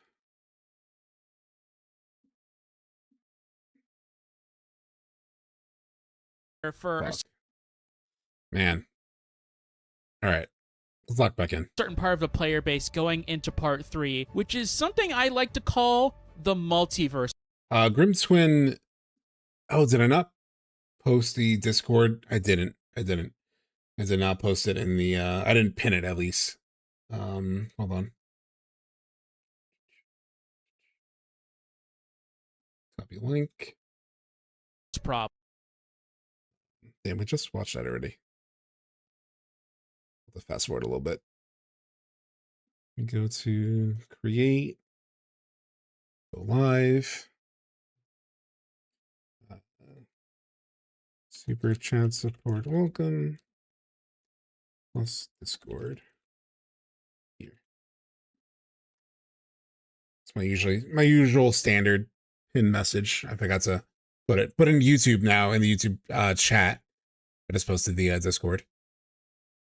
And it's linked. It's pinned on the chat, so you can always get to it. So, fuck. All right. Let's finish this. Means nothing when you could just go and grab a near identical one.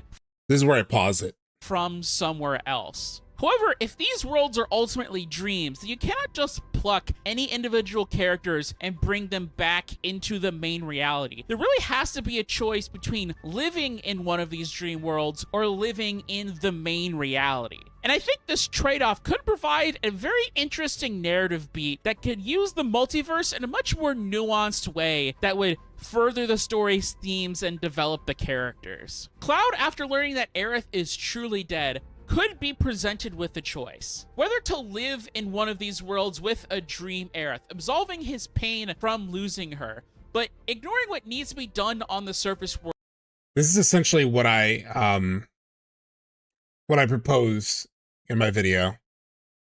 World in order to accomplish his own selfish dream.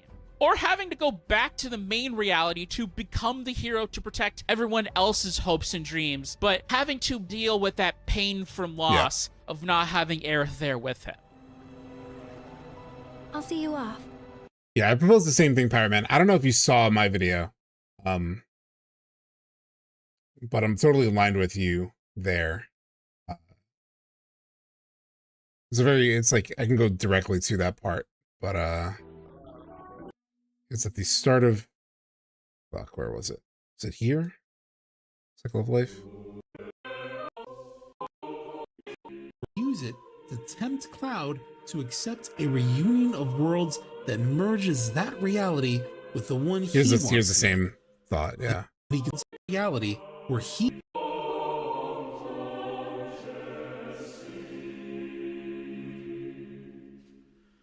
if Cloud did make a reality where he saved Aerith, like a dream world, you know, Sephiroth could use because the manifestation of his dream of saving her. this to his advantage.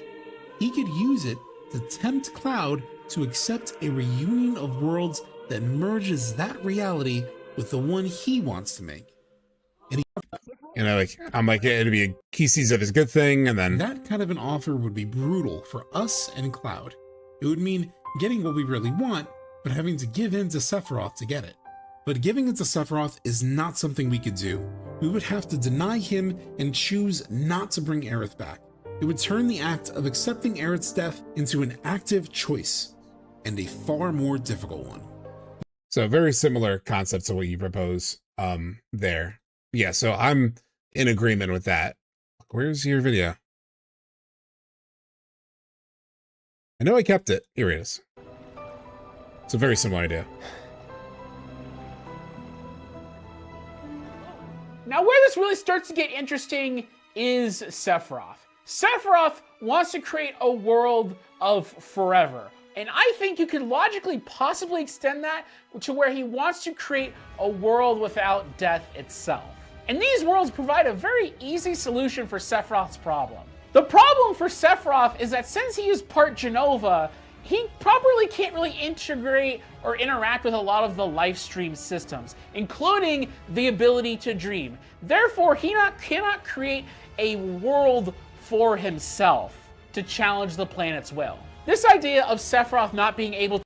Yeah, that was an interesting idea in somebody mentioned in one of my comments, Brian Hickman mentioned it in one of my comments, that idea of like how this all relates to Crisis Core, which we will play in a little bit. What time is it? 4 o'clock? Fuck me. But like the idea that yeah, Sephiroth can't have his own dreams. That's a big focus of Crisis Core.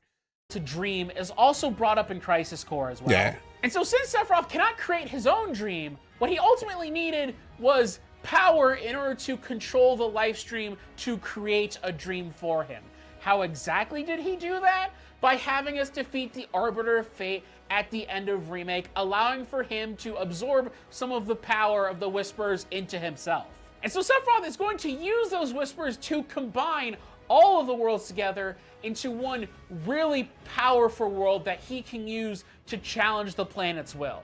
And so that means that the reunion of worlds is not some vague multiversal merger. It is the destruction of everybody's hopes and dreams in order to create a new eternity that Sephiroth will rule over. Their words, they don't reach him. All these moments and memories, precious and fleeting, they're like rain rolling off his back. And when they're gone, he won't cry or shout or anything. And so part of the reason why that Sephiroth is restarting the Shinra Wutai War is specifically because he needs people to die and join all of these collective worlds. That he needs enough people to make this world powerful enough in order to challenge the planet's will. And so you can kind of naturally see how Meteor would fit into Sephiroth's plan based on this, right? That it's an ultimate kind of lose-lose for the planet. If the planet spends too much of its energy fighting off the Meteor and not enough on fighting back Sephiroth, then Sephiroth can just overpower the planet as a result, since it's being drained of lifestream. But if the planet is too focused on fighting off Sephiroth and not enough on Meteor, then Meteor can hit into the planet, kill tons and tons of people, add to Sephiroth's world, and then overpower the planet and become supreme ruler of the planet either way. Okay, so after explaining this entire theory, the obvious question becomes, why even do this? Why add this element to the story in the first place? And kind of my primary reasoning is that this idea, I think, would tie together a lot of the new themes and elements from across the remake games into a cohesive whole. Why introduce the idea of destiny and the idea of breaking fate at the end of FF7 Remake? Well, because Sephiroth wants to break the fate that bounds all of us, at least here in the real world. Death, mortality.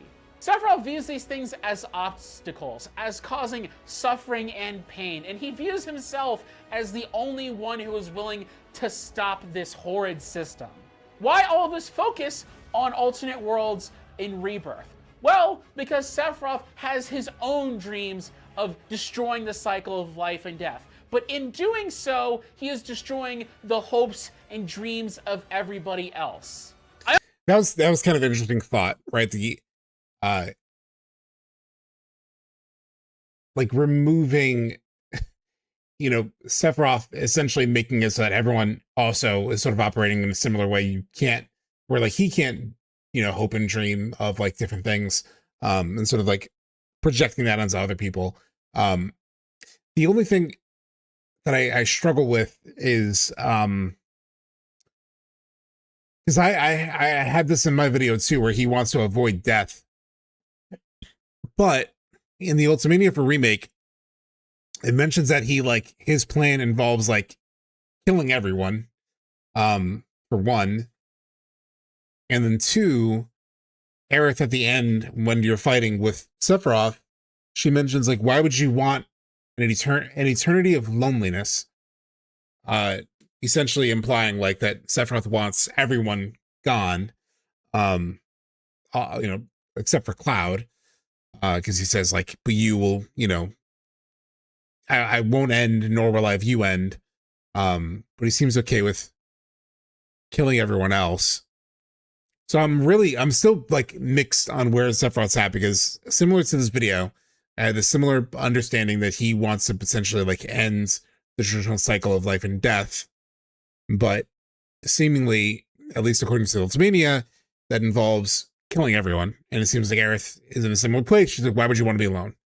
I also think that a lot of these new themes can also tie back Kind of romantic. Eternal romance with Cloud. into a lot of the original themes from FF7 about dealing with death, grieving, and dealing with loss in general. That having hopes and dreams are good, but we shouldn't let them blind us from the reality that is happening around us. That we shouldn't let our hopes and dreams get in the way of properly grieving somebody that we had lost, or not being able to properly understand that these people are now no longer with us. And ultimately, the embrace of the cycle of life and death is one's own ability to be able to move forward in their own life, and not just be able to deal with the loss of somebody else in their own life, but deal with their own death. So anyways, guys, that's it for the video. Did you? Yeah, so very much like aligns overall. What this video points to is actually pretty close to what I proposed in my video. So a nice, you know, 20-minute summary of like a similar concept with some new ideas, like the idea of like how the world's operating, like the way in which they are dreams, and that sort of like weirdness with time is definitely, you know, good piece of evidence. Seed is saying there's also some sort of parallel nonsense going on. It's possible that Meteor has already been summoned, and all of FF7R is basically the last chance to stop Sephiroth. Endgame Northern Crater, basically. I mean, it would explain the foreshadowing of like seeing Cloud at the point of Meteor Fall, maybe. Sephiroth is a form of paradise. Sephiroth lacking dreams and honor is also a good contrast with white and black wings, but he does technically have a goal. That's the thing. The only thing about like him not having dreams is like clearly he has dreams at this point. Where is it? Ever Crisis. But like whether the I think the challenge is like, does the planet appreciate the watch? Yeah. Does the planet acknowledge his dreams? Is I guess like a question, because like to me, episode 1 full, to me it seems like Sephiroth does have something he's dreaming of here, right? Definitely dreamer vibes here.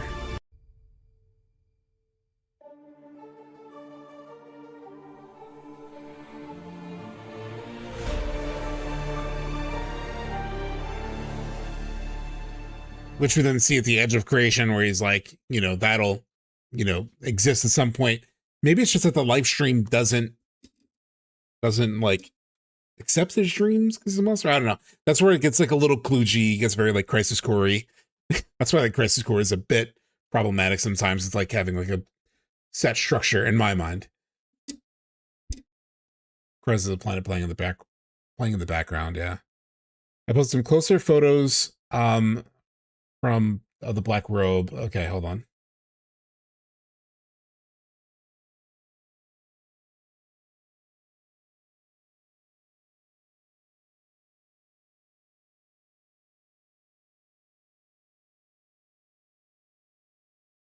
Man, I don't.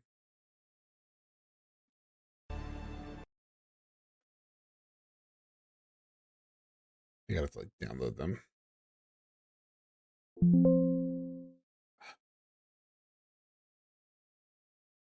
Robe 1.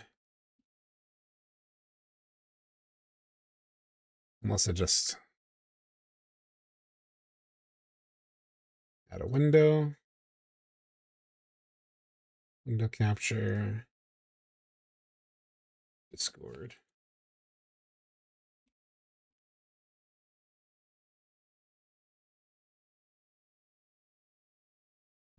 Where's the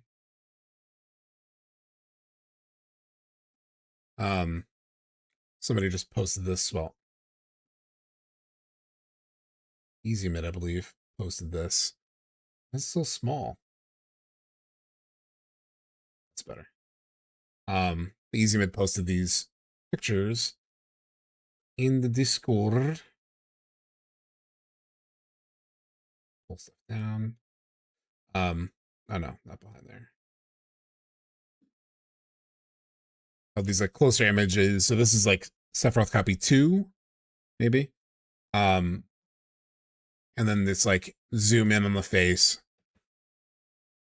I mean, this just looks like a clone to me, you know, versus like being specifically Cloud, you know. Especially in this scene.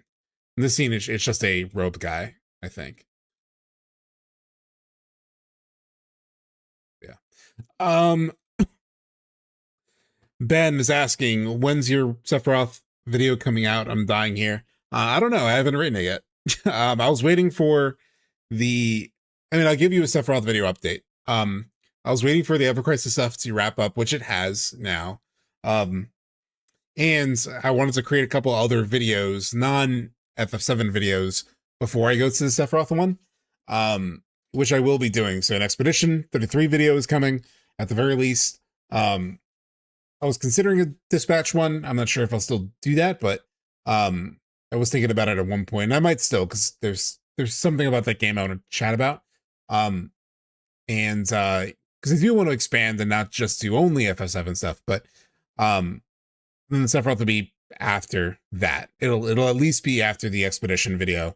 But I sort of like needed a little bit of a break, and look, I'm still figuring things out, right? Like you in particular blew my mind today with the cloak figure projector scene. The cloak figure at the projector scene did not have a number.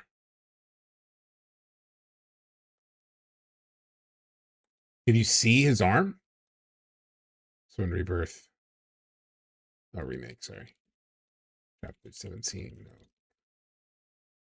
Chapter 16.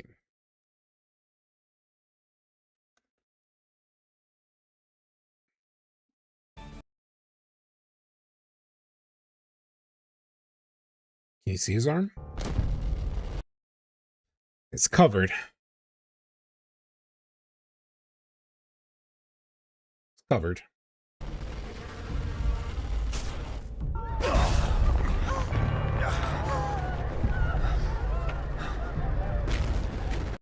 So yeah, there's no visible number, but there's also no visible arm. So no way to really like confirm whether it has a number tattooed or not. Yeah, it's kind of inconclusive to me. Yeah. I hope there's a nice trailer next week. Well, this week, 4 days. 4 days. 4 days. All right. It's almost 5 o'clock, and I have not even started Crisis Core, which I know does kind of get the backseat treatment a little bit anytime we're streaming. Because we end up getting into like these like rabbit holes somehow we're still getting into crazy rabbit holes about Remake and Rebirth, which is nuts. It's nuts. Let me update the category. I'm going to set a crisis core. I throw into the bathroom again, and then we'll play crisis core. Be right back, chat.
All right.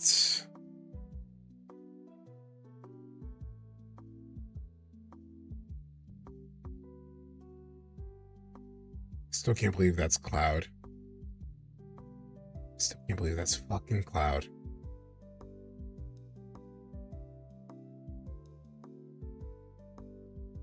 It makes sense. The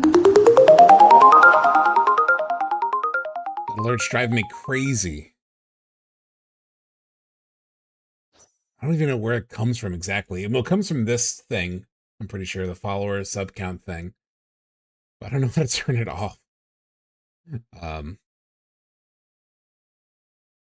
Wait, that should do it. If I like mute that.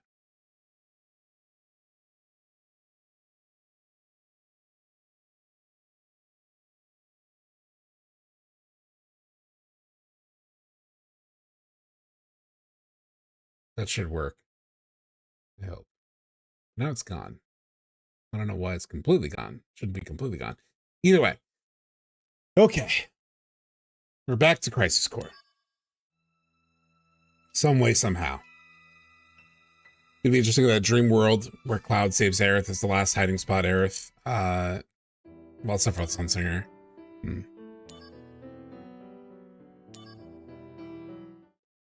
A lot of remakes seems to be doing something in parallels to the OG real world, whether that's Cloud Subconscious or an obvious live stream space or whatever. It's still 2 lines. Got a soccer game. All right. Have a good day. If you have errands, I suggest you get them done quickly. As soldier, you never know when you'll be called to duty. Was this where we left off?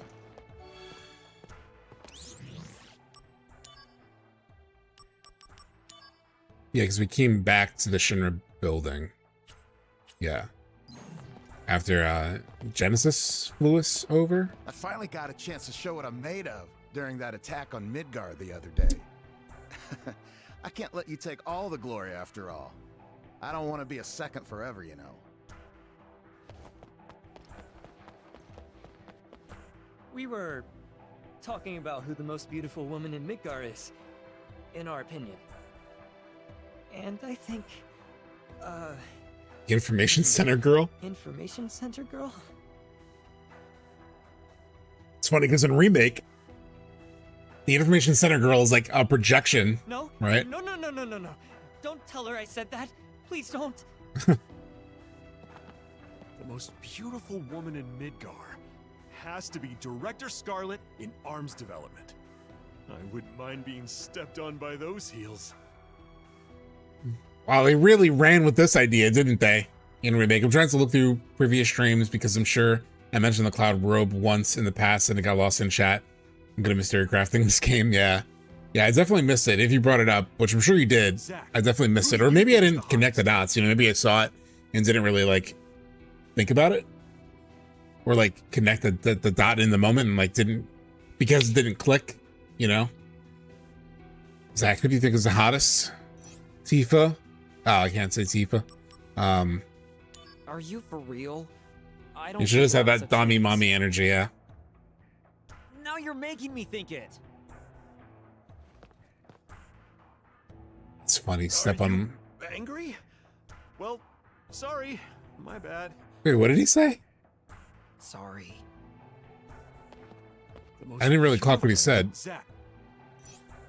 Are you for real? Why did he apologize? I don't think about such things. Oh, so if I say Aerith, he actually doesn't. Zach doesn't say it. Now you're making me think it. Are you angry? Well, sorry. What happens if I say the other ones? Does he say the same thing? Are you for real? No. Yeah, it's the same thing. What if he says me? The most I would. It's the same. Are you for? That's kind of lame. This is famously bugged. Oh, okay. That's funny. I got new mail from the boy Kunsel. Sephiroth's whereabouts. You were complaining about not being able to get in touch with Sephiroth, but he's in the data room. Looks like he's going through all the research papers on a series of experiments called Project G, as well as other experiments conducted around the same time. But Project G took place over 20 years ago, and Hollander has taken some of that data with him. Project G took place over 20 years ago. Hollander taken some of that data with him. I even hear that the really important data isn't even here, but hidden away in some other place. Oh, it's hidden away in some other place. Obviously, Nibelheim Manor. I don't know if anyone's ever going to understand the full scope of those experiments. Got it. It's weird. Aerith does say that Zack is ladies man in OG, but I don't really see it in Crisis Core. Maybe I don't remember. Yeah, I think like when she says it, for me, whenever she said that in OG, she says it in Rebirth too. I take it more as like her assuming that because he's so charming, that he has to be sort of like a ladies man, right? That he has to be. You know, it's almost like the thing of like, oh, this person can't possibly like me. You know, like they're so X, Y, and Z. They're so charming. They're so attractive. They're so whatever. That you can sort of like talk yourself into being like, you know, oh, they're not into me or whatever. Da da da da da. I take it that way at least. A while ago, I was on Professor Hollander's security detail. When I think back, he was talking about quitting security, Shinra yeah. Even back then.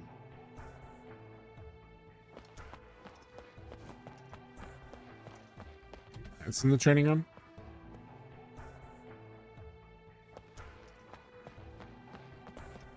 What you got for me, bro? We're going to test your physical fitness. It's important that we make. Oh, is it squats time? I thought we were gonna get the squats earlier, sure you're ready. but here we go. Ready for your physical fitness test? Fuck yeah, I am.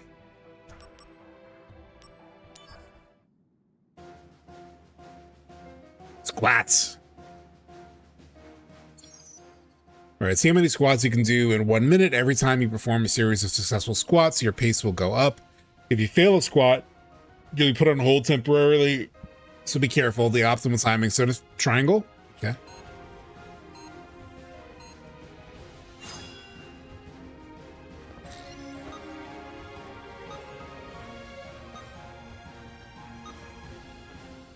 There's actually like vibration in the. Oh, what the fuck? I missed it. There's kind of like a vibration in the controller that gives you a bit of a hint once you press it. It's kind of a cheat. Yeah, I'm getting pumped. The speed up screws me up. He does like to flirt a bit. Yeah, I guess. Right? Like, Cisne, he does technically.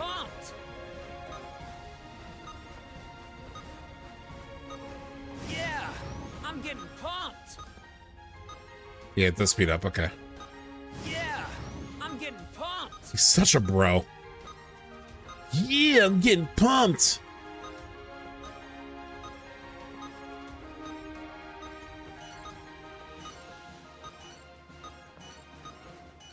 This is so much easier than the remake and rebirth version of this. Best times up on right do a squad challenge. Yeah, it's so funny that they really took one small element from OG and turns this whole thing. Yeah. He floats to the secretary in Shinra Tower 2. Does he? When is that? Got the quadriceps of steel. Challenge? Of course. I mean, he must have charmed Siste somehow to get her to watch over Grangaga. Yeah.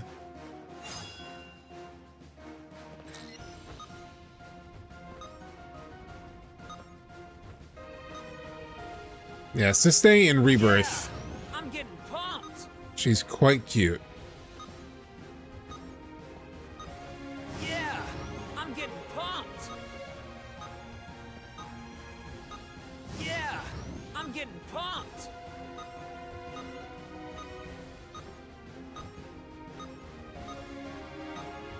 He's outgoing and charming, yeah.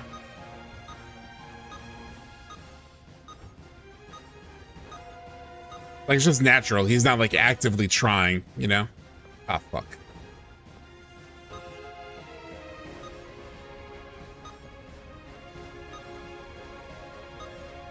What happens when you look at chat while doing squats? You gotta lock in when you do squats, everyone.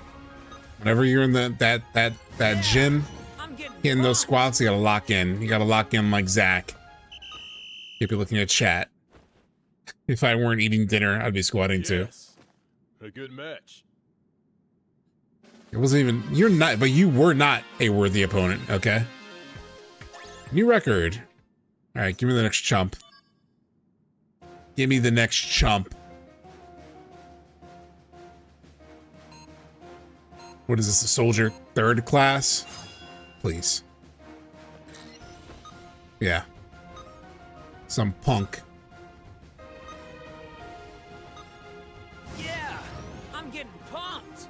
Like, I shouldn't even have to go against 3rd class. You know, I'm 1st class. I'm getting pumped. I'm already in 1st class. Where's this guy been? Yeah, I'm getting pumped. Has he done operations with Sephiroth? Huh? Has he been in a room with Angeal and Genesis? I've been in the shit.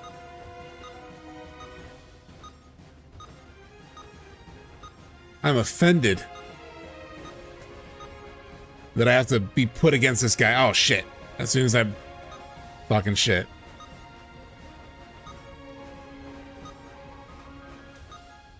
Yeah, I'm getting pumped. Bring me jewels. Someone bring me jewels.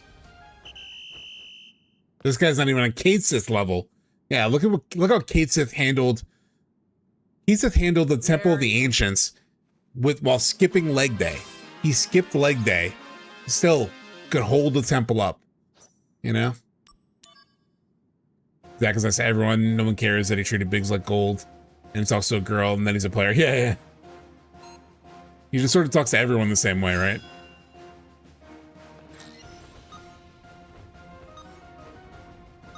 We're trying to give everyone, let's give everyone that isn't Zach the same complex that Cloud has. Why is this guy ahead of me? I'm getting pumped.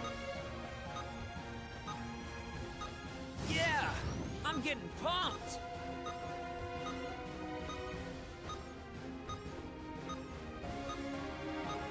So I'm eating him up too. Eating shit. Ah, fuck.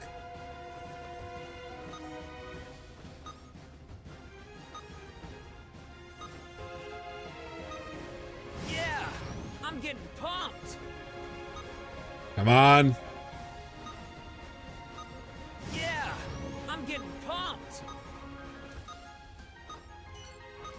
Yeah, I lost it early. I'm getting pumped. Still match my old record. Apparently the receptionist started the fan club and says any reports on it. Those fan mails are so funny. Oh, interesting. Yeah, I gotta get to the fan groups and stuff. I haven't gone to that yet. You get to that when you go back into Midgar, right? Oh, is that it? I did them all. Okay. Today we are going. It's in ready. I already did it. I hear Easy. Professor Hojo got caught in the middle of that recent attack on the Shinra building. I hear he made it out unharmed thanks to the first that was guarding him. That was me. You don't even know the first? You don't even know who it could possibly be? Let's take into account the different firsts that are out there. Genesis wasn't him. Angeal wasn't him. Sephiroth wasn't him. What other first could it possibly be? Could it be the guy you're talking to, bro? A little situational awareness would be nice. Check out the material room. Can I make something new? Hey, you have a Mako stone with you already. Of course I do. Can you leave that with us, possibly? We can make it into material. All right. Oh yeah, if you want, you can. Let's actually watch it this time. So usually I do skip it, but like, yeah, let's watch it this time. Commencing materia generation. It's so unnecessary. Confirm status. Ready, sir. That guy was an integrated witch guy. Engine is on stand. Main engine online. Report Mako concentration rate. Concentration rate at 20, 30, 40. Steady at 50%. Increase main engine output. The first 30 seconds of the process is crucial. The scientist I'm talking to right now was an integrate. Which one is he an integrate? 80% and rising. He's in Yuffie's DLC. Where? I'm trying to think of a scientist in Yuffie's DLC. Ready cooling system. Increase Mako output to maximum. Output at 120%. Scientist. Mako energy concentration rate is rising. 70, 80, 90% and still going up. All right, hang on, we're almost there. Grinding through the side missions, yeah. 100%. Am I 100% sensing? I don't think I'm 100% sensing now. The one Nero kills. Oh, shit. Main engine shutdown confirmed. Hello, materia. Oh, shit.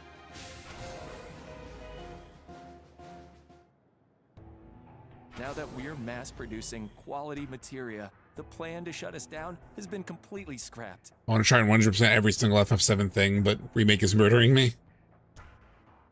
Zach, truly, we couldn't have done it without you. Thank you so much. That's crazy. Forget losing my job. They just gave me a big bonus. I mean, it makes sense. That would make sense, right? Regen. Nice. My dream is to newly establish a materia department within the Shinra company. Oh, speaking of dreams. It's still just a pipe dream, but I'm gonna keep working until it comes true. You do you, bro. To supply Mako energy, Mako must be pumped out from the ground, then converted to energy in a reactor. That's why Mako-rich locations are tagged as potential sites for new Mako reactors. Hell House is so much fun, yeah. There is almost always local God, the opposition. first time. Even the war with Wutai had its origins in Wutai being named as a future reactor site. The first time that I played or fought Hell House in Remake, like the very first time, I was set up so wrong. Like, I had Cloud's sword.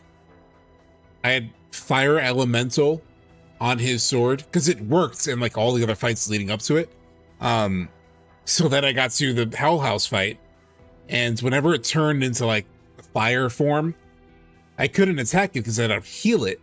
It was like the only magic that I had on Cloud was fire, so it was a long slog. I didn't know the mechanics well enough. So even on normal, I ended up using every healing item that I had up to that point. And so I beat it, like I survived, right? And I was like, all right, I beat the thing. And I was like, you know what?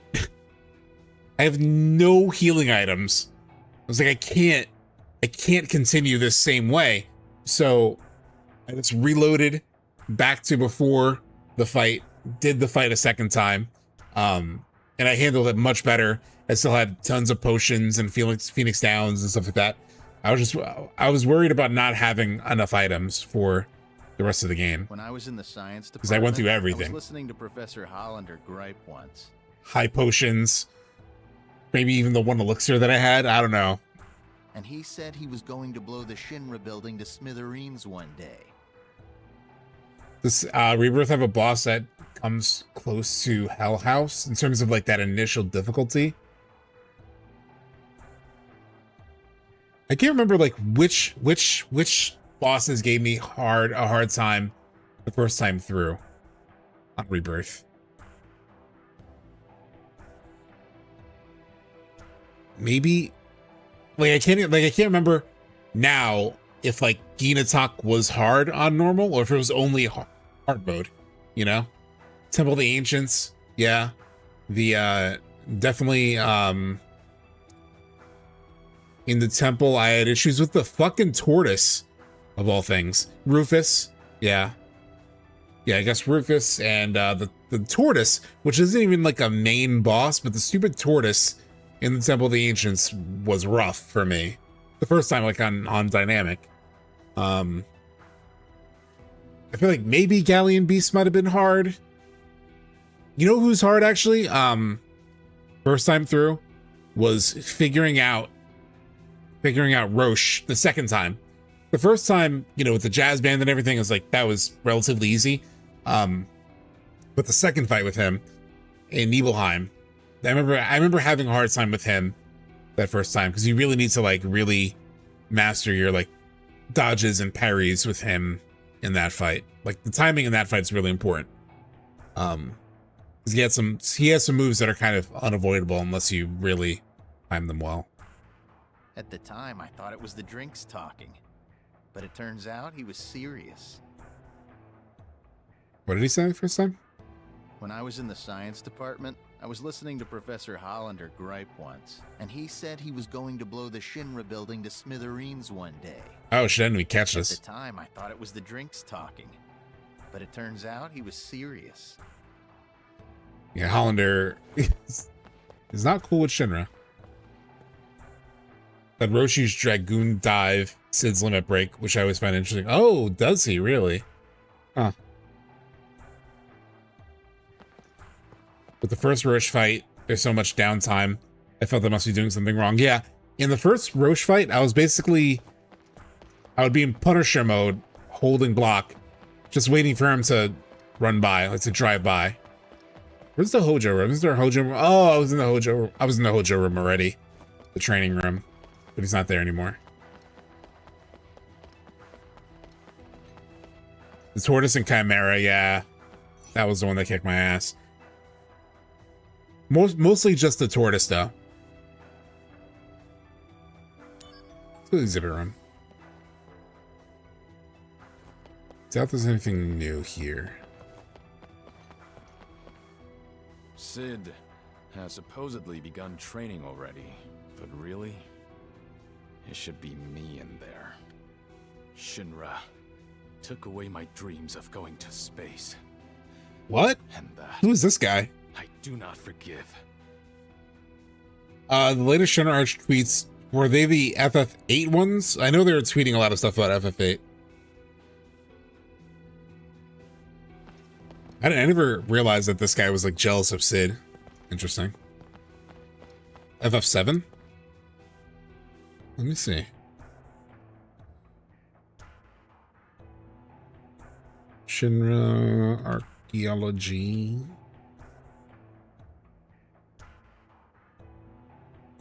Oh. Well.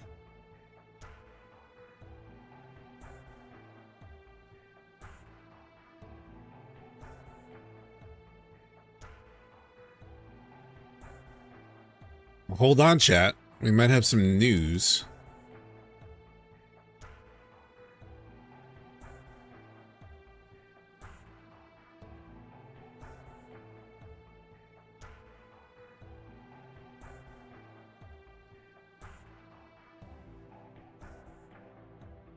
Shinra Archaeology just posted some new stuff, apparently.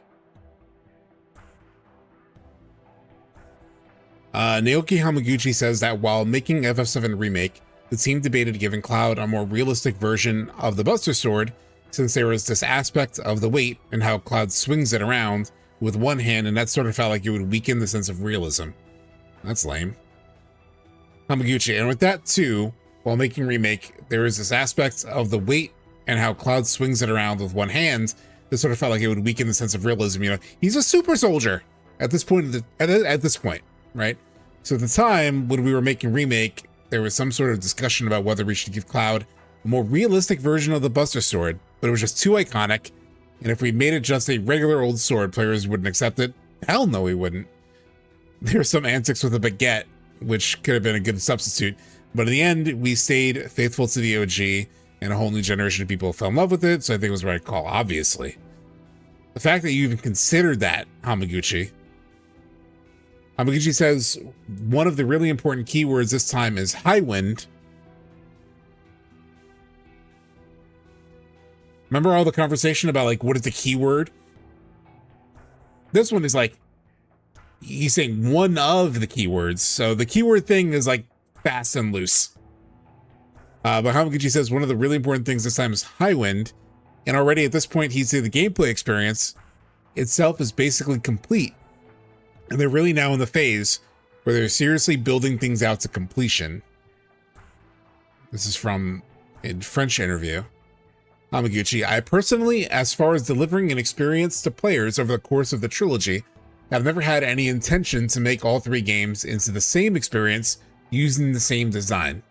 Thank you. That's good. That's a good thing, right? That helps the sequels feel fresh each time, right? I know there's an interesting one about the title. I'll get to it. For the first game, we wanted to really establish this as a remake and get that definition down.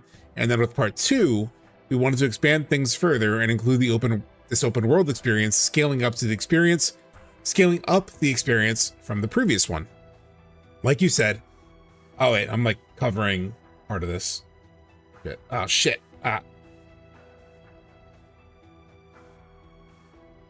Put myself under chat. And then continuing on with part 3, we want to offer a new experience, a new scale to players. And that escalation, I think, is really linked to the process of this project. And so in that vein, one of the really important keywords this time, like you mentioned, is high wind, without a doubt. And already at this point, I'd say the gameplay experience itself is basically complete, and we're really now in the phase where we're seriously building things out to completion. And I'd say we've gotten to a point where I, as a director, am feeling super confident about the game in its completed form. And so honestly, I just want to see people playing it as soon as possible. But of course, it's got to be turned into a full game first before we can get into people's hands. And we're deep in that phase right now. And I'm just excited to get into a really compelling package for everyone. So I'm hoping everyone can hold on a little longer, and we're going to get to a point now where we can offer all sorts of information about it to players. So please stay excited for that. Oh yeah, high wind. We talked about this at the start of stream. What's the next one? FF8. FF8. That was the happy ending thing.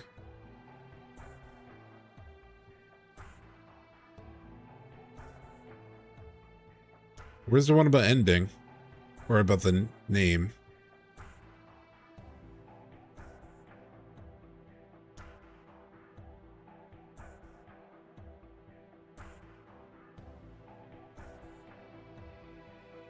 I saw it. Oh, here it is.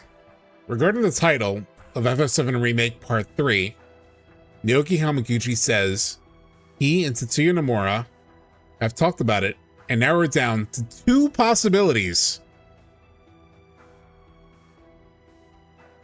which they want to decide on before the year's through. Julian Chiez, December 7th.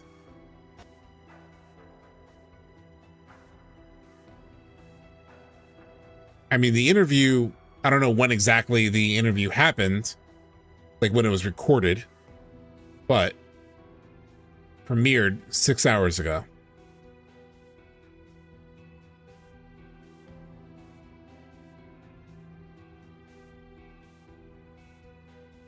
Early November at the latest. Yeah.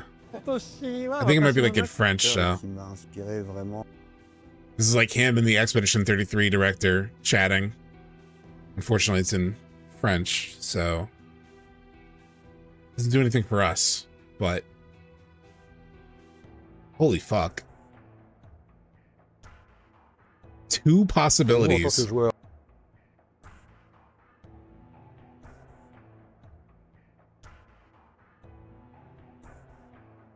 Fuck. Lollipo.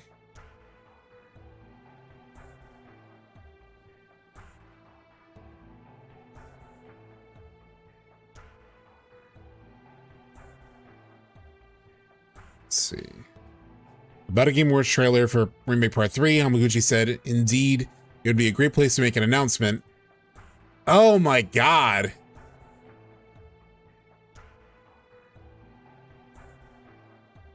About a Game Awards trailer for FF7 Remake Part 3, Hamaguchi said, "Indeed, it would be a great place to make an announcement.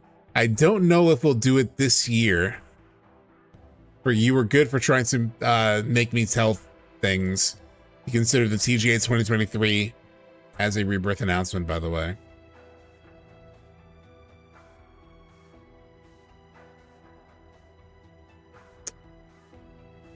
He's a lying liar. I don't know, dude. Like, why say that? You know, why say it would be a great place, but I don't know if we'll do it this year. Why would he say that? Damn.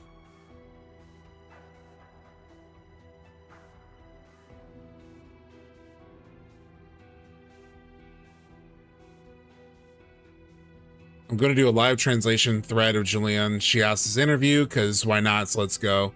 When Broach went to Japan, it's Sandfall who contacted Square Enix and asked if a meeting was possible. Hamaguchi is the one who agreed, and Broach was very happy and impressed. When Hamaguchi knew they had to go to Paris Games Week, he was the one who proposed they meet again, because he thought that would make both their fans happy. This is not a thread. Oh wait. Chias asked him how they influence each other, and Hamaguchi said that when they were working on FF, they thought about a way to have a turn-based, turn battle style evolve, but didn't took this path while Sandfall did, and they're glad they did.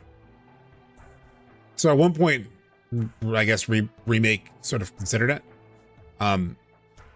They commonly point, or their common point as directors is that they have to create a game that will be appreciated worldwide, while the differences are their point of view, as in they don't necessarily focus on the same thing, because director doesn't mean the same depending on the project. Hamaguchi's focus on a lot of the entire thing that's meant to be one. Unlike Broach, he doesn't supervise the dubbing. It's something that's being delegated. Hamaguchi once again insists it's important as a dev to think about the fact that they don't develop just for their countrymen, Japanese for FF, French for Sandfall, and take into account the worldwide influence as a whole. Hamaguchi reacting at Chiaz trying to insist there is a difference in budget by saying he isn't certain Expedition 33 or Hollow Knight or AA or AAA. Hamaguchi also seems less obsessed with by the game of the year is actually a good new bro understood. What? I don't know what that means. Interesting. Damn, I'm really bummed though about him saying this.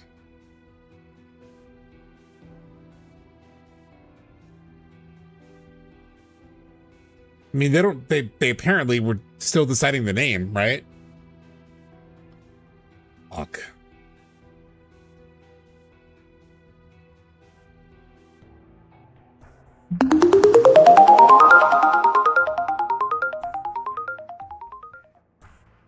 That did not mute the way that I expected.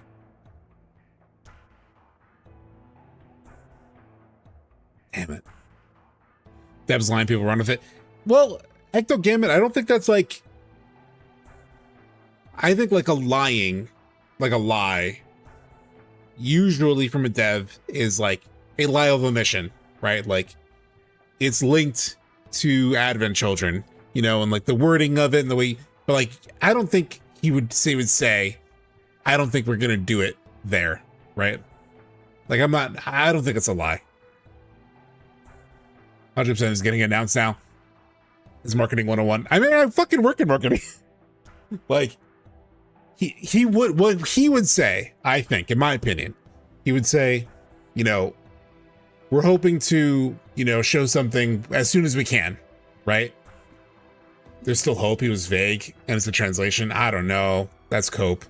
I feel like there's a lot of cope happening in chat right now. And I feel like there's a lot of cope happening in chat. Like he just said, pizza bet. I mean, I don't know how to pay that off, but I don't know. The fact that he says like, I don't think we'll do it this year. That feels like a hint, right? I don't think, it's not saying they won't. I don't know. I feel cope. I'm sorry. I do. Like, because what he has said before, like he's usually been relatively like straightforward when it comes to things like that. Things like story, whatever, like that's another thing. But the fact that this is like, I don't think we'll do it this year. You know? That feels pretty damning.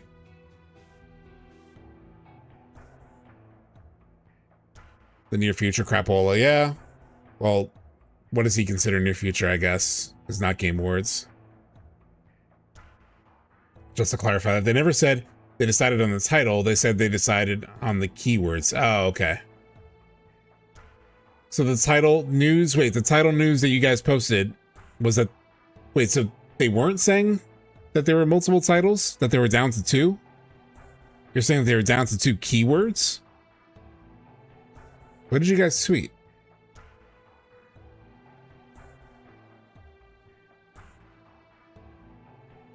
No, that's correct. Which is correct? Now I don't know which one's correct, Turk.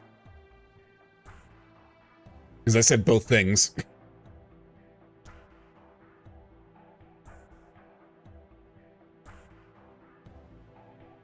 I'm saying there was an interview a couple months ago where people thought Hamaguchi said the title was decided. Oh. Got it. But he actually said the keywords were decided. Yeah. Okay. I got you. I got you now. Damn. Hey! That's a very nice ride. I actually saw the exact same car in Sector 8. Damn, it's funny because I was walking in today, like, thinking I had it at about 60% likelihood to be at TGAs. But now I'm gonna flip it to the other side. I went 10% more likely. Now after that, I'm going to 10% less likely. I'll go to 40%. This is the Shinra model SA37. You're getting played by the Gooch. I guess we'll find out Thursday. Ectogambit. Yeah, I think what Hamaguchi said means we aren't getting a trailer, yeah. Compared to the 27, the 37 is lighter in weight, but has greater durability.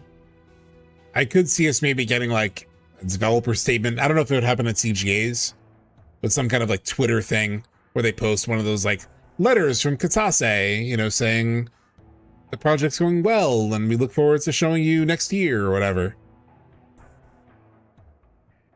They don't want to announce it because they can't settle the title name. Yeah, I don't know. With the popularity of the 37, production of the 27 has been discontinued. I wonder how much is like back and forth this happened. Here's what I think could be happening. Because, you know, all word about development has been like it's going really well. It's pretty much playable. Having been behind the scenes, some of this kind of stuff in the past, there could be like budget decisions that are being made. There could be a lot of decisions being made. Now that the title has come up as like a thing that they're still discussing,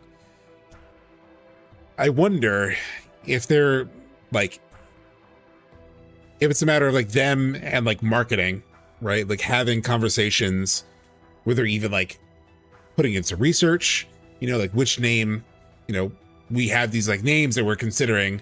Here's what we think would be best. I don't know. Like they may be actually like debating this internally still, you know, so like all their plans may be delayed a little bit because they're still trying to figure out sort of fundamental things from like a marketing aspect, like the title, right?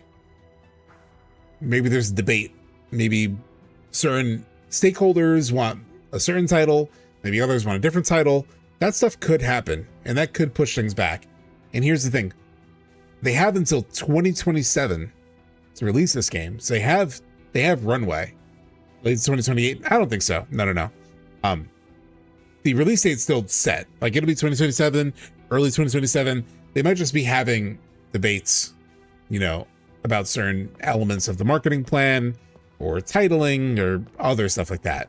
That could definitely be happening. Ever since the recent attack, building security has been tightened up immensely.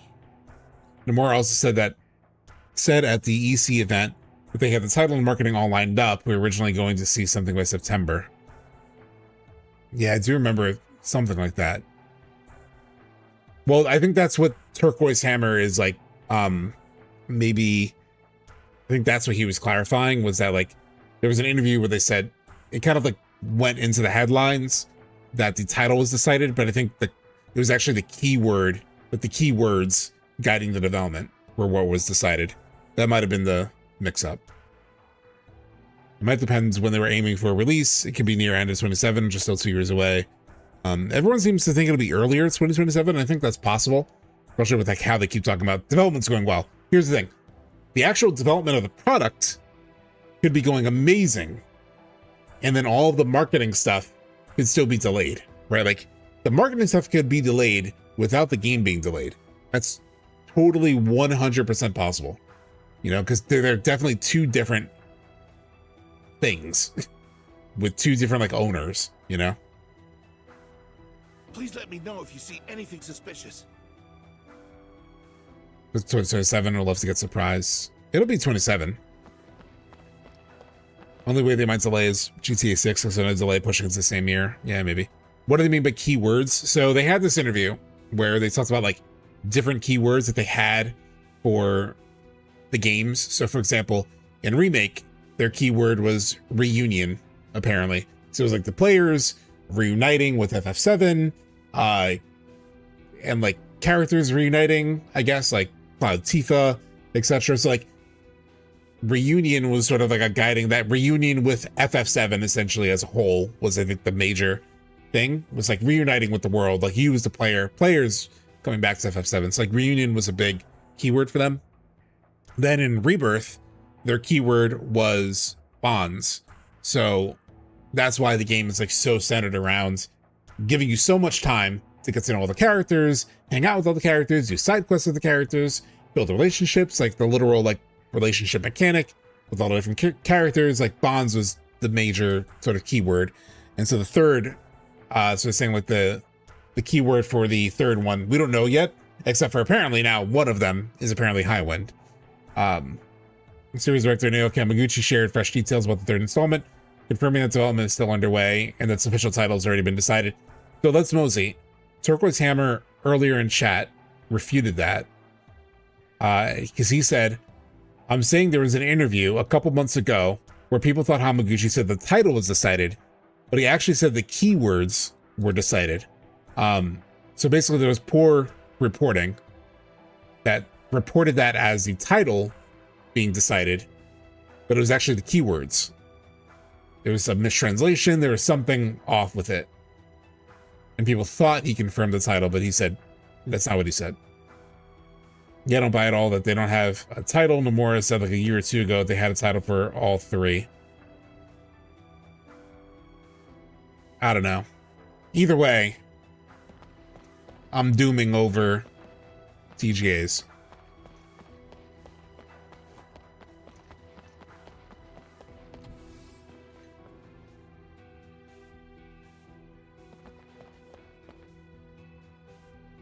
Question. Do you know what is needed for Shinra to keep growing? I mean, he's continued to say, I mean, he said very soon, since like September, and it's November. I mean, I always took that as TGAs also, but I don't know. I mean, look, I want to believe, just like Ectogamut and Star Slinger, I want to believe, but the fact that he specifically said, I don't know if we'll do that this year, that's what's really like catching me, you know?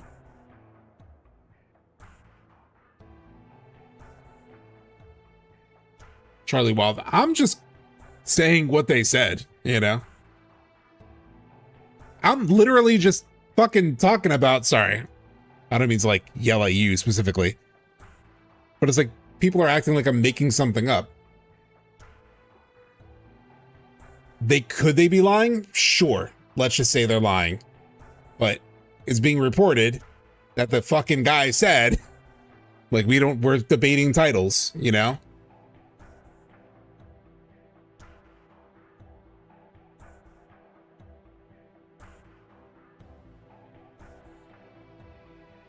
It's like, let's stop pretending. I'm not pretending. I'm reacting to fucking news that I'm getting in the moment.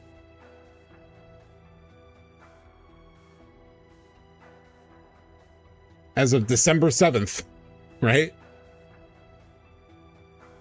Regarding the title of FF7 Remake Part 3, Nagomi Hamaguchi says, he and Tetsuri Nomura have talked about it and narrowed it down to 2 possibilities, which they want to decide on before the year is through.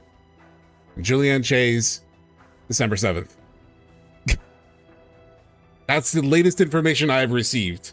So I am like responding to it. No, not you. I'm angry at the company for its performative nonsense. Gotcha.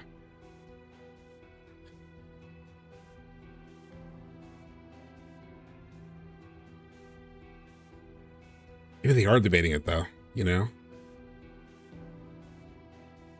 I will tell you what we need. I don't think it has any effect on the release date, Kyle. I think this conversation is 0 impact on the actual release date. 0. It is Midgar's urban development. Not gonna get a trailer. Yeah. I'm feeling that now. Is the world's greatest We'll be here though. club. We'll be here. Midgar still has problems that need to be addressed. Like urban decay beneath the plate, and the ever-increasing Mako energy consumption rate. We at the City Planning Department are fully committed to improving the lives of Midgar citizens. Hey, how's it going, Zaid? Pretty good. We're just playing Crisis Core now. We were looking at new interviews where, at least they were hinting, whether lying or not, that we might not get a trailer at the Game Awards. And also, supposedly they were debating the title, like him and Nomura, Hamaguchi and Nomura.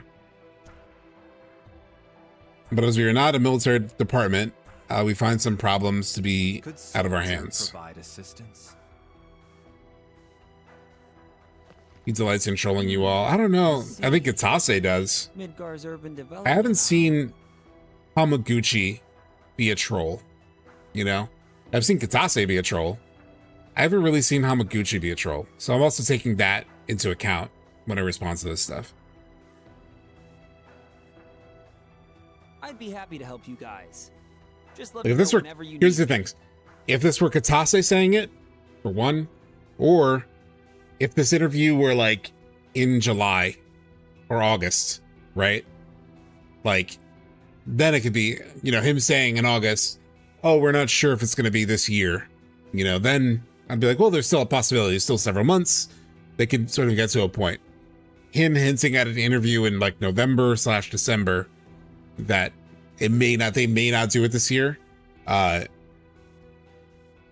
You know, feels like it's sort of deading that a little bit. Actually, let me go back to that quote though, because now I'm realizing he may have said something.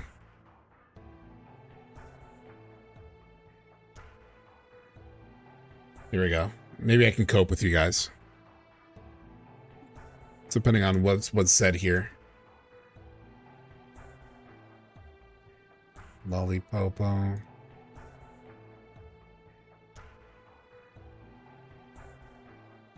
Let me bring the quote up again. Okay, here's the cope. Here's the hopium. Here's the hopium. To be fair, I kind of missed this. And then I was like, wait, what was the full quote that he said? Here's the hopium. He says... Shit.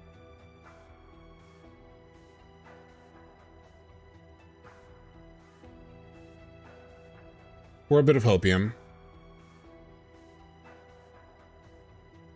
He says, indeed, it would be a great place to make an announcement. I don't know if we'll do it this year, but you are good for trying to make me tell you things.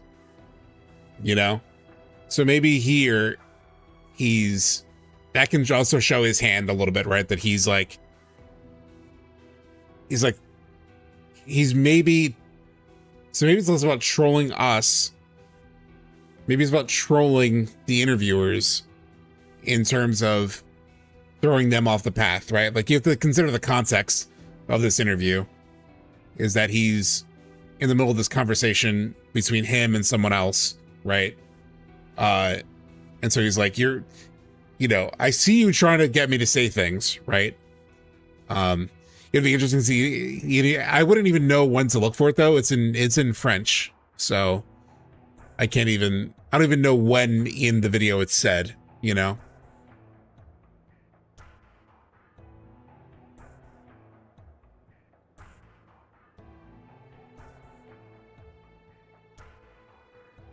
Pour vous en tant que joueur, c'est qui le I don't know when it's said, you know? Pour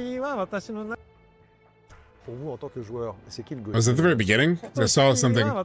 The game of the year. The set. This is basically, yeah, this is when he says it.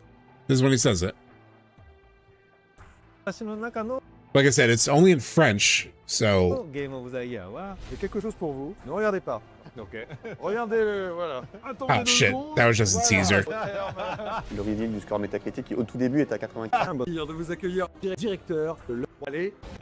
Accès, quel plaisir de souffle et d'inspiration. Yeah, it's an hour and 20 minutes.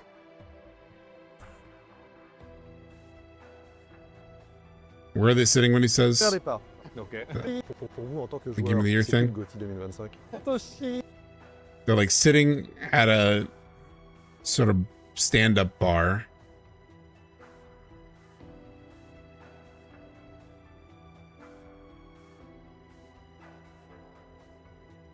They're more like here, yeah.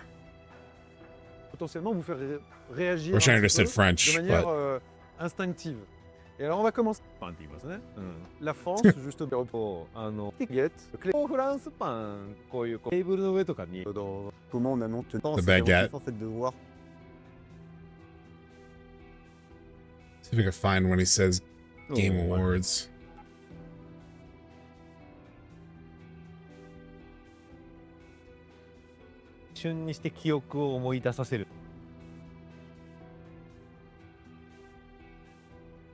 It's kind of a fool's errand because I don't speak French. But in the off chance someone in chat speaks French. Well, even if it's the body language, we'll read the body language. It's probably toward the end.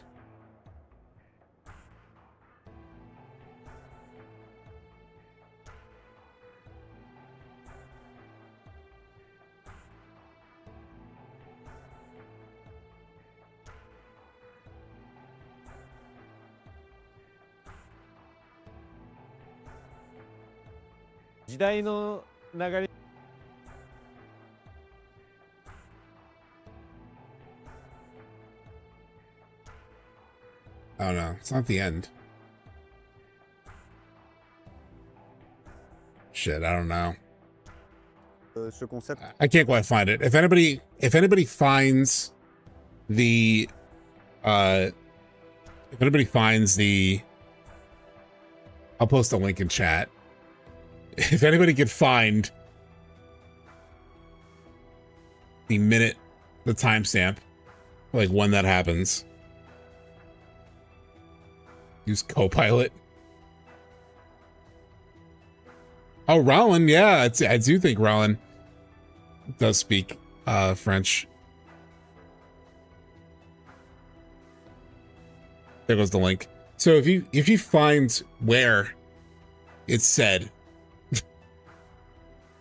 did you see the video by Direct Gaming? No, I haven't.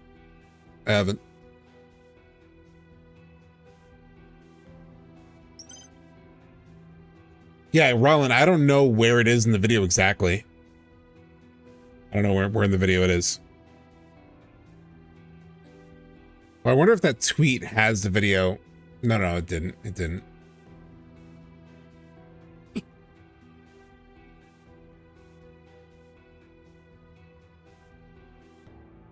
Yeah, it didn't.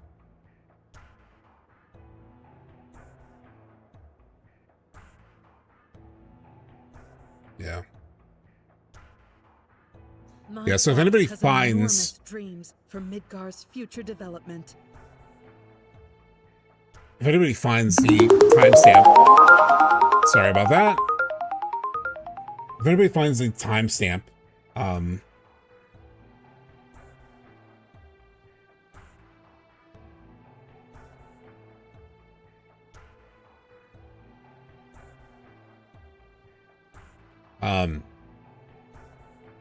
there we go. Now it should be muted. If anybody finds the timestamp, then we can play it in chat and Rollin can translate it. He's inspiring, don't you think? Here's the thing, OST. I just don't know where it is in the video. It's an hour and 20-minute video, and I don't know where it is. But actually, It's around 53:30, from what I can read to the transcript. Okay, let's see.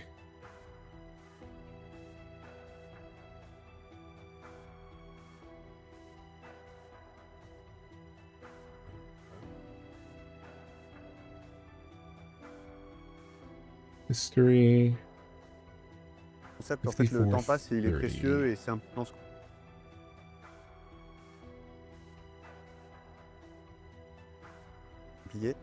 C'est à l'étude toujours, mais il y a beaucoup de défis techniques pour nous, mais on espère le sortir en jour.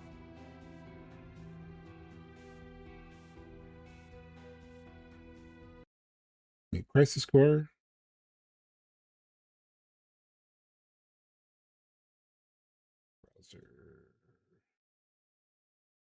Ok, alors parmi les choses aussi sur lesquelles dans l'industrie il y a un regard tout particulier, il y a ceci, et ça va arriver dans pas très longtemps. The Game Awards.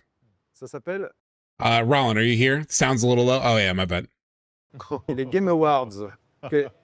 En tant que créateur de jeux vidéo, quel regard vous portez sur les Game Let me see if there are... Awards, sur cette cérémonie au global? Et est-ce que le fait d'être peut-être un jour GOTY, c'est quelque chose d'important pour vous? C'est quelque chose auquel vous pensez?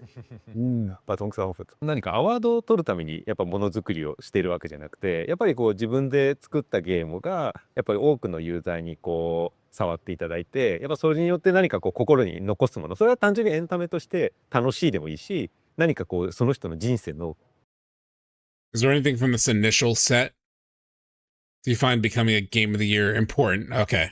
So he's responding to that right now. So far, what has he said? Rollin with the live translation in chat was set up mosely. Okay. こう何かターニングポイントのきっかけになったでもいろんなさまざまな要因でいいんだけど、やっぱり何か自分たちがエンターテインメントの作品として作って、それがやっぱ多くの人に何かいい影響を与えるっていうことがやっぱクリエイターとしては一番嬉しいことなので、そこはやっぱり重要視しています。ただ Seems like he's talking about how it's like, you know, essentially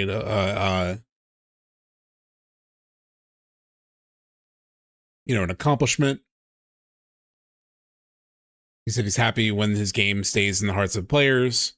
Not important, it's how people perceive it. それと同時により多くの人がこう支えてくれているものに対してみんな何かこう理由とかこうなんかこうなんだろうな評価っていうのはやっぱ欲しがるのでそういう意味でまあもうノミネーションされることだけでも素晴らしいことですしそこからさらにまあ何かを受賞すればより素晴らしいことではありますけど、まあ、何か一つ客観的な判断の中でよりこう評価をされるっていうことは応援してくれる人たち I know it's going pretty fast.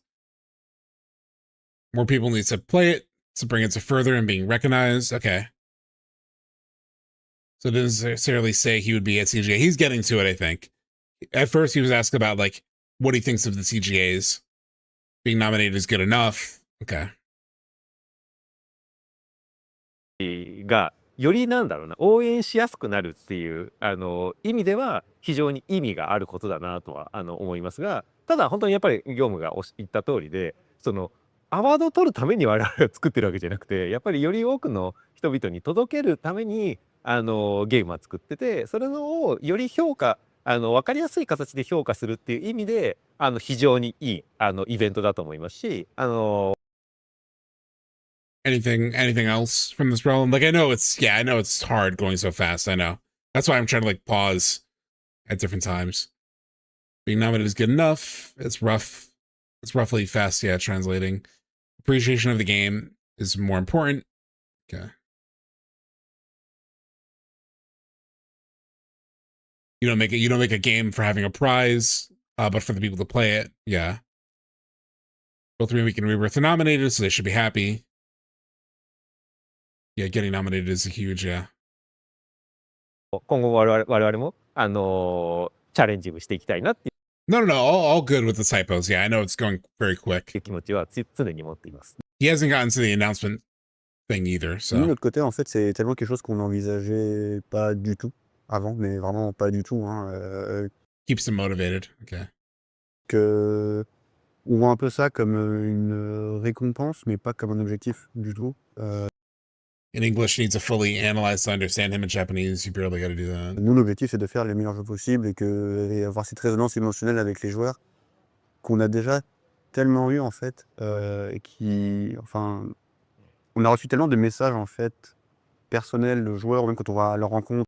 By the way, I think it is good. You know, a lot of people have pitted Expedition 33 versus FF7, you know, the remake trilogy, right? They're very loud folks that have pitted them 1v1, right, against each other and used them as weapons against one another.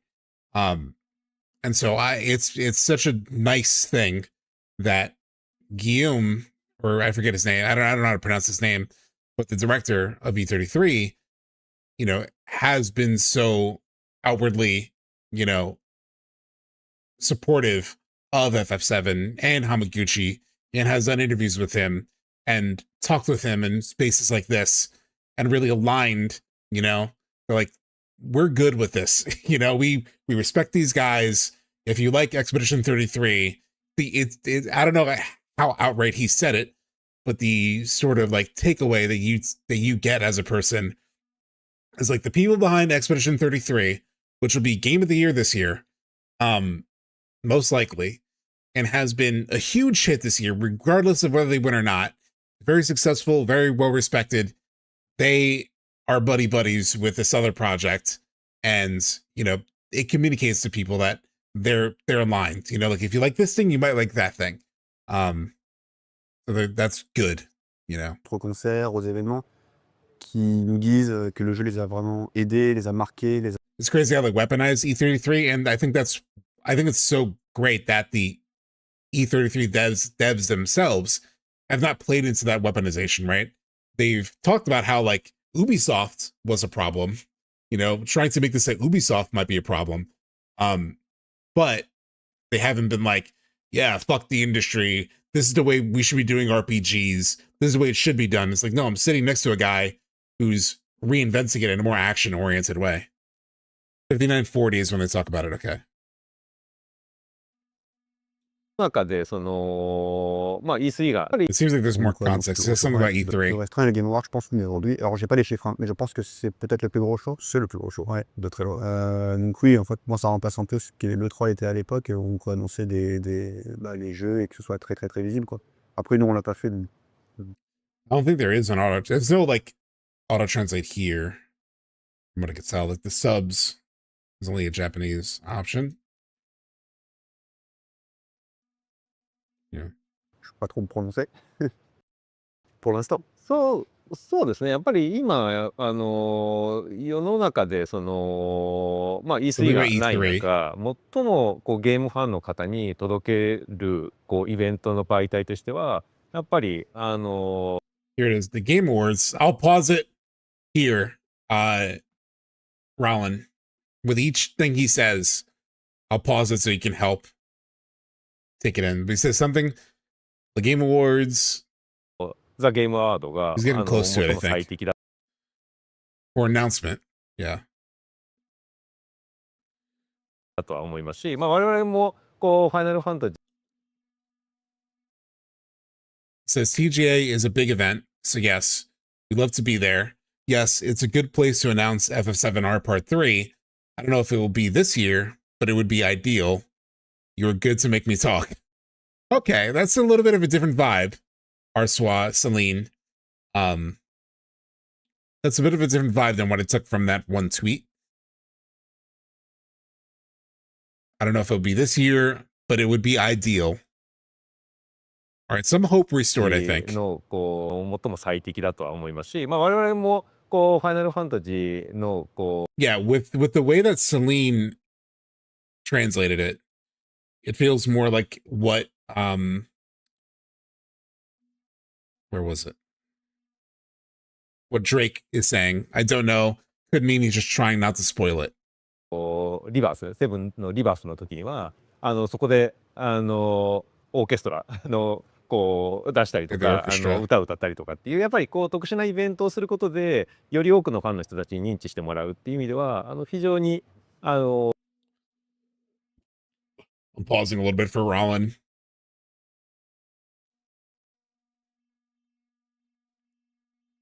He doesn't completely close the door. Yeah.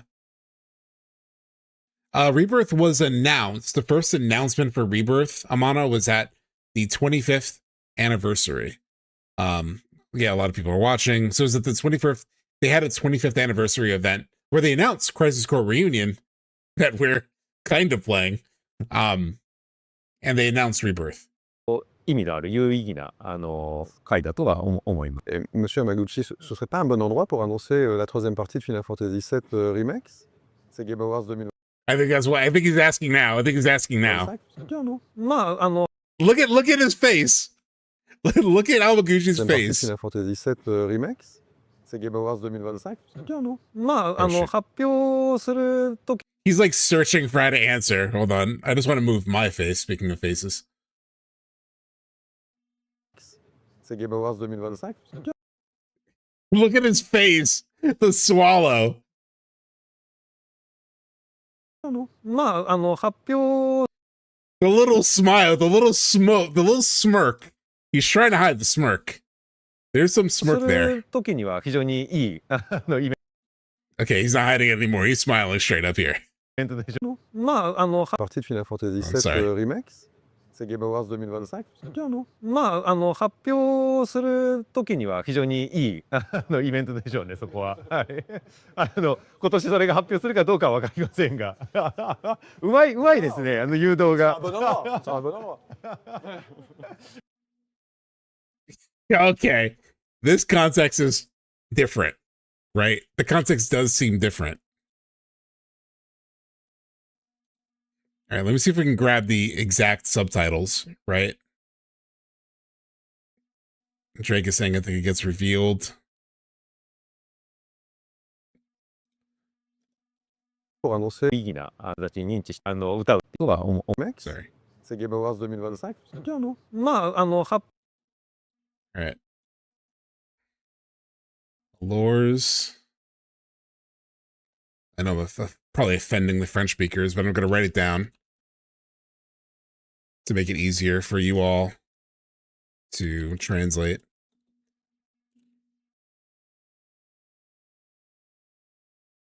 I'm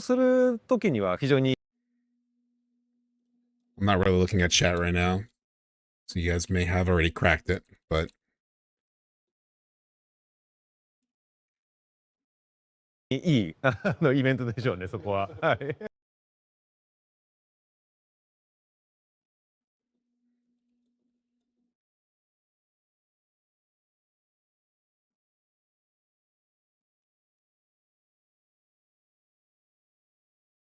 I can't put the little accent thing. こ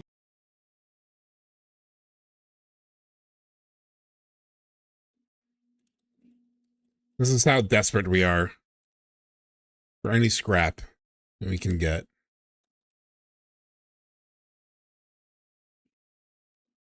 今年それが発表するかどうかは分かりません。Look at that face. Look at that face.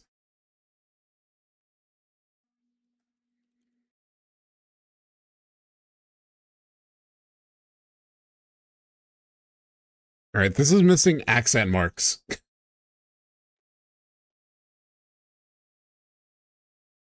Oops.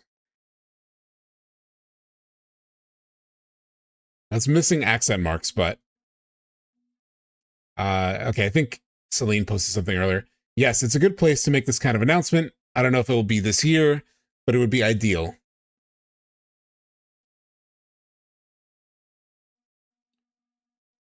If got broken there. Yeah. You were good. You were good. That's funny. I hope we get a trailer. Yeah. This is the Japanese if you want it. Okay, so this is what Circle's Hammer is saying, the Japanese says. I mean, it's definitely a really good event for when you're announcing a game, right? I don't know whether we're going to announce this year or not. You're great at leading people on. That's a yes to me. Okay, I have renewed hope. I have renewed hope. Before this interview, before the tweet, I was at 60%. After the tweet, I was at 40%. I flipped. I just went the minus 10. Now I'm back to plus 10. I'm back at 60%. Yeah. Hope is restored. Look at this face. How can hope not be restored? With this smile, this big old smile. Look at this. I'm at 70%. The context does matter. It does. It does. I'm glad we did find it.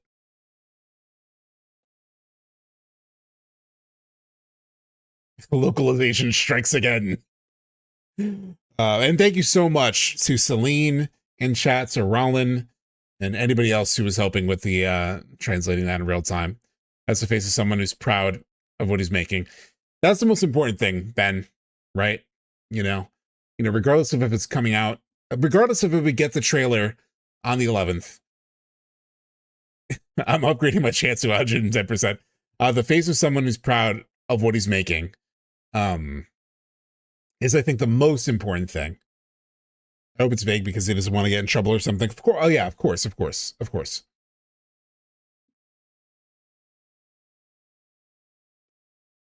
Now it's a big, that is a big lesson as to why direct translations are so important, yeah.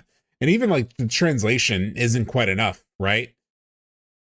The visual, right? Like the body language, what is it? Like 70% of what we say or what we communicate is through body language.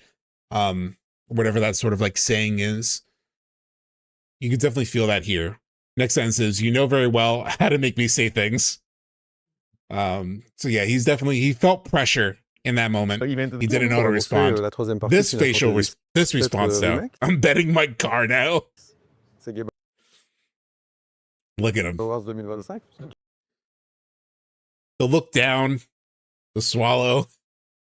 He's like, how do I answer this? All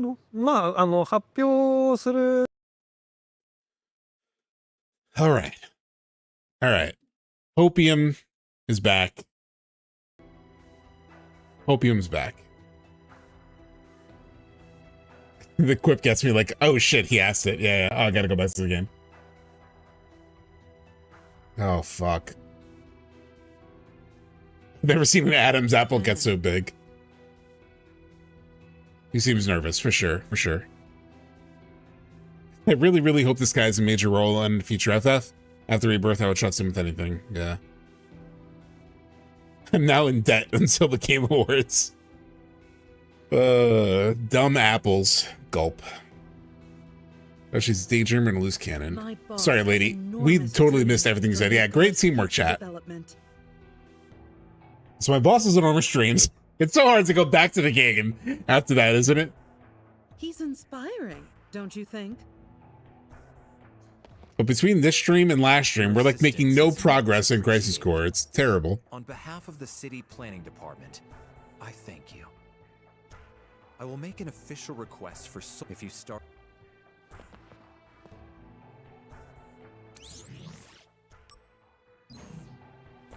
In fact, whoops, wrong thing.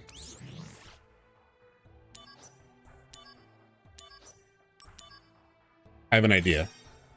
I have an idea.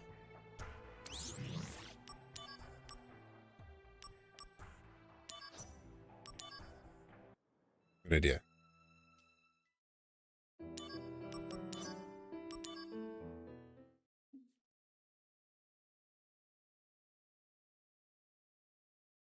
Oh, wow, easy mid, you're going.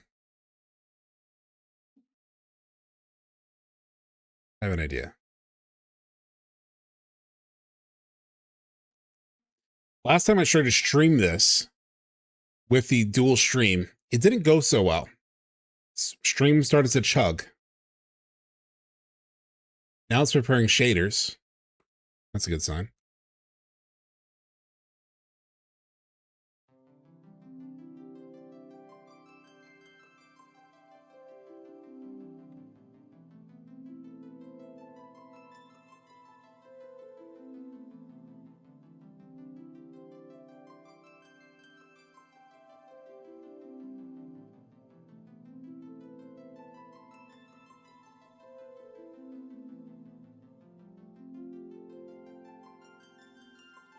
Let's be real. Let's be real. Am I in a Crisis Core mood right now after all that conversation? I'm not. I'll be real. I'm not.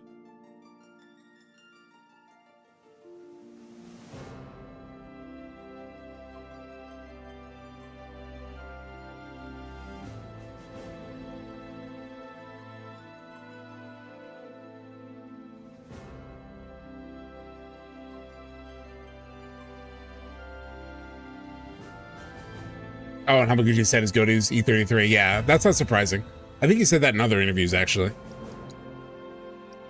Let me just make sure. Okay, I'm at 1440p, which that might help. I think I was at 4K the last time I tried to stream this.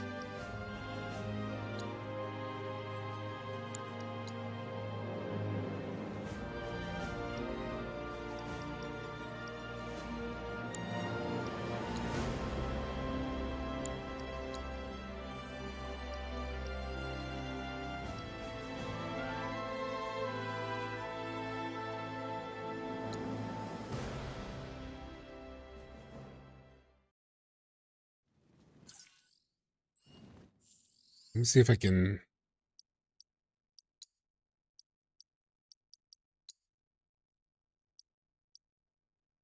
Wait, I beat it though.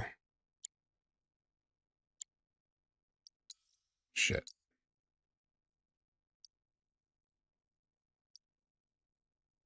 Beat chapter 13.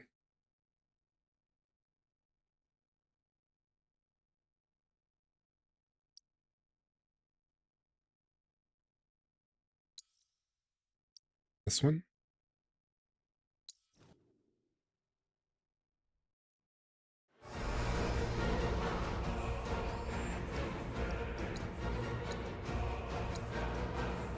Hard mode. Okay.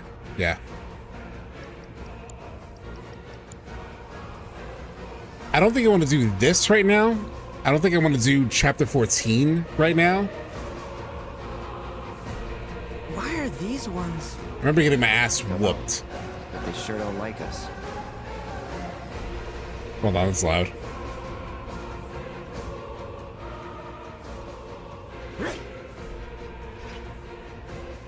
I don't even know what my materia is. I just remember the Whispers kicking our ass. Whatever. I kind of want to do like side quests and world stuff, but let's give the Whispers a try.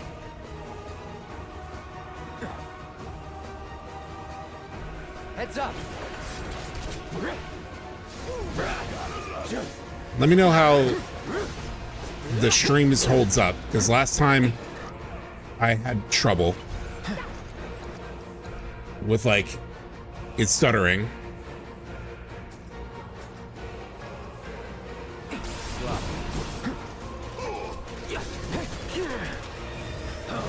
Take the lead. Need my help, do you?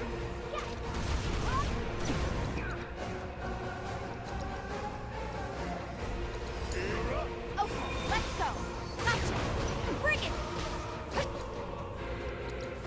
Watch yourself. Let's do it. Ow. Oh, it's not going well. Ow. Come on. No, I can't die. I have an idea. I have an idea. I have an idea.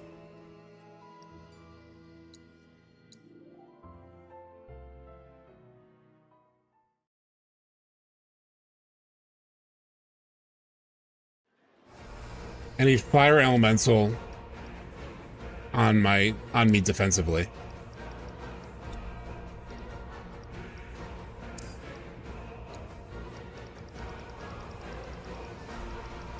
Why am I doing chapter 14 shit at 6 p.m.?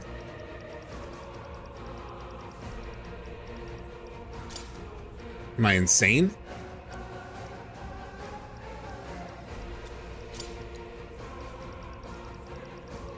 God, I do love this game so much, though.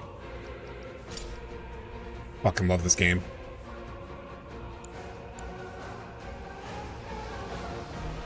Oh, sorry. Bring my chat back. Do I have assess? I think I already have these guys assessed, yeah. The stream's a physical manifestation of my ADHD. Yeah. Oh, I didn't assess these guys. I don't think I have assess equipped, though. It's on now. Let's be smart. Try this. Don't overdo it. Guess it's my turn.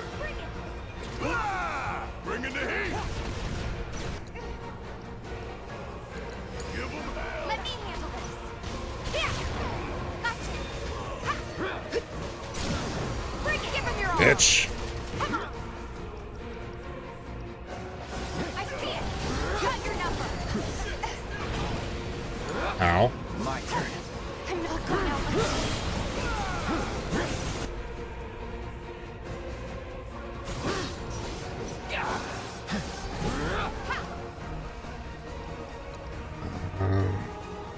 This ends here. Deal with that. Bring it home. Don't give up.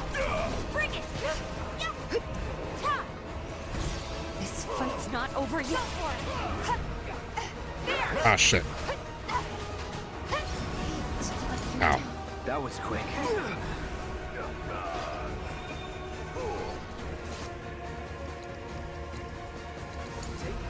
About damn time. Bang, bang. I'm using the wrong controls. I'm like using Crisis Core controls. How did Cloud die?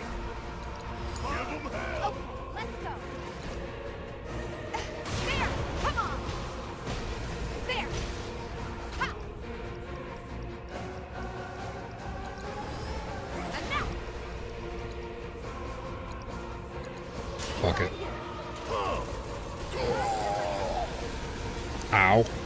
I've lived through worse.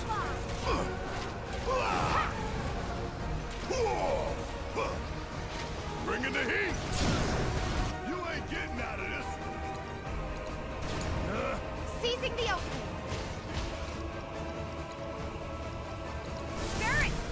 Gotcha. How did they get unconscious? Oh shit. That's not good. They change elements. They changed elements. So I had fire elemental, but is not dying your idea? Okay, Rollin. Okay, Rollin. Anyway, this wasn't really what I had planned when I loaded up Rebirth. What I had planned was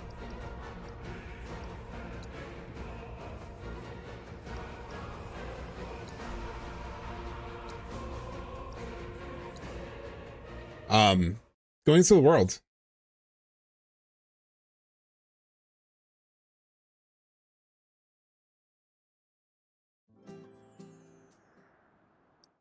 After skipping a cutscene, of course.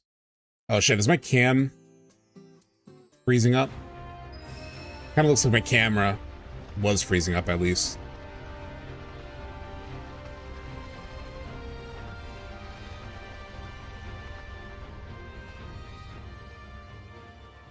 I wonder if Rebirth is just tough with my settings or whatever. Have you driven up to Junon? You're good on Switch? Okay. Seems fine to me, alright. Have you driven up to Junon Shinra 8 with a Bronco to make Sid mad? Wait, what, really? I have not. Is that something that happens if you drive to the Shinra 8?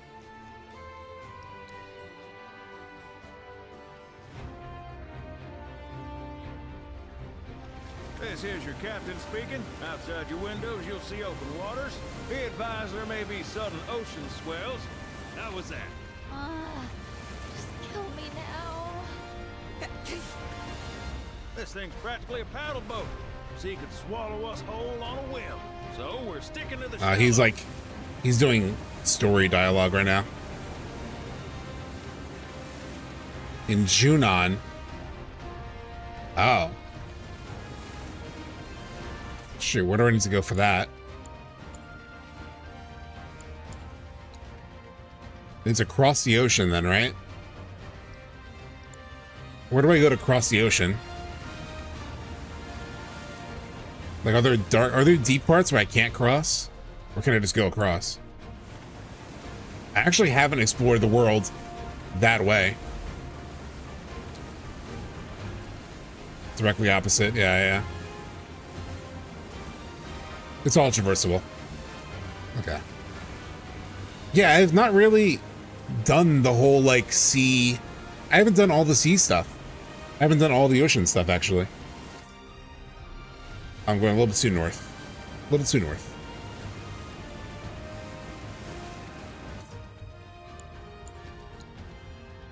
I wish I could just zoom out.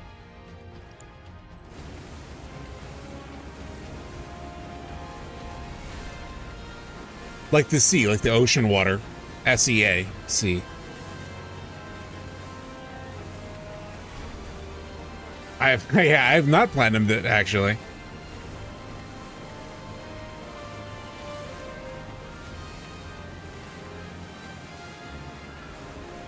Yeah, there's still stuff I need to do. I saved stuff. I saved stuff to do.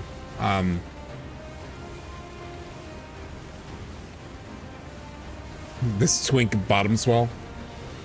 Oh, there's Junon. So is there another Shinra 8 propped up there?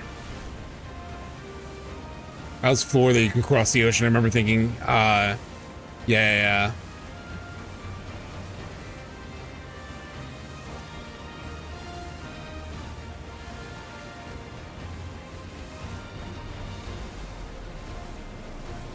Best avoid Junon for now. Is it giving me this bullshit because of chapter 13? Do it a couple times? Okay. Otherwise, I could, load back in like chapter 12.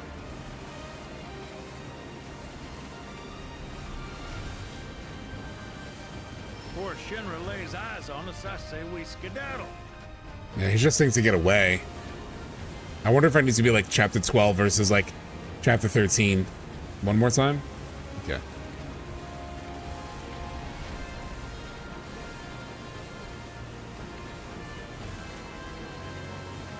ain't docking in no Shinra port.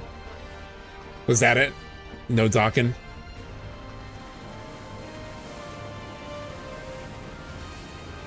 It's pretty funny. He gets mad, yeah. Can we dock the submarine? You think we docked the submarine yet? No? No? We can't get in the sub? Can't get in the subspace? Okay. Keep your secrets. Keep your secrets. Because you know that's what that is. You know that's what that is. It has to be. Underwater reactor. The sub would dock in there. It looks like a dock. It looks for like pulling in, right? Doors to another world.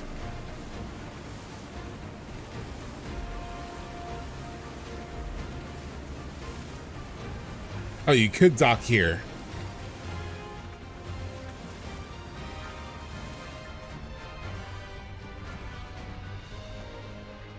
That is the subtext. Oh man. Look at Junon.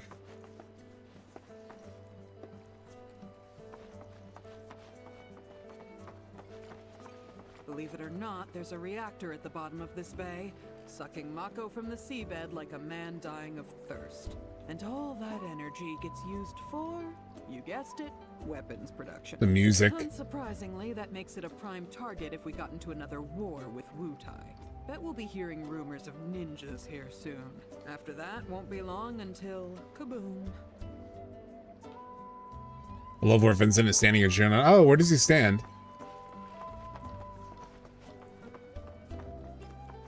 Find him.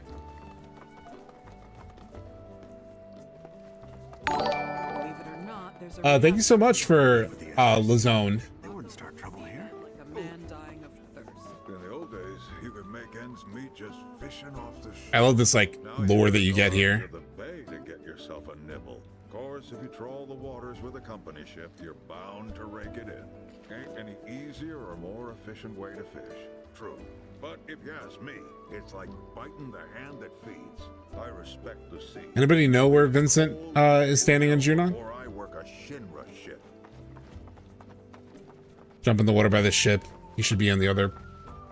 You didn't want to mess with the gals working the port, neither. If you're thinking Who's this of guy? heading to Costa del Sol, I'd be happy to take you to the port.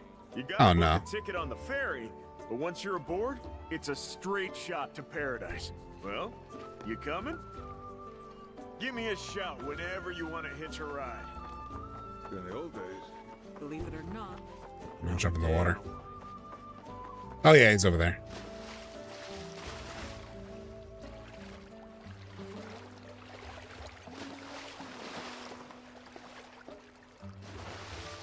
Got anything to say for yourself? Bucky looks cool. Alright, give me a second, everyone. I was gonna run to the bathroom. I'll leave you with Vincent, though. I'll leave you with Vincent. Then we'll do some side quests. Maybe we'll do like a couple side quests.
Alright, I'm also ordering dinner.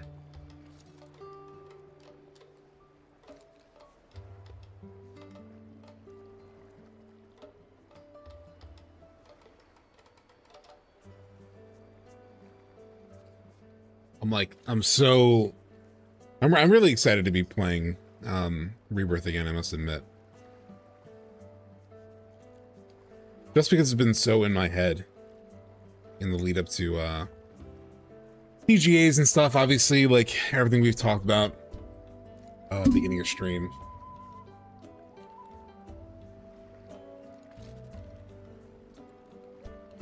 I'm just kind of in the mood to play a little bit of this.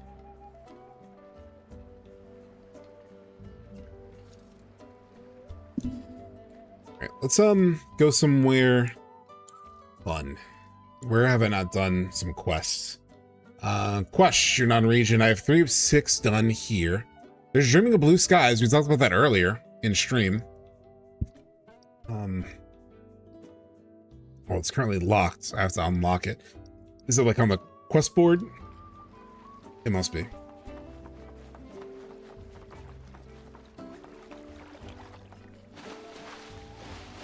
These guys have been in the water that entire time that I was away. Fucking Red and Barrett have been waiting in the water, treading water for a hot second. Believe it or not, there's... We got no beef with the SI. Start trouble here.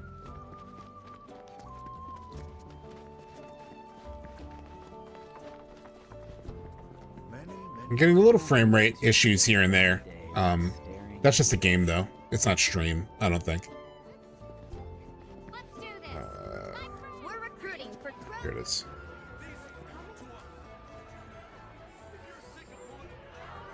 Alright.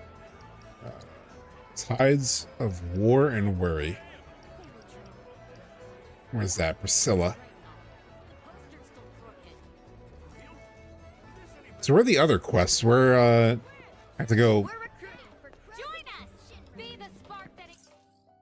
Where do I unlock these other quests?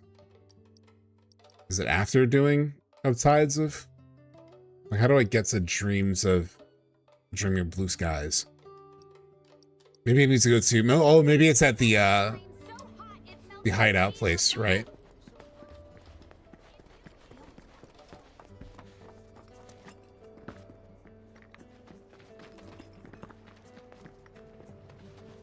Let's go to Salsa Priscilla. Why not? I forgot what this quest even was. Oh, hey, mister. Hey, Yuffie. You guys are looking grim. Somebody die? The grown-ups are saying there's gonna be a war soon. A real bad Well, they're right. There's PC. Because we're right below Junon, everyone's worried we're gonna get hit first. Don't worry. Under Junon doesn't really have any strategic value. I mean, it would get taken along with the rest of the city. Cloud. So long as you don't piss off the occupying forces. Cloud, these are kids. The crap out of you. Well, I hope that doesn't happen, because it sounds horrible. There's no strategic value. More importantly, how long has it been since we last saw each other? We should make the most of this lucky little reunion. That'd be great. Cloud has been thinking about What this. should we do? Little do we know, Cloud has been like very involved in the politics of the world. He's like following the news and everything. Have I modded the PC version? Not too much, actually. And this guy are gonna put on the most Some like performance stuff I did, but not like all the crazy mods.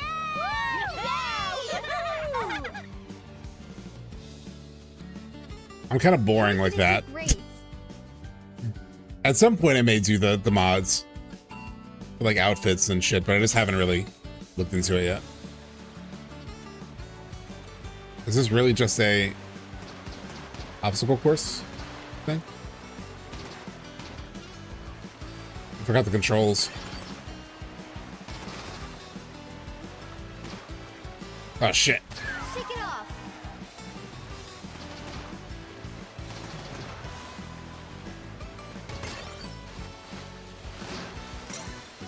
So close. Ah shit, can I redo this? I played 1440p.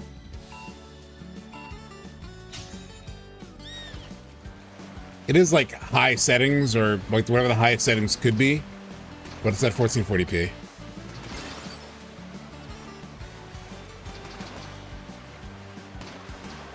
Because my monitor is only 2K. Granted, I do play some games in 4K because it still does look better if you render at 4K, even if your monitor is only 2K.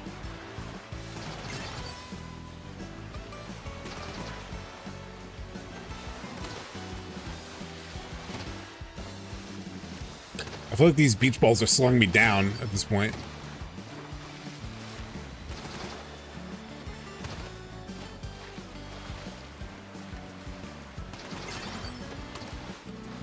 Have I even done this before? Like in my PS5 playthrough? Like this specific course. I don't know if I ever did this.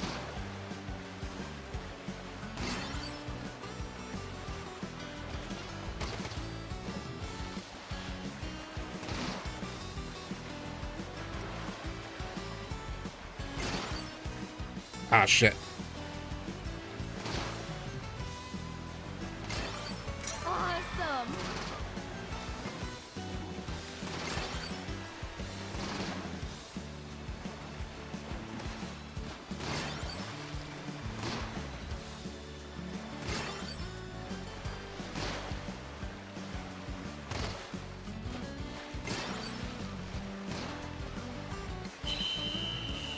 What's the target time? 2 minutes? Is that it?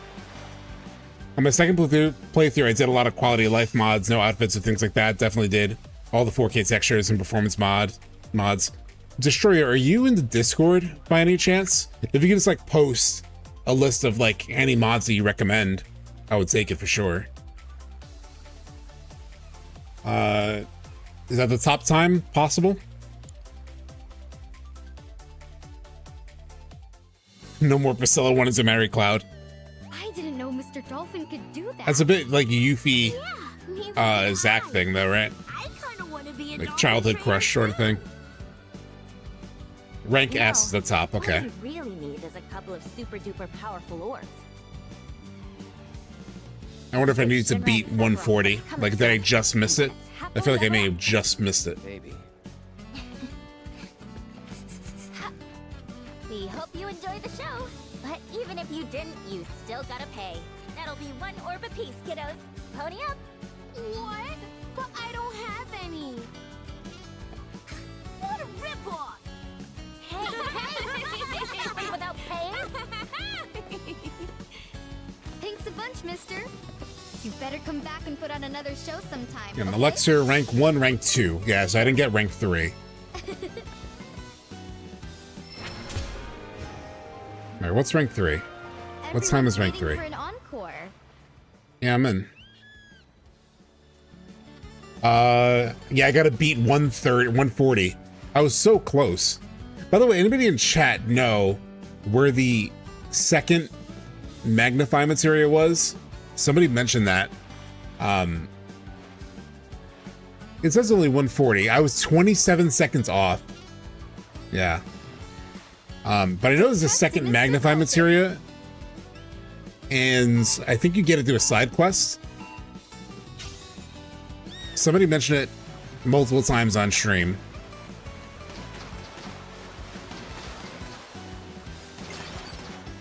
And I would love to get that.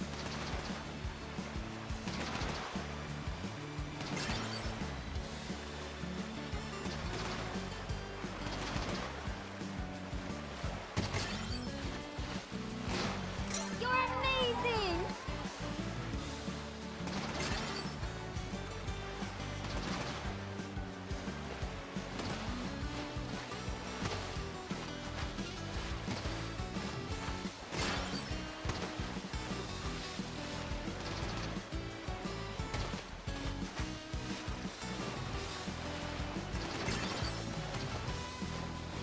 I think the sharp turns actually help you go a little bit faster. Ah, shit. Cosmo Canyon. Got it. Victim of Circumstance, Chapter 12. Okay.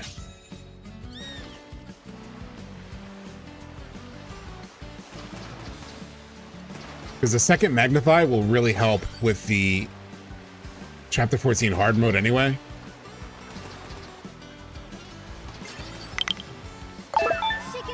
Ah, shit. Thank you so much, Mosatelli. 2 months. I was sucking at this anyway. You can get a third one if we're beating Brutal Sim Unending Nightmare too. Oh shit, really?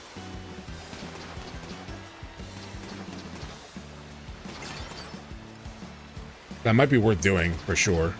Like Magnify is incredibly helpful.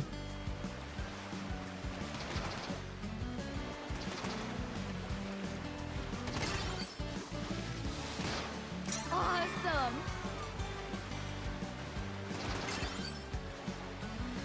Oh shit, I missed it.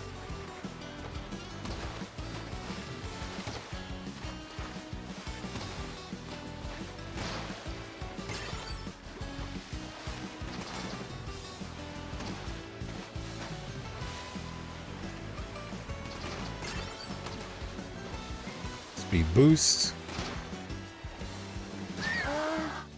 Damn it. According to the internet. Yeah. You never know.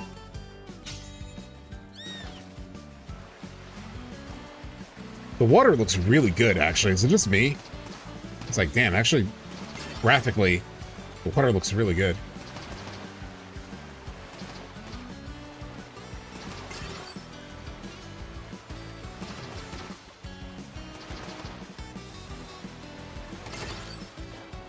Oh, this dolphin's going pretty slow. Oh, damn. If you, like, go even somewhat close to that, you hit it. Harvest a karmic armband or whatever. Oh, I gotta do the Tomberry King, too. Like, when I did Tomberry King the first time, I messed up. I did not knock it off its head clean, so I got the broken one. Because I didn't realize that mechanic. Which I like that idea, you know?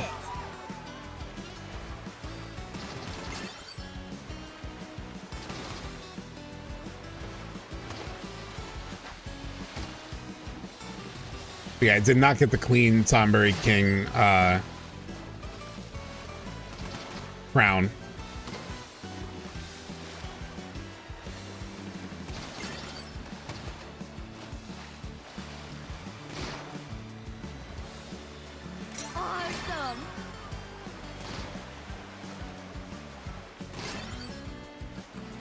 Ah, shit. Good try. I missed where I was supposed to go. Hey, what's up, Tataru? Or Taroto.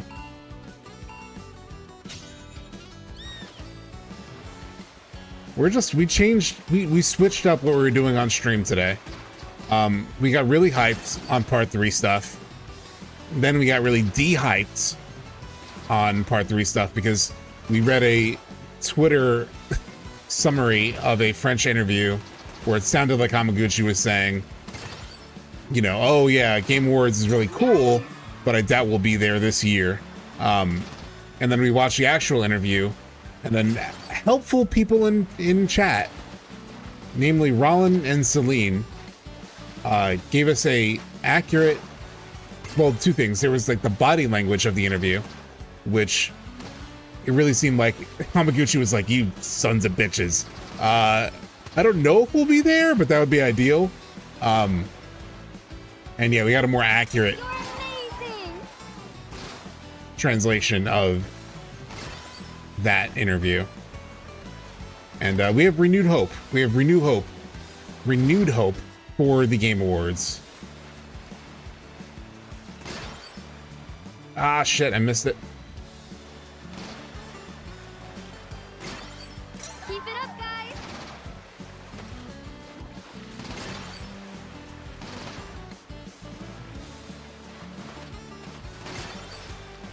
We have renewed hope for Game Awards.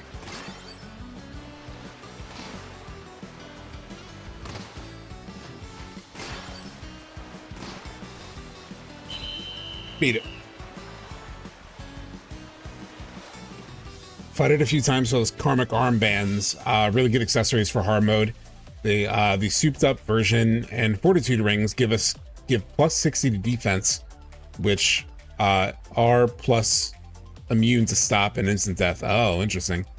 Wait, where do you get those again? Harvest a karmic arm bands or whatever they're called for your accessories from the Tonberry King. How do you because you're basically saying like you can sort of like mine them. Is there a way to get multiples? Like, do you just keep fighting it, or you have to like reload the chapter, or can you just redo the fight multiple times?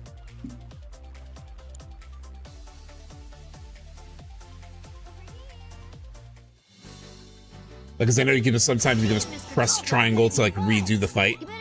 Is that one of those? All right, so I got the dark matter, which I don't really need, probably, but all right, let's go to where's that outpost? Over here, Crow's Nest. That's where the other side quests are, I think. Tonberry King and farm them. All right. What are they called again? Karmic armbands. I wonder if I have any. They're an accessory, I assume, right?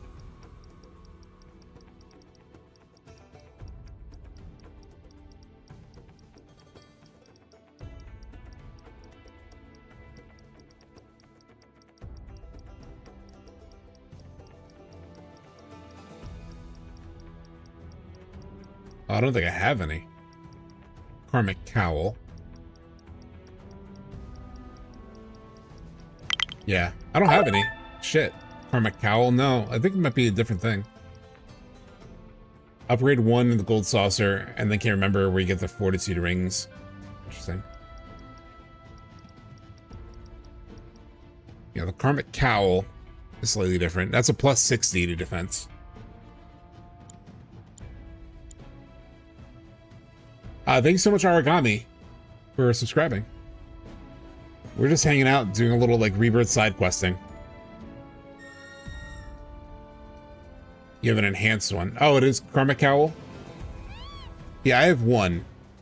But I haven't farmed multiples, at least.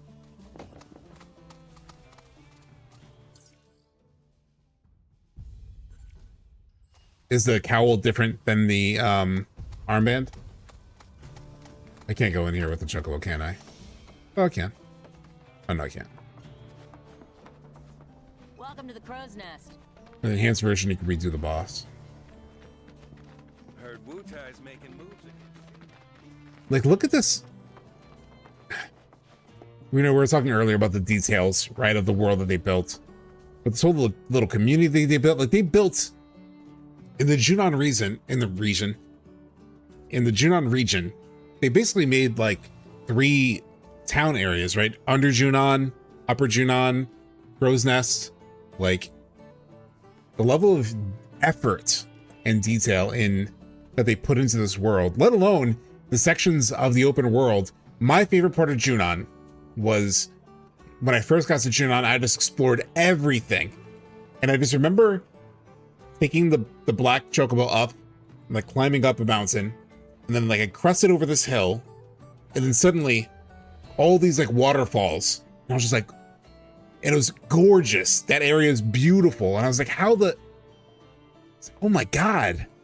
Because I remember we all played the demo, right? Where you played a little bit of Junon and you're like, will it be bigger than this? Because a part of it was cut off. Or like, is that the barrier? It was way bigger than that. Crazy.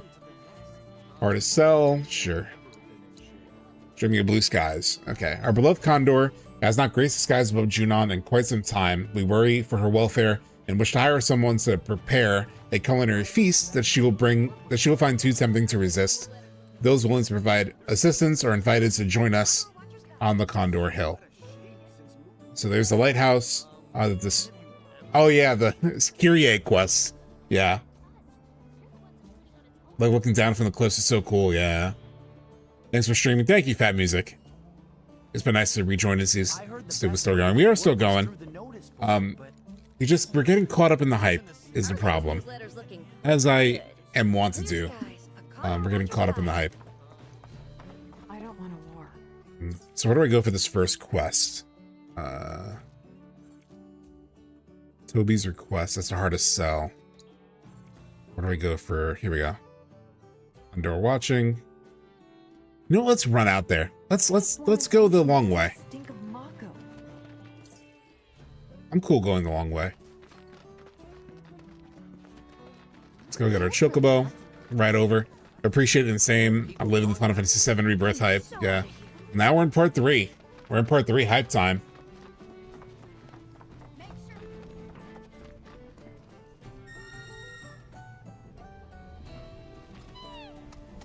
I could fast travel, but we were just talking about like really exploring this world, enjoying the world for what it is.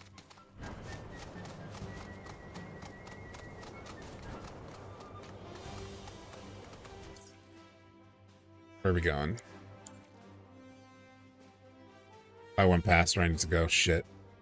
I need to go out this way. Oh, it's the other exit in the town. Shit.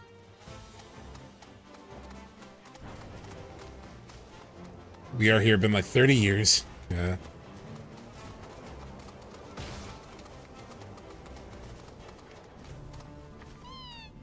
Oh. Get off. Crows against Shinra.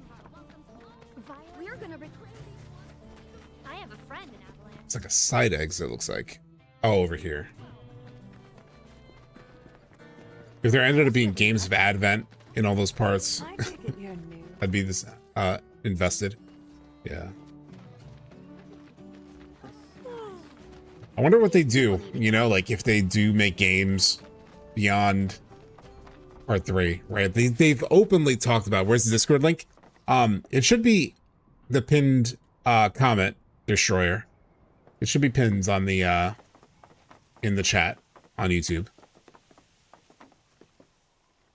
But let me see if I can just grab it from an earlier chat. Yeah, here it is. Because on Twitch, there's like a bot that like refreshes the Discord link, but there you go.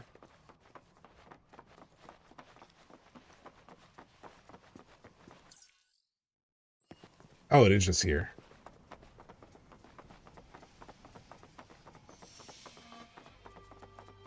Oh, the music chat.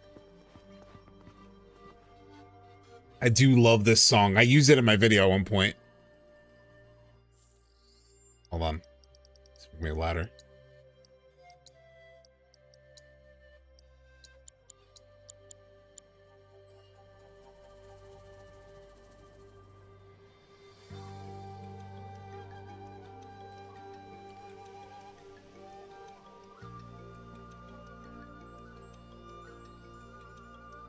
The night cycle would be nice. It would be. It just depends how they make that work within the game, right? Like within the story. Because sometimes games are tricky where it's like, this quest can only happen at night. This quest can only happen during the day.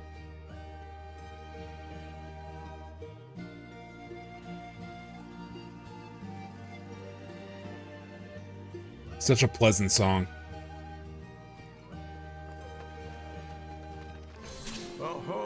Care to join us, young lady? We've got a lovely breeze blowing today. Pans, yeah, You deep in certainly flutes. do. Pan flutes. So, what are you all looking at? Oh, this is a Tifa We're on quest. the lookout for the great condor. We try to catch sight of it every time it takes flight. Make sure it's in good health and all that. It's not really a danger to people, but its hunger can drive it to hunt larger prey.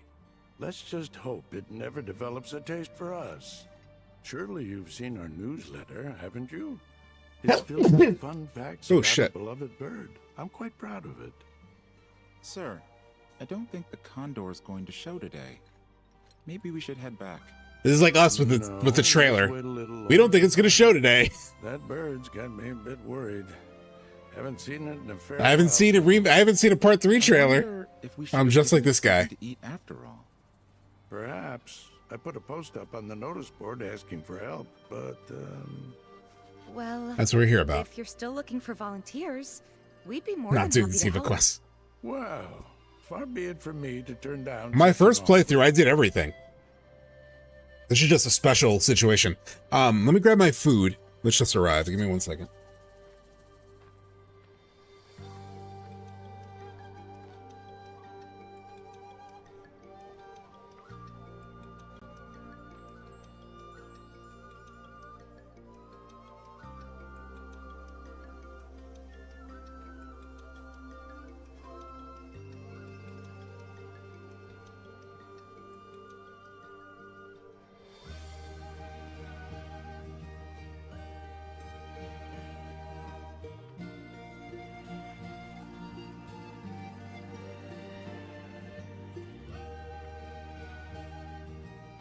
This guy questions about the condor. What else do we eat? This team is so good, yeah. It's amazing. Like this song I use, like I said, at one point in my video.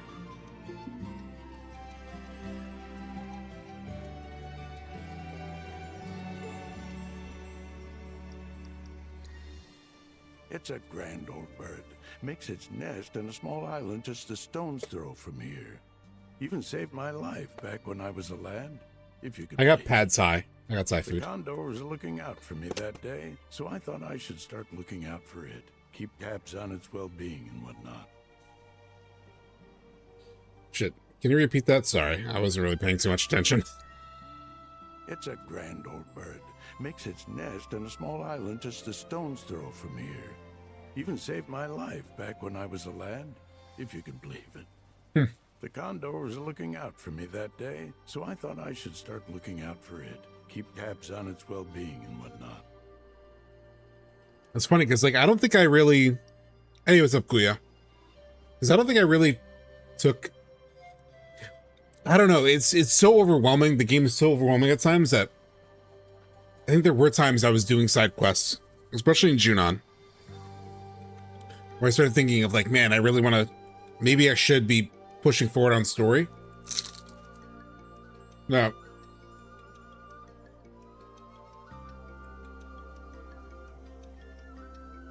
I don't know if I paid attention to everything being said, you know?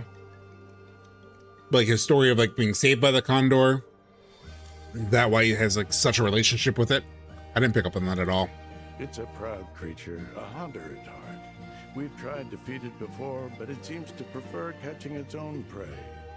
If something smelled enticing enough, though, it might be moved to come and take a closer look, I suspect.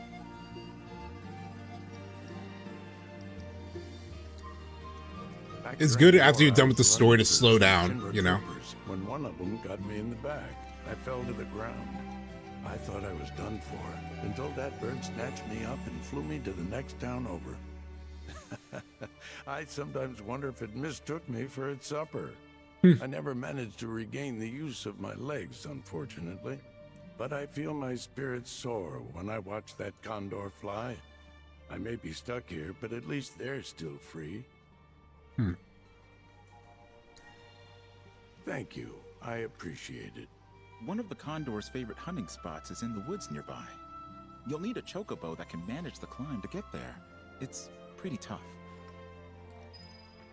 I definitely did not pay that close attention to this guy's story.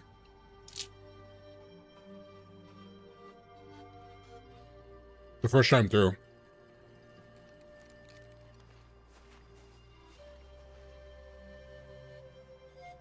And you even get a little bit of context of like, he's talking about like the war, like after the war, toward the end of the war.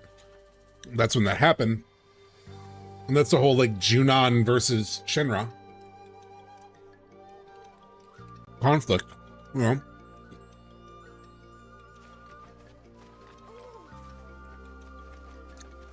Do NPCs say stuff here? I can't help but feel disappointed when I don't see it for a time, and a little worried. You'll find something tasty for it, won't you?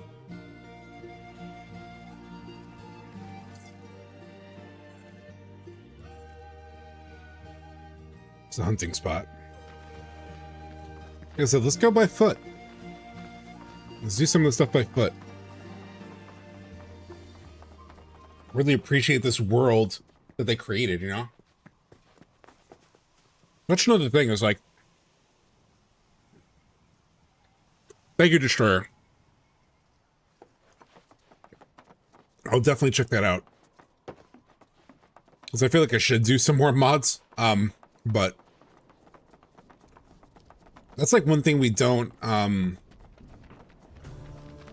that's the thing with like a second playthrough, right? Like a second playthrough, you're like not running from place to place. You're like relying on fast travel, and you do take for granted like this world that they built, you know, that we were talking about way earlier in chat when I was talking about watching Max's playthrough. Possibly LOL. I mean, I'd save this guy.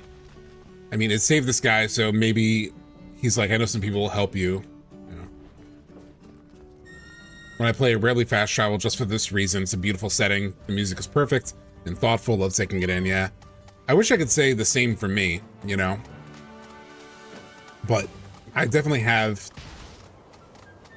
done a little too much fast travel on my second playthrough. So we have to go.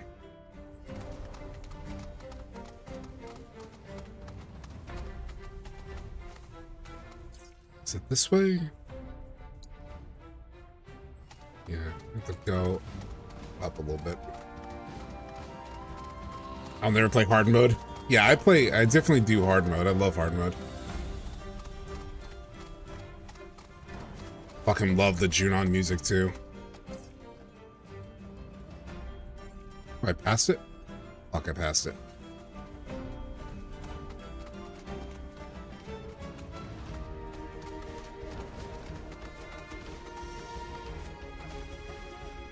Oh, here we go.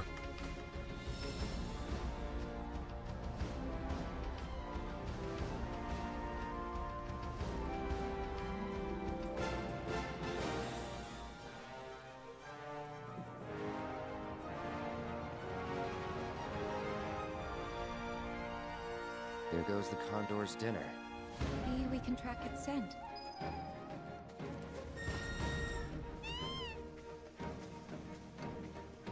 The other thing I noticed when I was watching Max's playthrough recently was like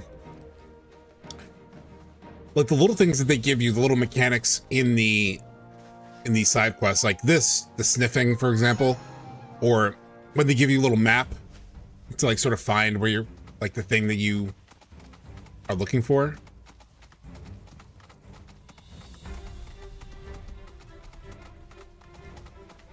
But it's so much more involved than maybe I sometimes even give credit for when I think back, you know?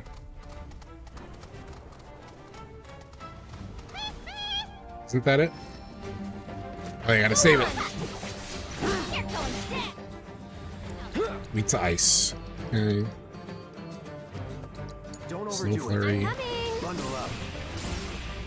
Here. Keep up the pressure. Sorry, never gotta. One more shot. You need to chill. Go on. Oh yeah, now you're in for it. At least put up a fight. This one's for you. Gotcha. All right. I got this. That's it. On the Wednesday stream, why does Tide have her, or Tifa, have her Advent Children outfit? Oh shit. It was just because I was playing with the mod. There's like a mod. There's a mod that lets you do different outfits. And there was like a Tifa Advent Children one listed in like the settings. And I was like, oh, let me try that out. And so I put it on because I was like, first of all, I think it's a cool outfit. Probably the coolest of the Advent Children outfits. Clouds is good too. But I put it on just to like test it out. And then I started streaming and she had it equipped, and I forgot to unequip it. Like I just did it just to test it, just to see what it looked like. And so like 3 streams in a row, I remember saying to chat, I was like, oh, I still have the Tifa Advent Children equipped. I keep forgetting to like make it the default because I usually just play default. Like I haven't downloaded mods for Rebirth, for example. And so it just stuck. At a certain point, I was like, screw it. You know what? The Tifa AC fit is cool anyway. So I'll just keep it the whole playthrough at this point. Might try Clouds one of these days. Because his outfit is cool too. It's a way more artistic and cool outfit. Yeah, it's very cool. But I would love to somehow get the Advent Children fits like officially in part 3. Like I know people modded in, but like you want to do fan service? If you want to do fan service, man, give me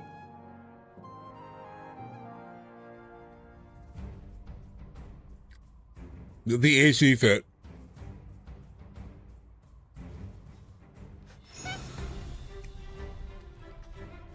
Fishnet Barrett? Okay, I don't know about Fishnet Barrett though. Or at the very least, make it look more like the chainmail that it apparently is. Make it look badass somehow. Because it just looks like he's going to a club or something. Like, he doesn't look like he's armed up, you know what I mean? For battle. Everyone else looks like ready for battle. Oh my god. Here's one of the examples of like the like a waterfall. And then he go down over.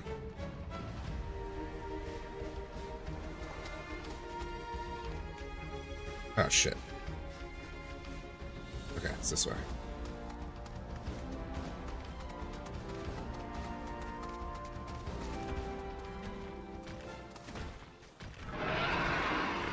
And then on Wednesday, speaking of the OG streams, we are going to be set up Let's go. for the live stream sequence. We are doing the live stream sequence on Wednesday.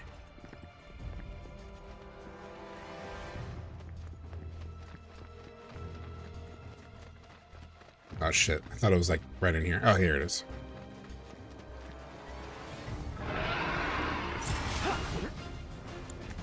Speak to Wind. Shit, I really should have Tifa. It is her quest.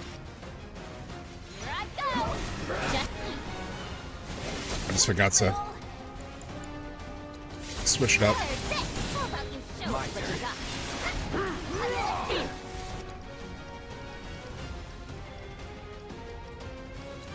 Deal with that. I'll take care of them.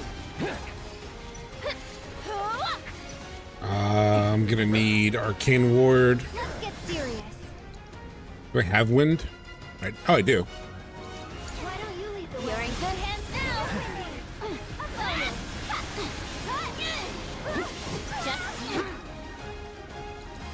Now with extra beguiling ninjas.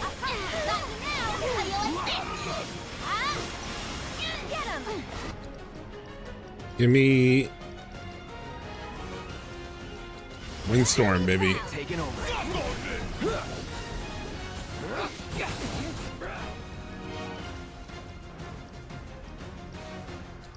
Keep it together. I'm coming. Get ready. Get him. Okay. Tagging out. If you insist. Watch out for Halloween. Someone need a rest. Another. Here I go. You're gonna get what's coming to you. One more shot. Watch this. Don't have too much fun. Gotcha. Keep it up. Now. Ready or not, here I come.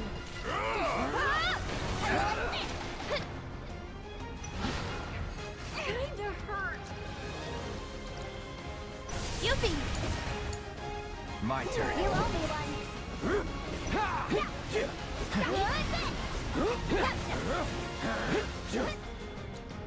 Tifa. I mean Yuffie. Actually, hit it with the Sonic Boom.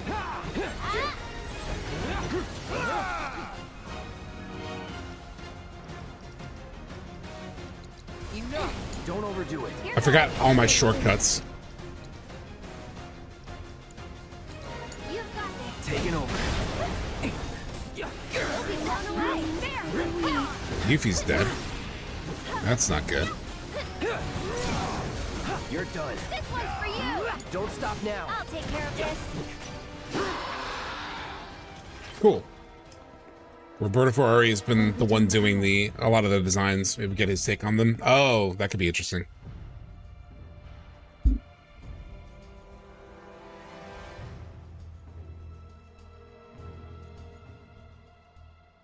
What happens if I took the monster flesh?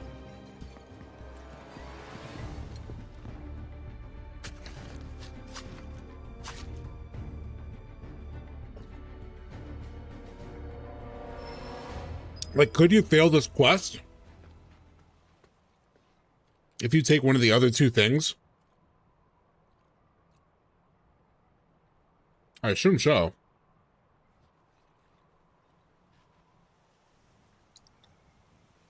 You get less points with Tifa. Oh. Why would you want that?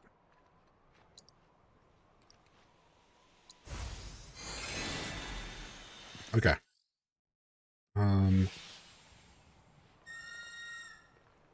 Dialogue's a little different. Yeah, it'd be shittier.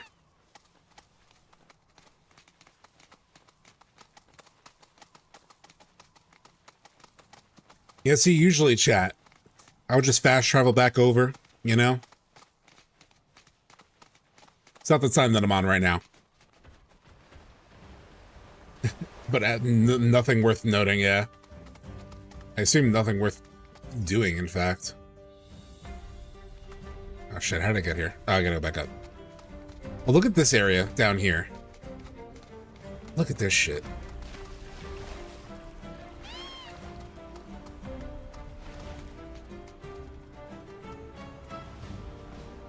Yeah, just coming around, seeing all these waterfalls and whatnot. So cool. Oh, it was right here. It needs to be right. At the end of the quest, if you check next to the quest board, the picture they take should be hanging up somewhere. Might need to take come back in a later chapter though. Oh, I didn't know that.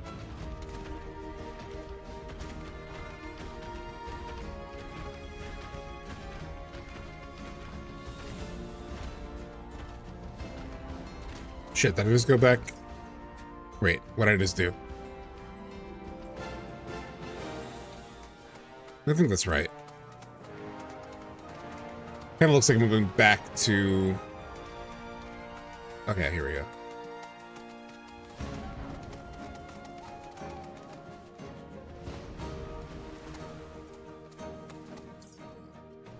Yeah, I'm where it needs to be. Since I go back... Ah, shit. Oh, shoot. You almost forget, like, how to navigate around everything.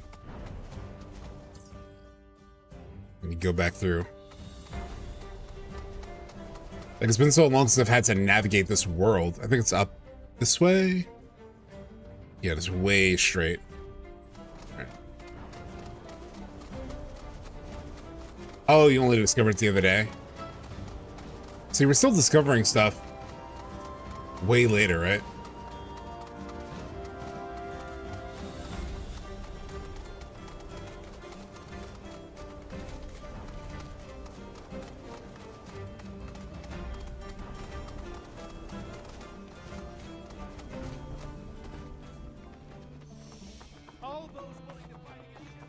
Violence is... Hey, do you think they're in... We're gonna reclaim these waters. That's what you want, you know, that's the experience we had with games back in the day, yeah. Oh shit. Not here. Claire's really lucky. Maybe Toby could be your Dylan. What are you talking about? Who was making moves on you? No way. That guy's too big a flirt for my taste. Maybe I'm just over men in general. Then would you consider dating me? Huh? Oh shit. Huh. Got some. They're just straight up doing hookah. Let's go lesbians. Yeah.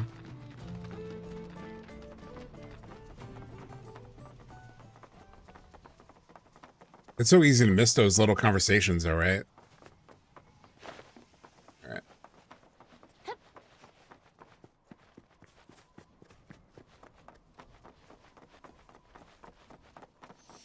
You could ride the chocobo up here, but yeah, right. I missed him too. Back to the music. Oh, you're back. Hope it wasn't too much trouble. You can put the food right over there. Thank you.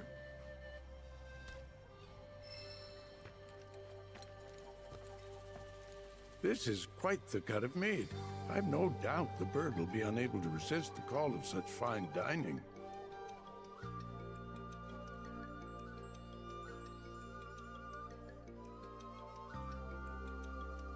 I do want to watch the NPC video. I do.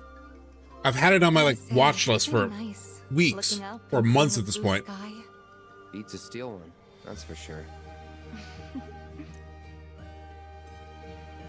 Though at least with the steel sky, you know your limits. Out here, it's endless. I kind of get what Aerith was saying now. Yeah, maybe. Hey! This is such a good scene. What a sight. I might start the NPC video next. This is the ADHD stream, I swear to God. Oh, wait, we have to get a photograph. Grab the camera. Yes, sir. Come on, gather around, everyone. Quickly, quickly. Say cheese. Oh. What? So, snap any good shots? I hope so. It just showed up. I could barely hold my camera and...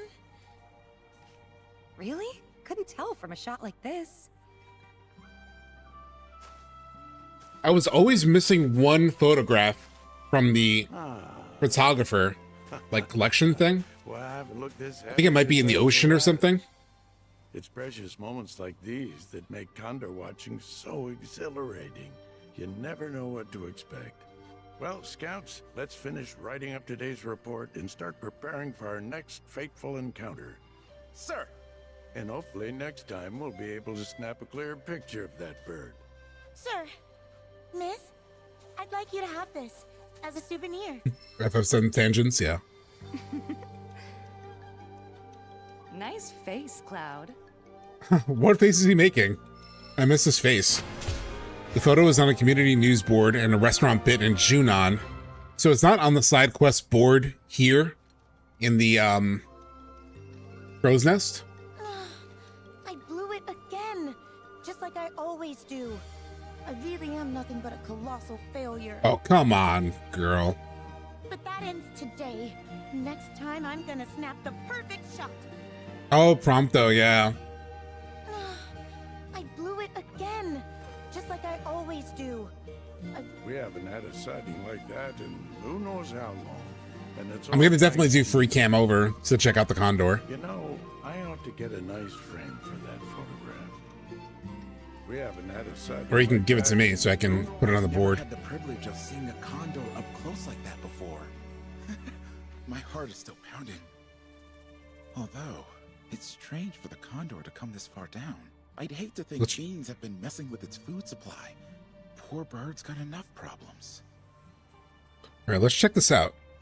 Let's check out the Condor. Oh shoot, how do I? Hold on. I could have sworn it's just tilde, or that thing to bring up the console. It usually is. Did the mod get like deactivated with my latest update? Fuck. I wonder if I need to like reinstall the console. 'Cause yeah, it's not letting me do the commands. Shit. Damn. Okay, well, next time. Yeah, it's not giving me the console thing.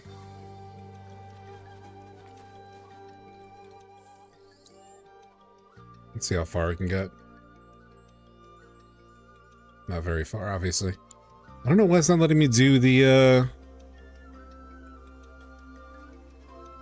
thing. Oh well. Alright. I'm actually thinking now, like I said, now this makes me want to check out that NPC video. Plus, I do have food, so it would be easier to sort of like watch that.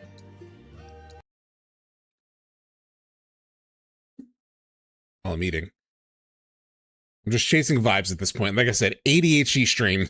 I've been wanting to check out this NPC video for a very long time anyway. So, fuck it. It's December. It's the holiday time. I don't think we'll watch. We may not watch the entire thing. We may not watch the entire thing. But this is really long. NPCs of FF7 Rebirth. The NPCs of Gaia. I watched like the first couple minutes. It's really all I've seen.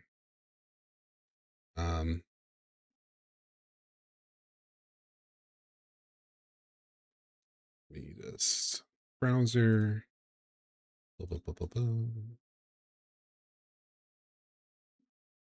ADHD stream time. A young boy skips stones off the water. 3 stories down.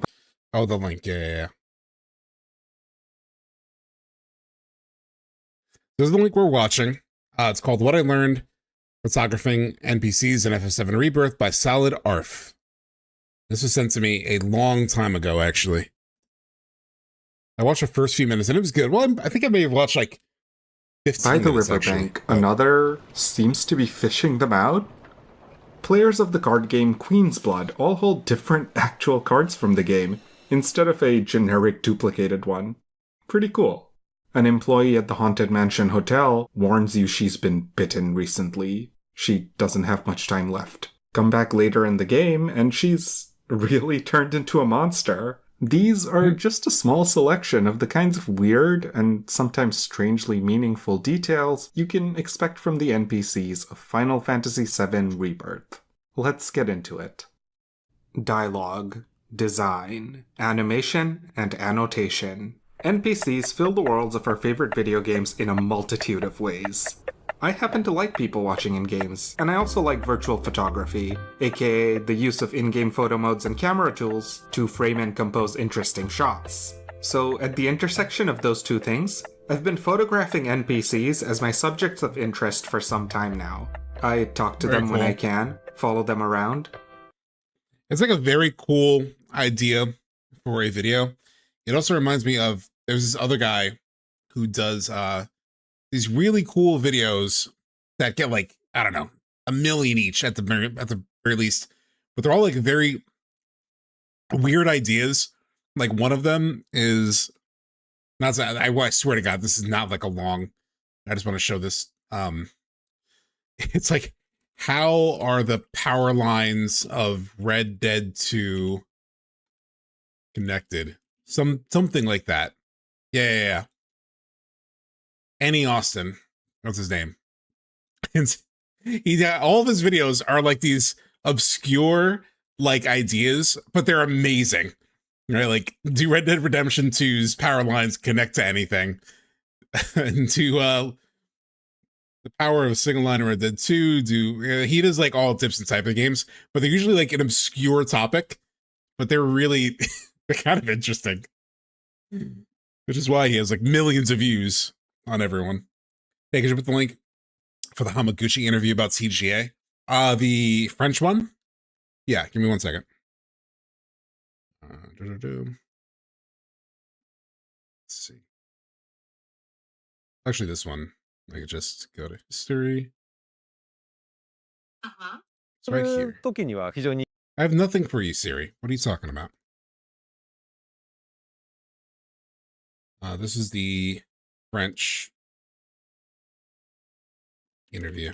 Oh, you watch those when you go to sleep?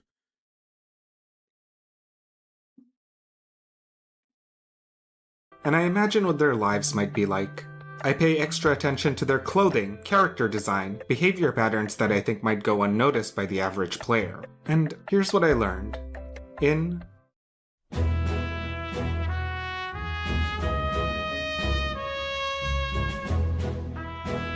Final Fantasy VII Rebirth is about fighting Sephiroth and saving the planet, and you can feel the developers' love for that planet in just about every corner of its open zones. They made sure to populate the wilderness with a diversity of wildlife. Take the Springseeker Owls, who have unique designs distinct to each region, not just— I did not notice that the owls have different designs in each region. Oh shit.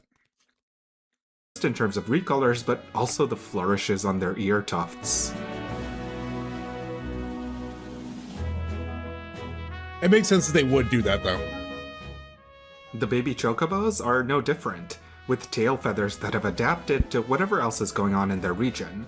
Fungal growth. I did notice this. Or desertification. Or an abundance of glowing Mako energy. Even their personalities reflect the places they're in, with the chocobos in Cosmo Canyon being far more serene when you pet them. The non-interactable birds. Hamaguchi's a Witcher fan, yep. I haven't played Witcher yet. And waterfowl. God, the amount of detail, again, the amount of detail. Have similarly inspired fantastical designs, and you can, of course, see all manner of fauna trilling inspired. The amount of detail to, like, design each of the birds very specifically, and then even, like, the little animations, like, as these birds fly away, you'll see in a second. Like, watch their legs. Designs. And you can, of course, see all manner of fauna trilling about its wilds. Deer and gazelles abound in the grasslands. Gold raccoons skitter amidst the trashier pockets of civilization. Rams and mountain goats roam the hillier areas and take on different shades depending on where you see them. Lemurs scuttle across its tropical jungles. You'll see domesticated animals roaming around the various farms, and just so many cats and dogs. In a particularly noticeable example, you'll see a pack of cats hanging out. What's extra amazing about this video from a technical standpoint is that you can tell this guy is doing it with the PS4 version, or PS5 version, rather. Because the camera movements that he's using do feel limited to photo mode. I assume he has like clouds standing in front of them, and then he's hiding the character model because that's an option in photo mode, and he's just like doing it. But like, to do that with that versus like the free cam, like you could do on PC, is like a dedication because the photo mode camera is not great. In an alley in the Nibelheim flashback at the start of the game. And when you return in present day, those cats take an active role in one of the side quests, 5 years Sephiroth, on. yeah. FF7 Rebirth feels alive, sometimes. Yeah, there was like none of this in 16's world. Farthers. There was like very little wildlife, very little, if any, you know? Overwhelmingly so. Even the coloring of that FF7 Rebirth this bird, feels right? alive. Like, look at the colors on his feathers. Just that detail. You know, it's incredible. Sometimes overwhelmingly so. This naturally extends to its human populations too. As we step beyond Midgar for the second entry in the remake trilogy, be wary that this video contains spoilers for Final Fantasy VII Rebirth, especially with regards to side quests.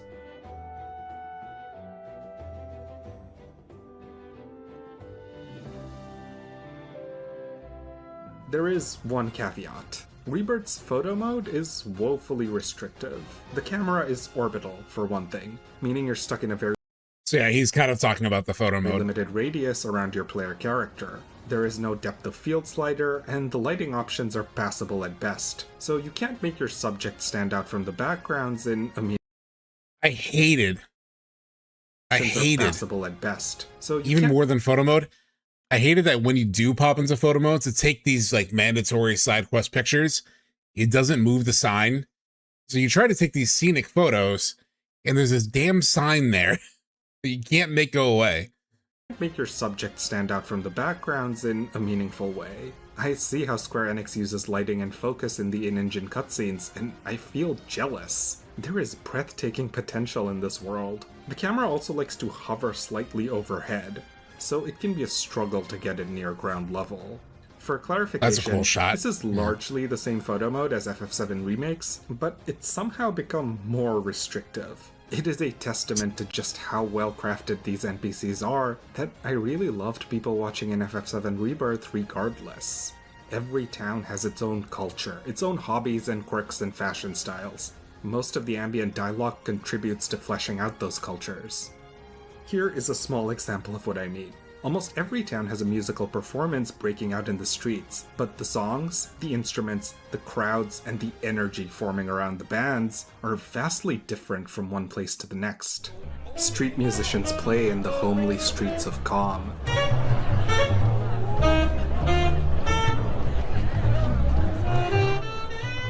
A blues band lights up the bar in the wealthy province of Upper Junon.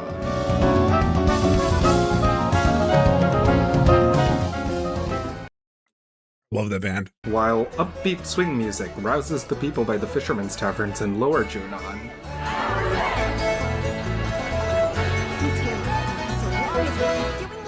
And the tropical village in Gongaga.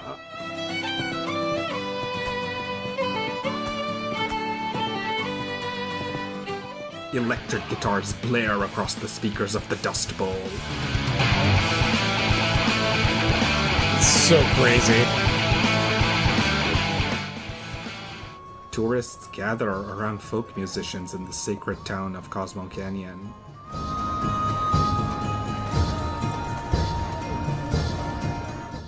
Tourists also gather. And it's easy to like say My Material Romance. And it is easy to say like, oh, maybe that's like baked into the music a little bit, but you can actually hear every time this guy hits this, I forget the exact instrument name, but you can hear the cymbals lining it. You can hear them do the ching. Watch. Tourists like it actually also does gather match around the ukulele and hula dance performances of Costa del Sol. Book your tickets today. Those drums don't match though.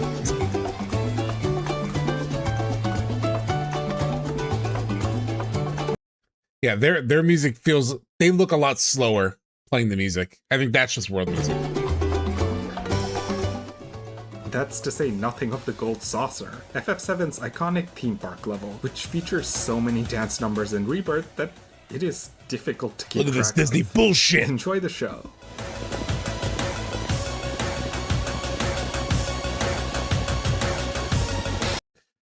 I don't know why they're dancing. Is there like a DJ?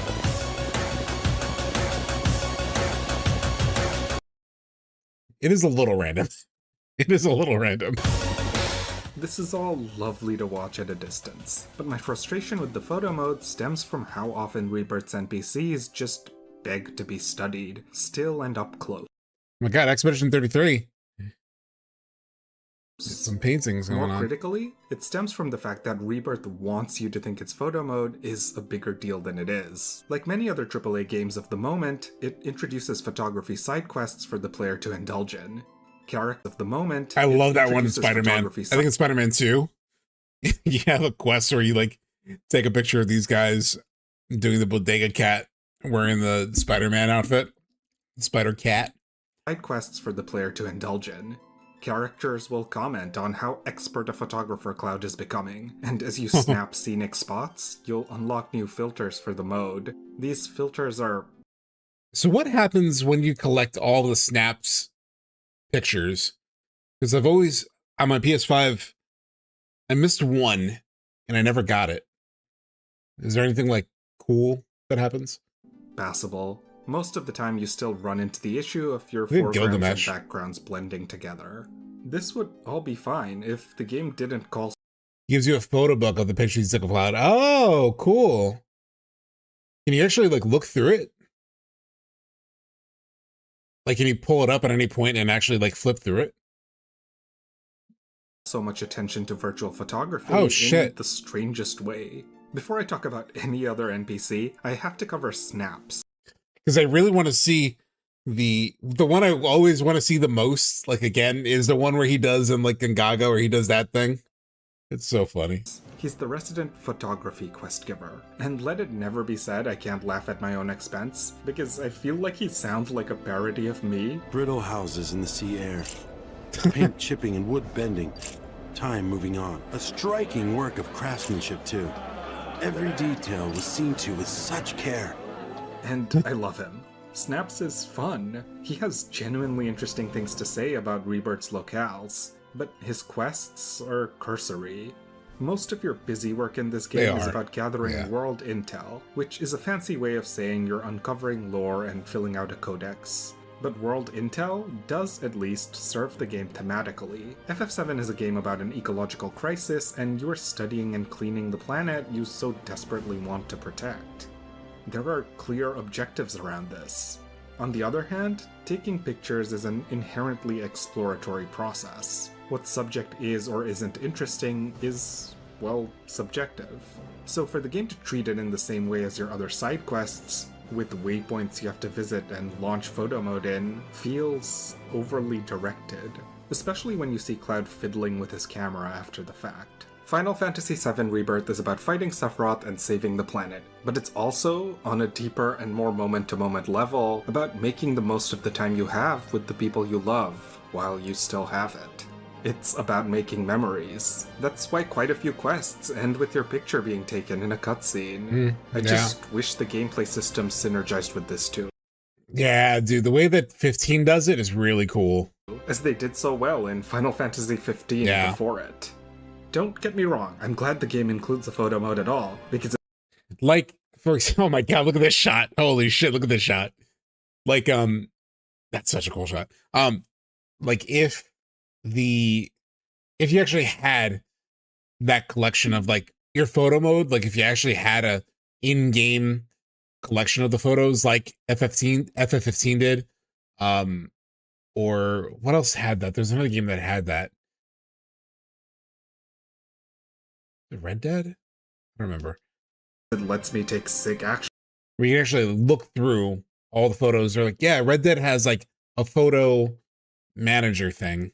You can actually, like, in-game, you can look through all the photos you've taken. Shots. But I actually think the first-person camera they hand you in 2 or 3 side quests could have been a permanent fixture in also? addition. Cool. A way to make personalized in-universe memories with your party in the same way 15 nailed, even before it had a photo mode. It also offers a more dynamic, immersive way of feeling out Rebirth's world up close. You can see the hustle and bustle and sense of life in motion through Cloud's eyes in the way this implies but doesn't convey. Yeah. I'm addressing all of this up front for 2 reasons. 1, because I want to explore what Rebirth ultimately says about the power of a photograph, and 2, because this video features an awkward camera angle or 2 around the NPCs, just by virtue of the limitations I'm working with. But I do promise that they're worth admiring nonetheless. The developers' attention to detail, design, continuity, and the larger FF7 universe is so apparent in how they use their NPCs, and I want to help unpack that. Before I start delving into individual towns, here are the main what I learned sound bites about Rebirth's NPCs. 1. In my FF7 Remake video, I mentioned that the people living in Upper Midgar dressed quite differently from those slumming it in Lower Midgar. It was a cool way of showing wealth disparity through fashion, as well as of showing the Undercity had its own cheap, albeit stylish and functional, trends. Remake did this even though you spent minimal time above the plate. But now that you're exploring some glamorous destinations and tourist hotspots, you'll be seeing more of those higher-end wardrobes. Some NPCs are even holding these magazines, advertising. I'm sure there are duplicate NPCs, like a lot of them probably. I felt like I noticed them more in Remake though, right? Like, there's a one guy with like the kind of like mohawk sort of like hair and the backpack. I saw like 17 of him. Midgar fashion. I bet SC devs have an entire database to use for this, yeah. 2. The Material NPCs Manias, get yeah. quite the glow up from Remake. Here, you can see their arms had this plastic look to them in 2019. But now, they're a lot more toned and defined. You can even see their veins bulging out in some places. Oh, yeah. And detailed musculature. Wrinkles It's funny, you don't even like appreciate that, you know? on older civilians. Yeah. Scratch marks. 3. Rebirth uses NPCs in much the same way most Final Fantasy games. I'm sure this guy would hate to do it in some ways because I can't imagine how long it took him to do a 2-hour, 30-minute video doing like this. I would love to see this remade with the PC version with like a proper like free cam, because like the details on these characters would be even better. You know? They aren't randomized and sent out to fill the map, but instead set and specific characters who populate set locations and cycle the same idle animations. They don't have routines either. But there is still a lot to them, because those same NPCs will develop or update their dialogue, locations, or animations based on where you're at in the game. Their moods and actions are affected by current Repeating affairs. NPCs is sort of a normal joy thing, to track though, these you know? people's arcs. Some of them flesh out the world, while others are just funny to get to know. Take this woman, who's crushing on Rufus Shinra when you first arrive in Kong. Oh, I think I've seen this part of the video up to this part already. And he kind of makes that point where it's like, I think it's a duplicate NPC situation, because like this woman is like doing very different things in very different contexts. To know. Take this woman, who's crushing on Rufus Shinra when you first arrive in Calm. So, let me get this straight. Rufus Shinra, the new president, is the son of the old one? Yeah, but he's still so young. Don't know if he can handle all that responsibility. Who cares? He's hot! Like, really hot. Hotness is not a qualification. And later, worried about Rufus's mental health when war breaks out with Wutai. But either way, people think there's gonna be a war. Or worse. Who cares about all that? I'm much more worried about Rufus's physical and mental health. If I ever get my hands on those resistance people, I'll punish them for what they did to my Rufus! This has quickly turned into one of my favorite ways to see developers handle NPCs. It's a nice way of balancing efficiency, you know, asset reuse and short memorable animations, with rich detail. We see continuity and get a sense of motion and progression over time. In many cases, this is intentional. Here's Rufus's presidential inauguration, for instance. His fangirl from Kong actually shows up here. Oh my gosh! I can't believe I'm in the same city as Rufus! Even sounds like the same voice, no? But she also shows up a lot here. See, in other cases, these are happy accidents, left to the player's interpretation. But happy is the key word here. Square repeats her character model a lot throughout the parade, often with different voices, but also a couple of times as a Rufus fangirl. I heard the Rufus fan club was selling a limited edition photo book here. One could be a deliberate callback, but a whole gaggle? That's coincidence, baby. But purposeful or not, it's funny in a whole other, more tongue-in-cheek way. And to me, that's more interesting than knowing this was all canonical intent. We'll be seeing both kinds throughout this video. 4. For PS5 players, if you want to get as much out of the ambient dialogue as you can, you'll want to go into your settings and make sure you're exploring towns in graphics mode. I noticed performance mode actually despawns a handful of NPCs so as to run mode. I noticed go into your settings and make sure you're exploring towns in graphics mode. I noticed performance mode actually despawns a handful of NPCs so as to run more smoothly. This is typical for a lot of games' performance modes, but since the characters here are actual set characters and not procedurally generated, I do feel there's some value in seeing their different actions. The best examples of this shine bright in Costa del Sol. We've seen and heard about various kinds of materia pop ice cream. But here, you can find specialty ones that are not only materia shaped, but also magically flavored, complete with fun particle effects. Performance mode only spawns. I want materia pop to save on RAM. Yeah. I actually never noticed the materia ice cream. Fuck. One NPC trying one flavor, but on graphics mode, you can catch them all. There's a cure flavor, Cure is as refreshing as a summer breeze. Oh yeah. I know it's called thunder, but my tongue is seriously sizzling or tingling. That's so good. These little details, you know, we're talking about this all stream really, but like the little details, man. And for whatever reason, a poison flavor. Whoa, this is something else. Poison is intense. God, I love this game. Oh, crap! It's time! I'm stuck in slow motion. Grab a materia pop and give your taste buds a magical infusion. Dude, I did not notice these. I don't think I remember hearing the Cure one while I played the game. I remember hearing the Cure dialogue. Fuck, dude. So good. PC players, fortunately, are able to adjust NPC density as a bespoke option in their display settings.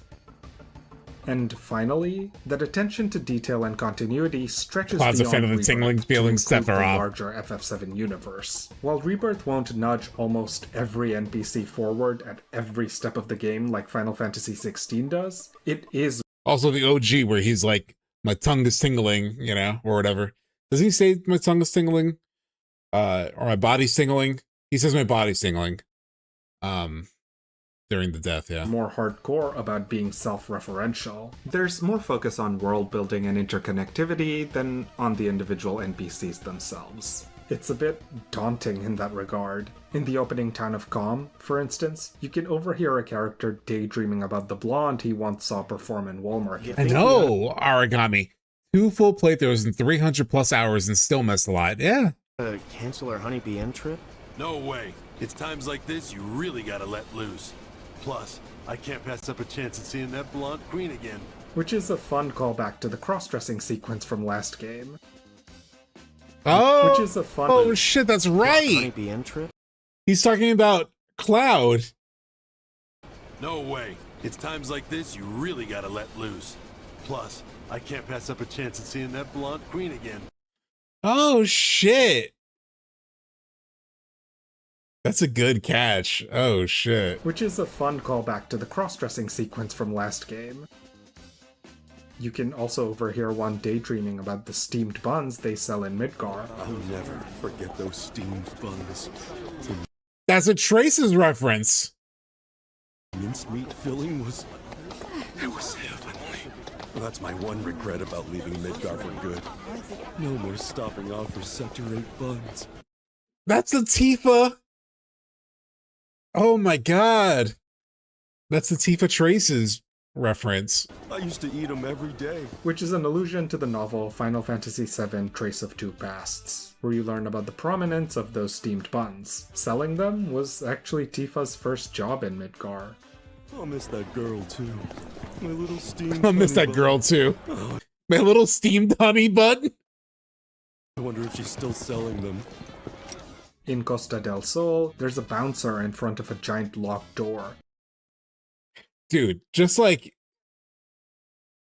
it's just mind-blowing to me, just the NPC dialogue. It just shows how much they care, right? You know, I don't know if Nojima himself is writing all these lines. There's probably like other people working on staff, but like whoever's responsible for it, just taking the time to like build in those little references to like stuff that literally came out, books that came out during development of Rebirth. It's not necessary, but they do it anyway. It's so good. Who shoos you away if you get close. That door better be open in part 3, yeah. You stumble into the wrong place or what, punk? This is Club Duel. Tough to get in. People say it's a tougher to cash get out grab, yeah. alive. Much as I'd love to give you a warm welcome, we're closed for renovations. Consider yourself lucky. Club Duel was actually a location in the old mobile game before Crisis. Sure enough, located in Costa del Sol. It's a cool inclusion here. Of course, the trade-off here is that these particular NPCs feel like extensions of the FF7 world and brand, rather than like, well, characters. I heard they opened a materia pop stand. What? Why aren't we there now? Mileage may vary on when that works for you versus when it doesn't. Anyway, throughout this video you'll see a barrage of charming details that exemplify all of these aforementioned points to varying degrees, and I'll try to interpret the ones I personally found most compelling. Who knows? Maybe we'll pick up on more trends and add to our takeaway count too. For now, our journey begins in... Nibelheim. Oh man. Nibelheim, the village where Cloud and Tifa grew up, is one of the very few places that actually replicates some dialogue from the 1997 original. Have a look at these two kids.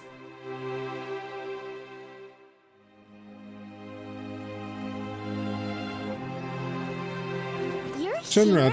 Shinra? Holy shit, dude. The level of detail this guy is picking up on is crazy. Like, he's matching NPC dialogue from the original to Rebirth. Holy shit. You're Shinra? Shinra? It's a precious reference. I love it. Thanks to Kate Sith, we can actually circumvent the photo mode's camera height issue in Nibelheim. It's bound to your player character's height instead of defaulting to Cloud's, so that's a nice benefit of his playable section here. This lets us get a closer look at the various games kids here are playing. There's a themed version of Red Light, Green Light, referencing the sickly robed figures that now populate the town. 3, 2, 1, Rope Man! 3, 2, 1 Robe Man. Oh shit. I don't think I ever noticed that either. And a play-acted fight where the kids take turns being legendary hero Sephiroth. I'm Sephiroth this time. Yeah, I caught this. Yeah. Just say the word. I'm Sephiroth! They even get Sephiroth's battle pose right. Oh yeah.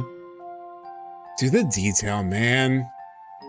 That's crazy. Funnily enough, this vignette looks like a classic battle from the original when freeze-framed. 3 party members versus a boss. Yeah.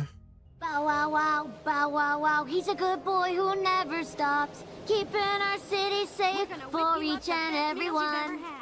Here's takeaway 6 for ya. Kids play different games in different towns, and those games all reflect something about the values present in those towns. In places like Nibelheim or Calm, where Shinra has a strong presence, children play act at being soldier or Shinra troops. Paratroopers away! Go, go, go! Oh my We god. Shinra troopers for real? We'll travel all over the world in an airship. Yeah! We'll show those bad I didn't catch guys any who's of boss. this. The company's brand image and military recruitment propaganda are nothing if not pervasive, even in play. We saw this in the first game too. Schools in Lower Midgar would teach the story of Shinra's mascot, Stamp the cartoon This game is dog. incredible. All the effort. La la la la la la la la la la la. Go all out, go all out, go all out, little Stamp. Games are It's so appropriate we're watching this now, given last week we watched that Max clip where he did his whole retrospective on FF7 and was like talking about how much he feels like people don't realize how magical this game is, you know, after so much time. And then we talked about that earlier today. And then, yeah. They're competitive. In Calm, you can see a group playing tag. Morning! What do you want to do today once everyone gets here? We're gonna play hide and tickle today, because we played Rat Race yesterday, right? We are, don't worry. We'll decide who's it when the others come. Ready or not, here I come! Come out, wherever you are! I love the animations on this one. Found you! Stop!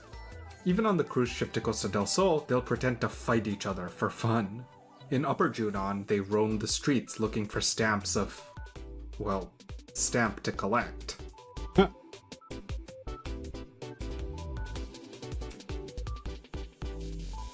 Meanwhile, Lower Junon or the Crow's Nest or Gongaga are far less amenable to Shinra's influence. Kids are taught the history of their communities and of how they were hurt by Shinra.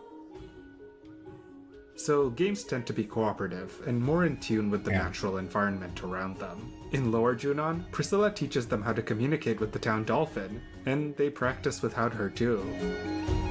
Yeah, egg. Kids might also jump into the water for a swim together. Yeah, this is one of my favorite moments, yeah. If you run there and all the kids jump off. It's very, like, cool. Or let themselves be hit by toad magic to play around as toads. In the crow's nest, they run around freely, exploring their home. It almost makes you wish, well, you do have, like, the kids side quest in Corel. But it was making me think of, like, it almost makes me wish there were, like, a couple of more, like, quests with kids, just to see the world through their eyes, because even just the idle NPC dialogue, how it reflects like their culture and their upbringing and like where they are and what they believe in the world, like, is fascinating. You just get the Cloud Jr. one, from what I remember in Corel. I can't remember any other side quests with kids, but it would have been interesting to see through the eyes of like the next generation that you're also fighting for in some ways, right? Like you want to save the planet for them. Didn't go to Gaga? Cool. You can see this girl pranking her friend by the water.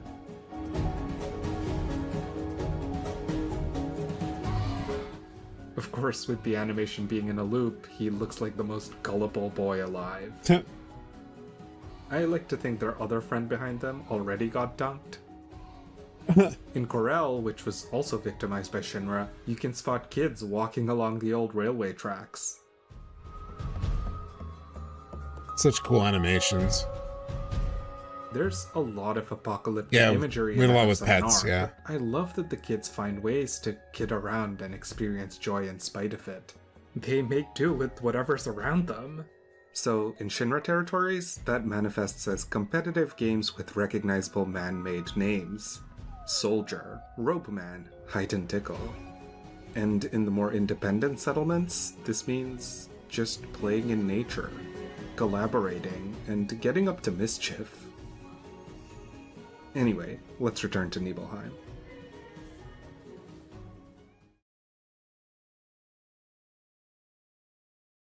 Damn. You see two versions so much of the work. town in Rebirth. First, in a flashback about Cloud's backstory, which ends with his home getting razed to the ground. And later in present day, occupied by actors who cover up the Nibelheim incident and pretend they've lived here all along. It's a bitter sight for Cloud and Tifa. Naturally, there's minimal continuity between those versions on account of, well, you know. But recall that empty lot full of cats in the flashback, and how it's followed through with a 5 years later quest in present day. Firstly, one of those cats is Tifa's cat Fluffy, seen in both Before Crisis and Traces of Two Pasts. Secondly, director Naoki Hamaguchi himself highlights the thought they put into this foreshadowing, stating they seeded a lot of these details early to pay off later. Another example is the crowd of townsfolk doing Zangan's exercises in the town square. Cloud can actually join in for a bit. I love that the different townspeople have varying levels of stamina. Zanga! Okay! Put your fingertips together and lift your hands to the sky! Some of them will struggle, or even give up partway through.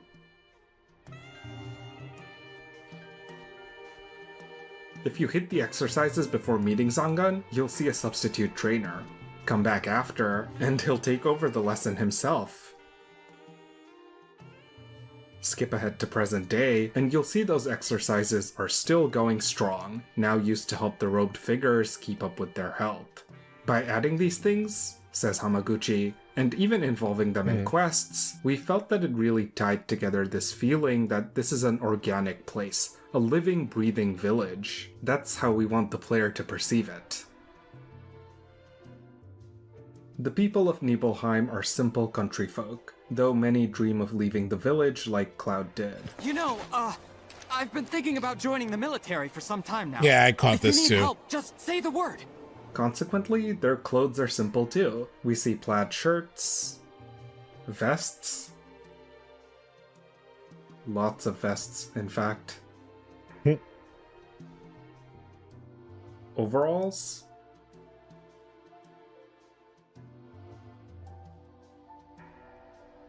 And cowgirl hats and bonnets. There are myriad patterns that can appear on those clothes and this.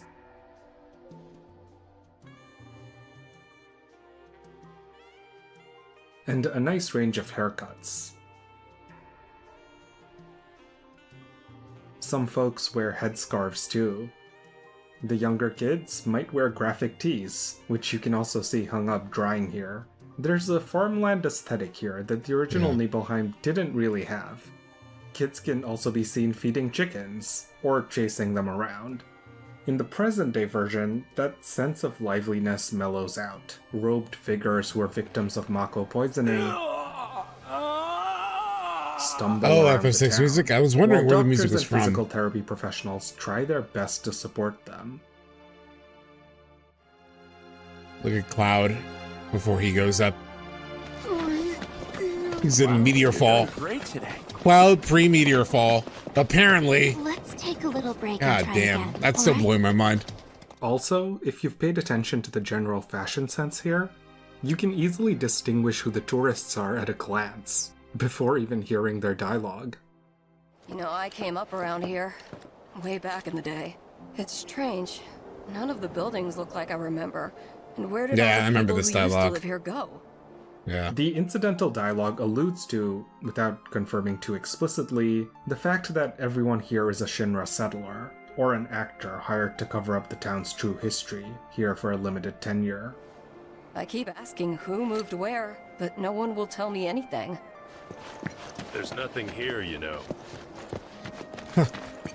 Living out here in the country has done wonders for my health. Life is so much more relaxed here. I love it.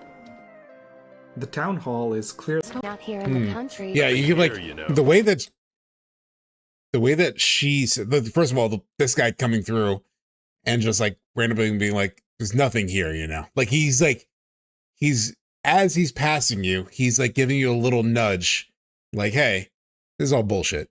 And then like when you hear this NPC talking, she sounds so, not this one, but the next one. She sounds like so disconnected, right? Like it almost sounds like she's acting in a way.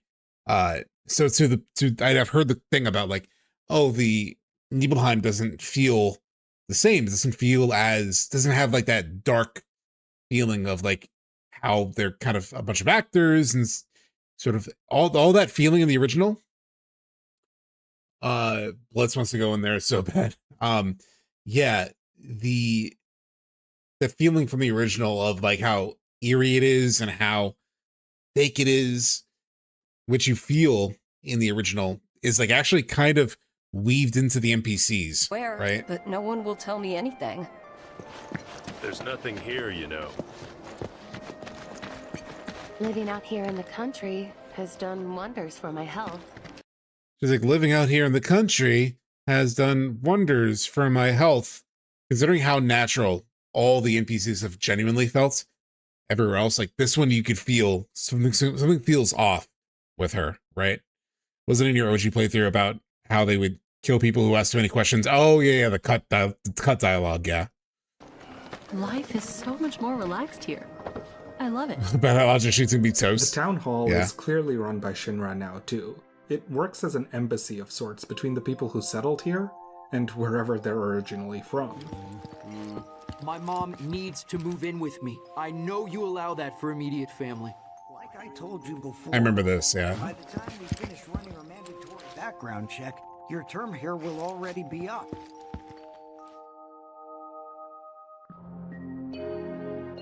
Good music. Inclusion.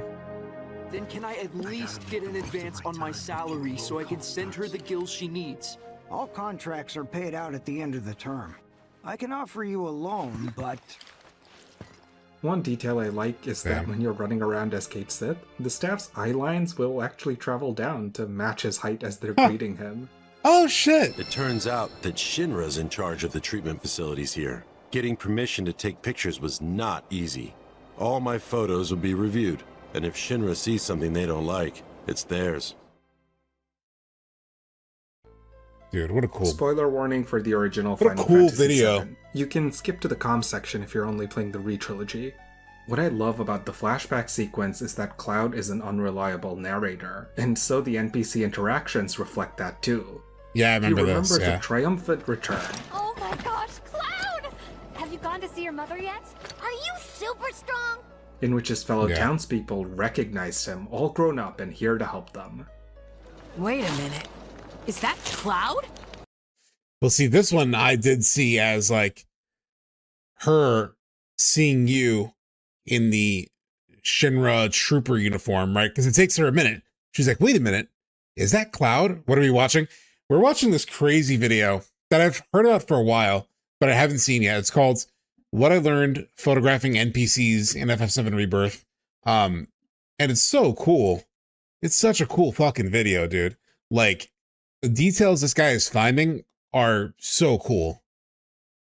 Also, my bad, totally forgot you were streaming today. Oh, no problem, no problem. I probably won't go very long. I think I'll finish the Nibelheim portion of this video, and then I might call it, because I've been going for like 8 hours. Like, it's 8 o'clock almost for me. And I started prepping stuff for stream around like 10 a.m. So it's been like an all day thing. This is a long video too, so I'll save the rest of this for maybe next stream. Which next Sunday will be my last stream of the year. I meant to mention that at some point, but I'm going to be flying for the holidays and all that. So next Sunday will be the last one for the year. And then next year, when I get back, this one will start like early-ish January. I get back like a few days into January, so. Silly boy. You should have let us know you'd be paying us a visit. Do my eyes deceive me, or is that little Thank you, Cloud Fat Music. strive? Why, I almost didn't recognize you in that uniform of yours. In that uniform of yours, he's wearing the fucking trooper fit. You've grown so much since the last time we saw you. Oh, did you come looking for Tifa? They cheer him on with enthusiasm. Of course, if you've played the original, you'll know that Cloud didn't actually take off his helmet in Nibelheim, out of shame that he had only come back still a lowly grunt. It's cool that we don't just see the NPCs as they were, but as he misremembers them. Yeah. It's a very cool detail. One of the... What's up, Bryce? Bryce, if you go back like 20 minutes or so, he was like finding such cool little details and like the games that the kids play in each of the towns and like how that reflects sort of like how they've been raised and like what they believe about Shinra, what they believe about the world. It's very cool. Things about this project is that NPCs often highlight the artificiality of games. They walk and talk in loops, they rarely interact with the objects around them. In some games, they praise the player so much it can feel uncomfortable. That's what makes Nibelheim so uniquely interesting. The town itself is artificial. Nibelheim does not exist. The two versions of it you see are as a flashback with an unreliable narrator, and as a cover-up, populated by new settlers who hide its past to maintain peace. God, what song is this from? I'm sorry, I'm just distracted by the background song because I know it, but I can't place it. Is it FF8? Anybody know? I don't think it's 7. I'm pretty sure it's 8. Two versions of it you see are as a flashback with an unreliable narrator, and as a cover-up, populated by new settlers who hide its past to maintain PR. There are even restrictions on what snaps can and can't document. It is when FF8, these townspeople yeah. praise Cloud, I know it's a delusion. The point is not to put the player on a pedestal, but to complicate our understanding of the character's ego. Most soldiers certainly are handsome, don't you think? And such model citizens, too. Underground sewer? Let's see. FF8. FF8's fucking music is so good, dude. FF8 is like a game that I've been wanting to replay so bad. So now... There's a playthrough.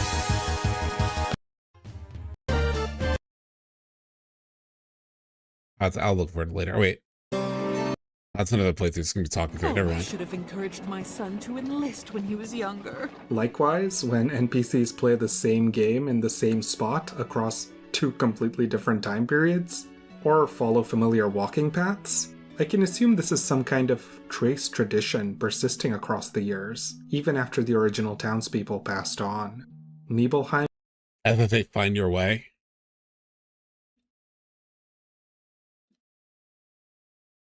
FF8 Find.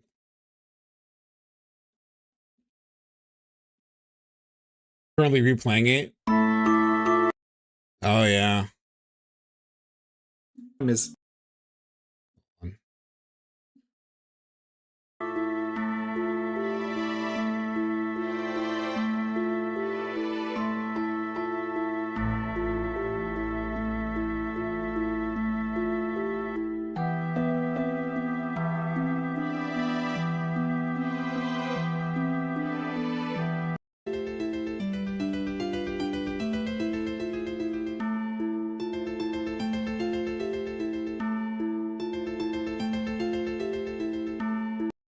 Fuck, it's so good. imitating a past it pretends it does not have, and it feels haunted by it. Mechanically, it's a reuse of assets. Sure, whatever. Narratively, it's an interesting display of how Shinra interpreted and vetted that past. The presence of the robed figures, who are victims of Shinra's sins now left to aimlessly stumble around, makes it especially so. It's a situation where some of the video game artifice makes sense, and even feels poignant. Nibelheim's NPCs are kind of great, in a sad way.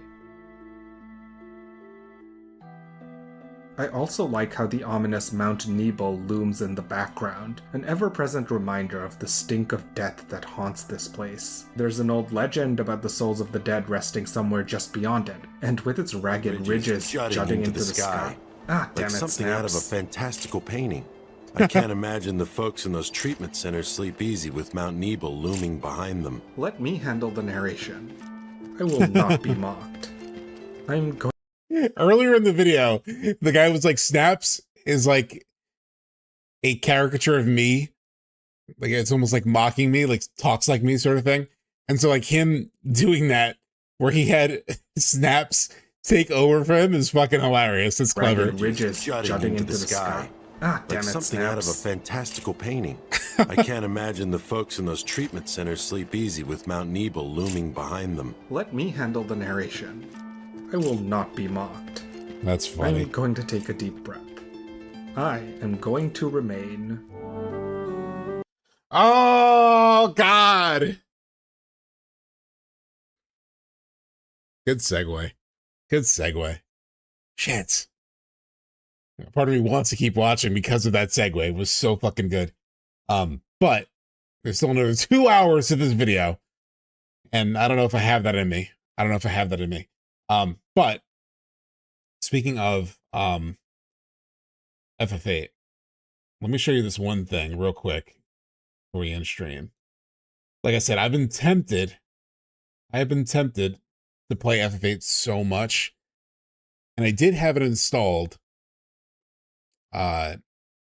with like a bunch of mods, 3.5 speed. Check this out. If my computer doesn't die on me. I gotta add source.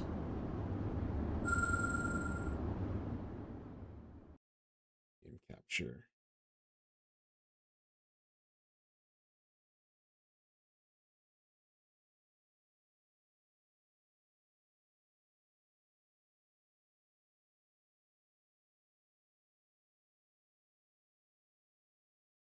Is it gonna catch the right thing? Yeah, there it is.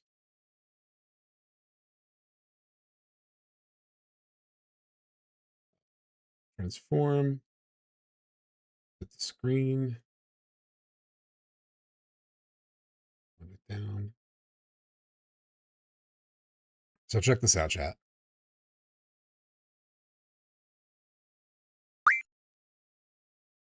So I haven't played FF8 in ages, but I had I've been having like a desire to play it for a while. Just Capricorn actually played it, I think streamed it. Yeah, streamed it a while back, earlier this year. And like that was one thing that made me really want to play it again, was like watching some of her stream. Actually, let me just, the volume's gonna be crazy high, I can already tell. So I downloaded it and installed a bunch of mods. Oh, it actually continued me on the world. Hold on, let me go back to garden.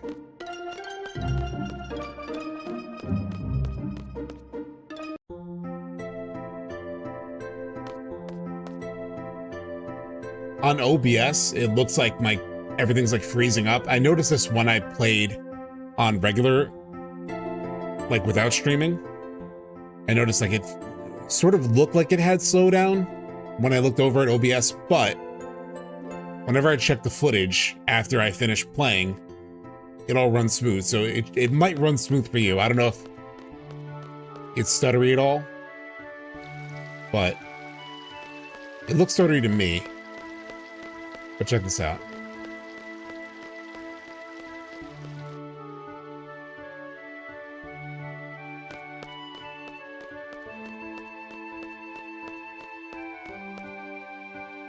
It's so smooth. Yeah, and there's like a 60 FPS thing I can set up that I haven't.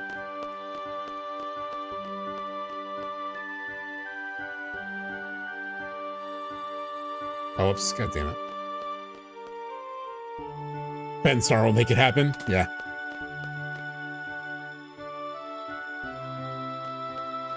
Check out like the floors. Like check out the reflection here of the board, like the sign. Check out the reflection there. Like it looks so crispy.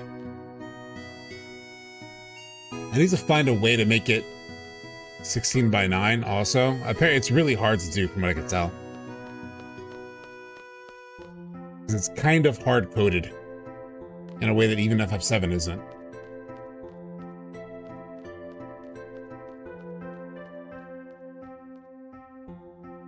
This version looks so cool. It looks so clean.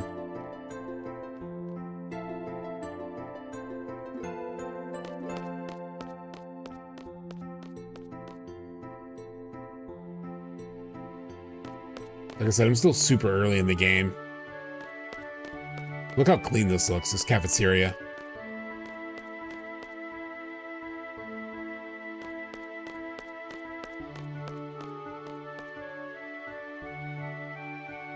Need a good mod list? I could share what I have in the Discord. I just followed a couple of videos. Now serving hot dogs, 1 per person. Let's check out a summon animation real quick too.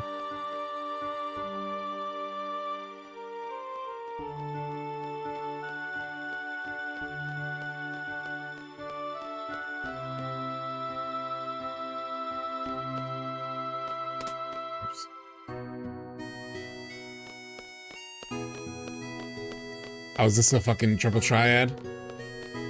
By the way, if I get close here, you can see the character models. Pretty good, probably. Or not. Yeah, look at that. Perhaps I should go home this weekend and trip with my parents. How about we play some triple triad, bitch? Excellent breeze. Great day for cards. I haven't played triple triad in a hot minute.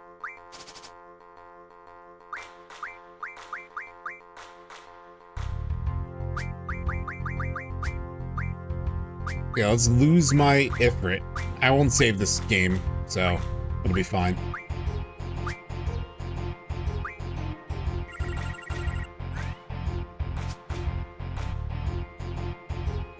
Okay, so 4 on top.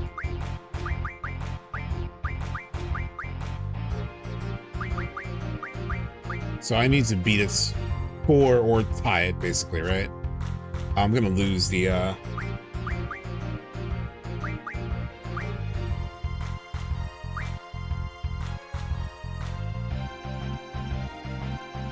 Because my 1 could be easily flipped.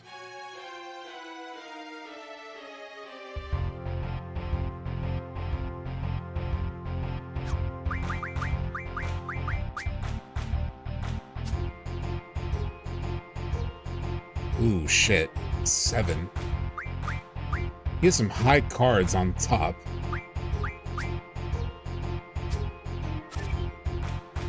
Yeah, he flipped that. Yo, his cards are good as hell. What the fuck?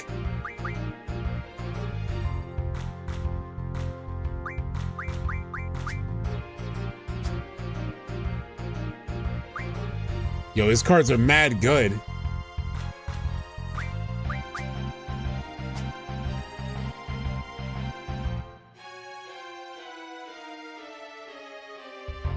We can't wait. What is the title of FF7 R3? I don't know.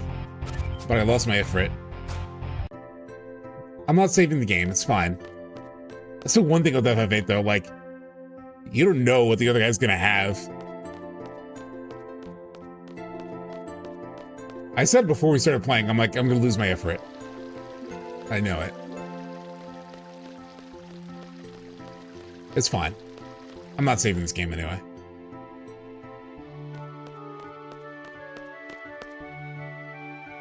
Look at our crew. Look at our crew. Look at them. Look at the art. They look good. They look good. Get into a fight real quick.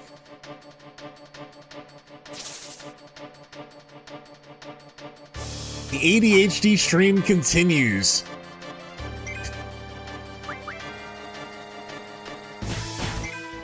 Just doing everything today.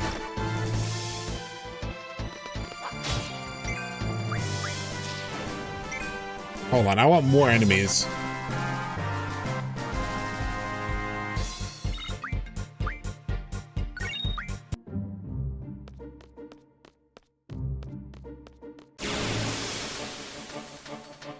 Yo, remember when playing Crisis Core? Yeah. Just one bug every time.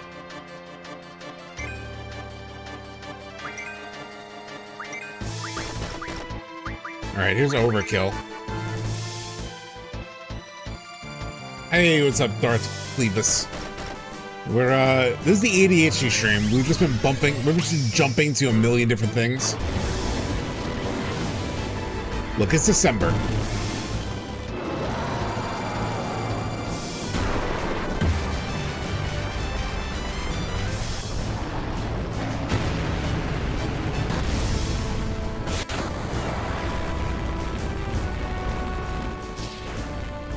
That one bug deserved it. It was bugging me. It's going well.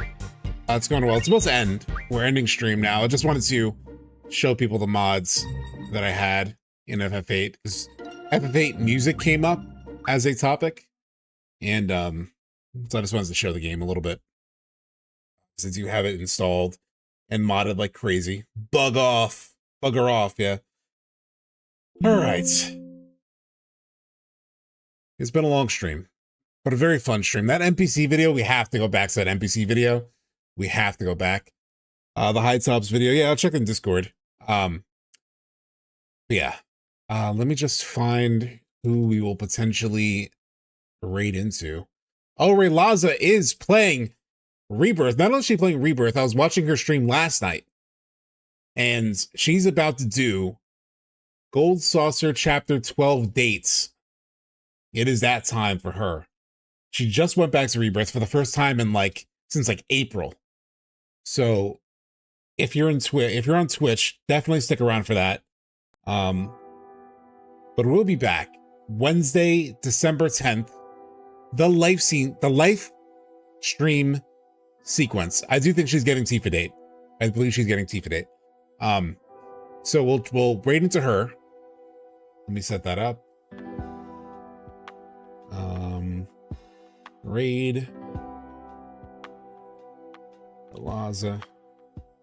Last time we raided into her, she was playing Pokemon, and she gave up on Pokemon, which is valid. So yes, next this coming Wednesday, we'll be playing the live stream sequence. Thank you everyone for hanging out. Sephiroth, Lazy Black Dragon, Let's Mosey, Egg with Feelings, Virtua J, Descrim, Kuya, Pixels, Kensworth, Danny Jazz, Lucas Lux, Darth Fleezus, I know you just joined, but Rollin, and thank you again, Rollin, for the live translation of that French video. But yes, if you're on Twitch, starting the raid up, and we'll be raiding in just a few seconds, but thank you everyone for coming through. Next Sunday will be the final stream of the year for me. On Thursday are the Game Awards. We will be streaming that, and on Wednesday we'll be streaming the live stream sequence in FF7 OG. Thank you for hanging out, everyone. See you next time. Raiding now.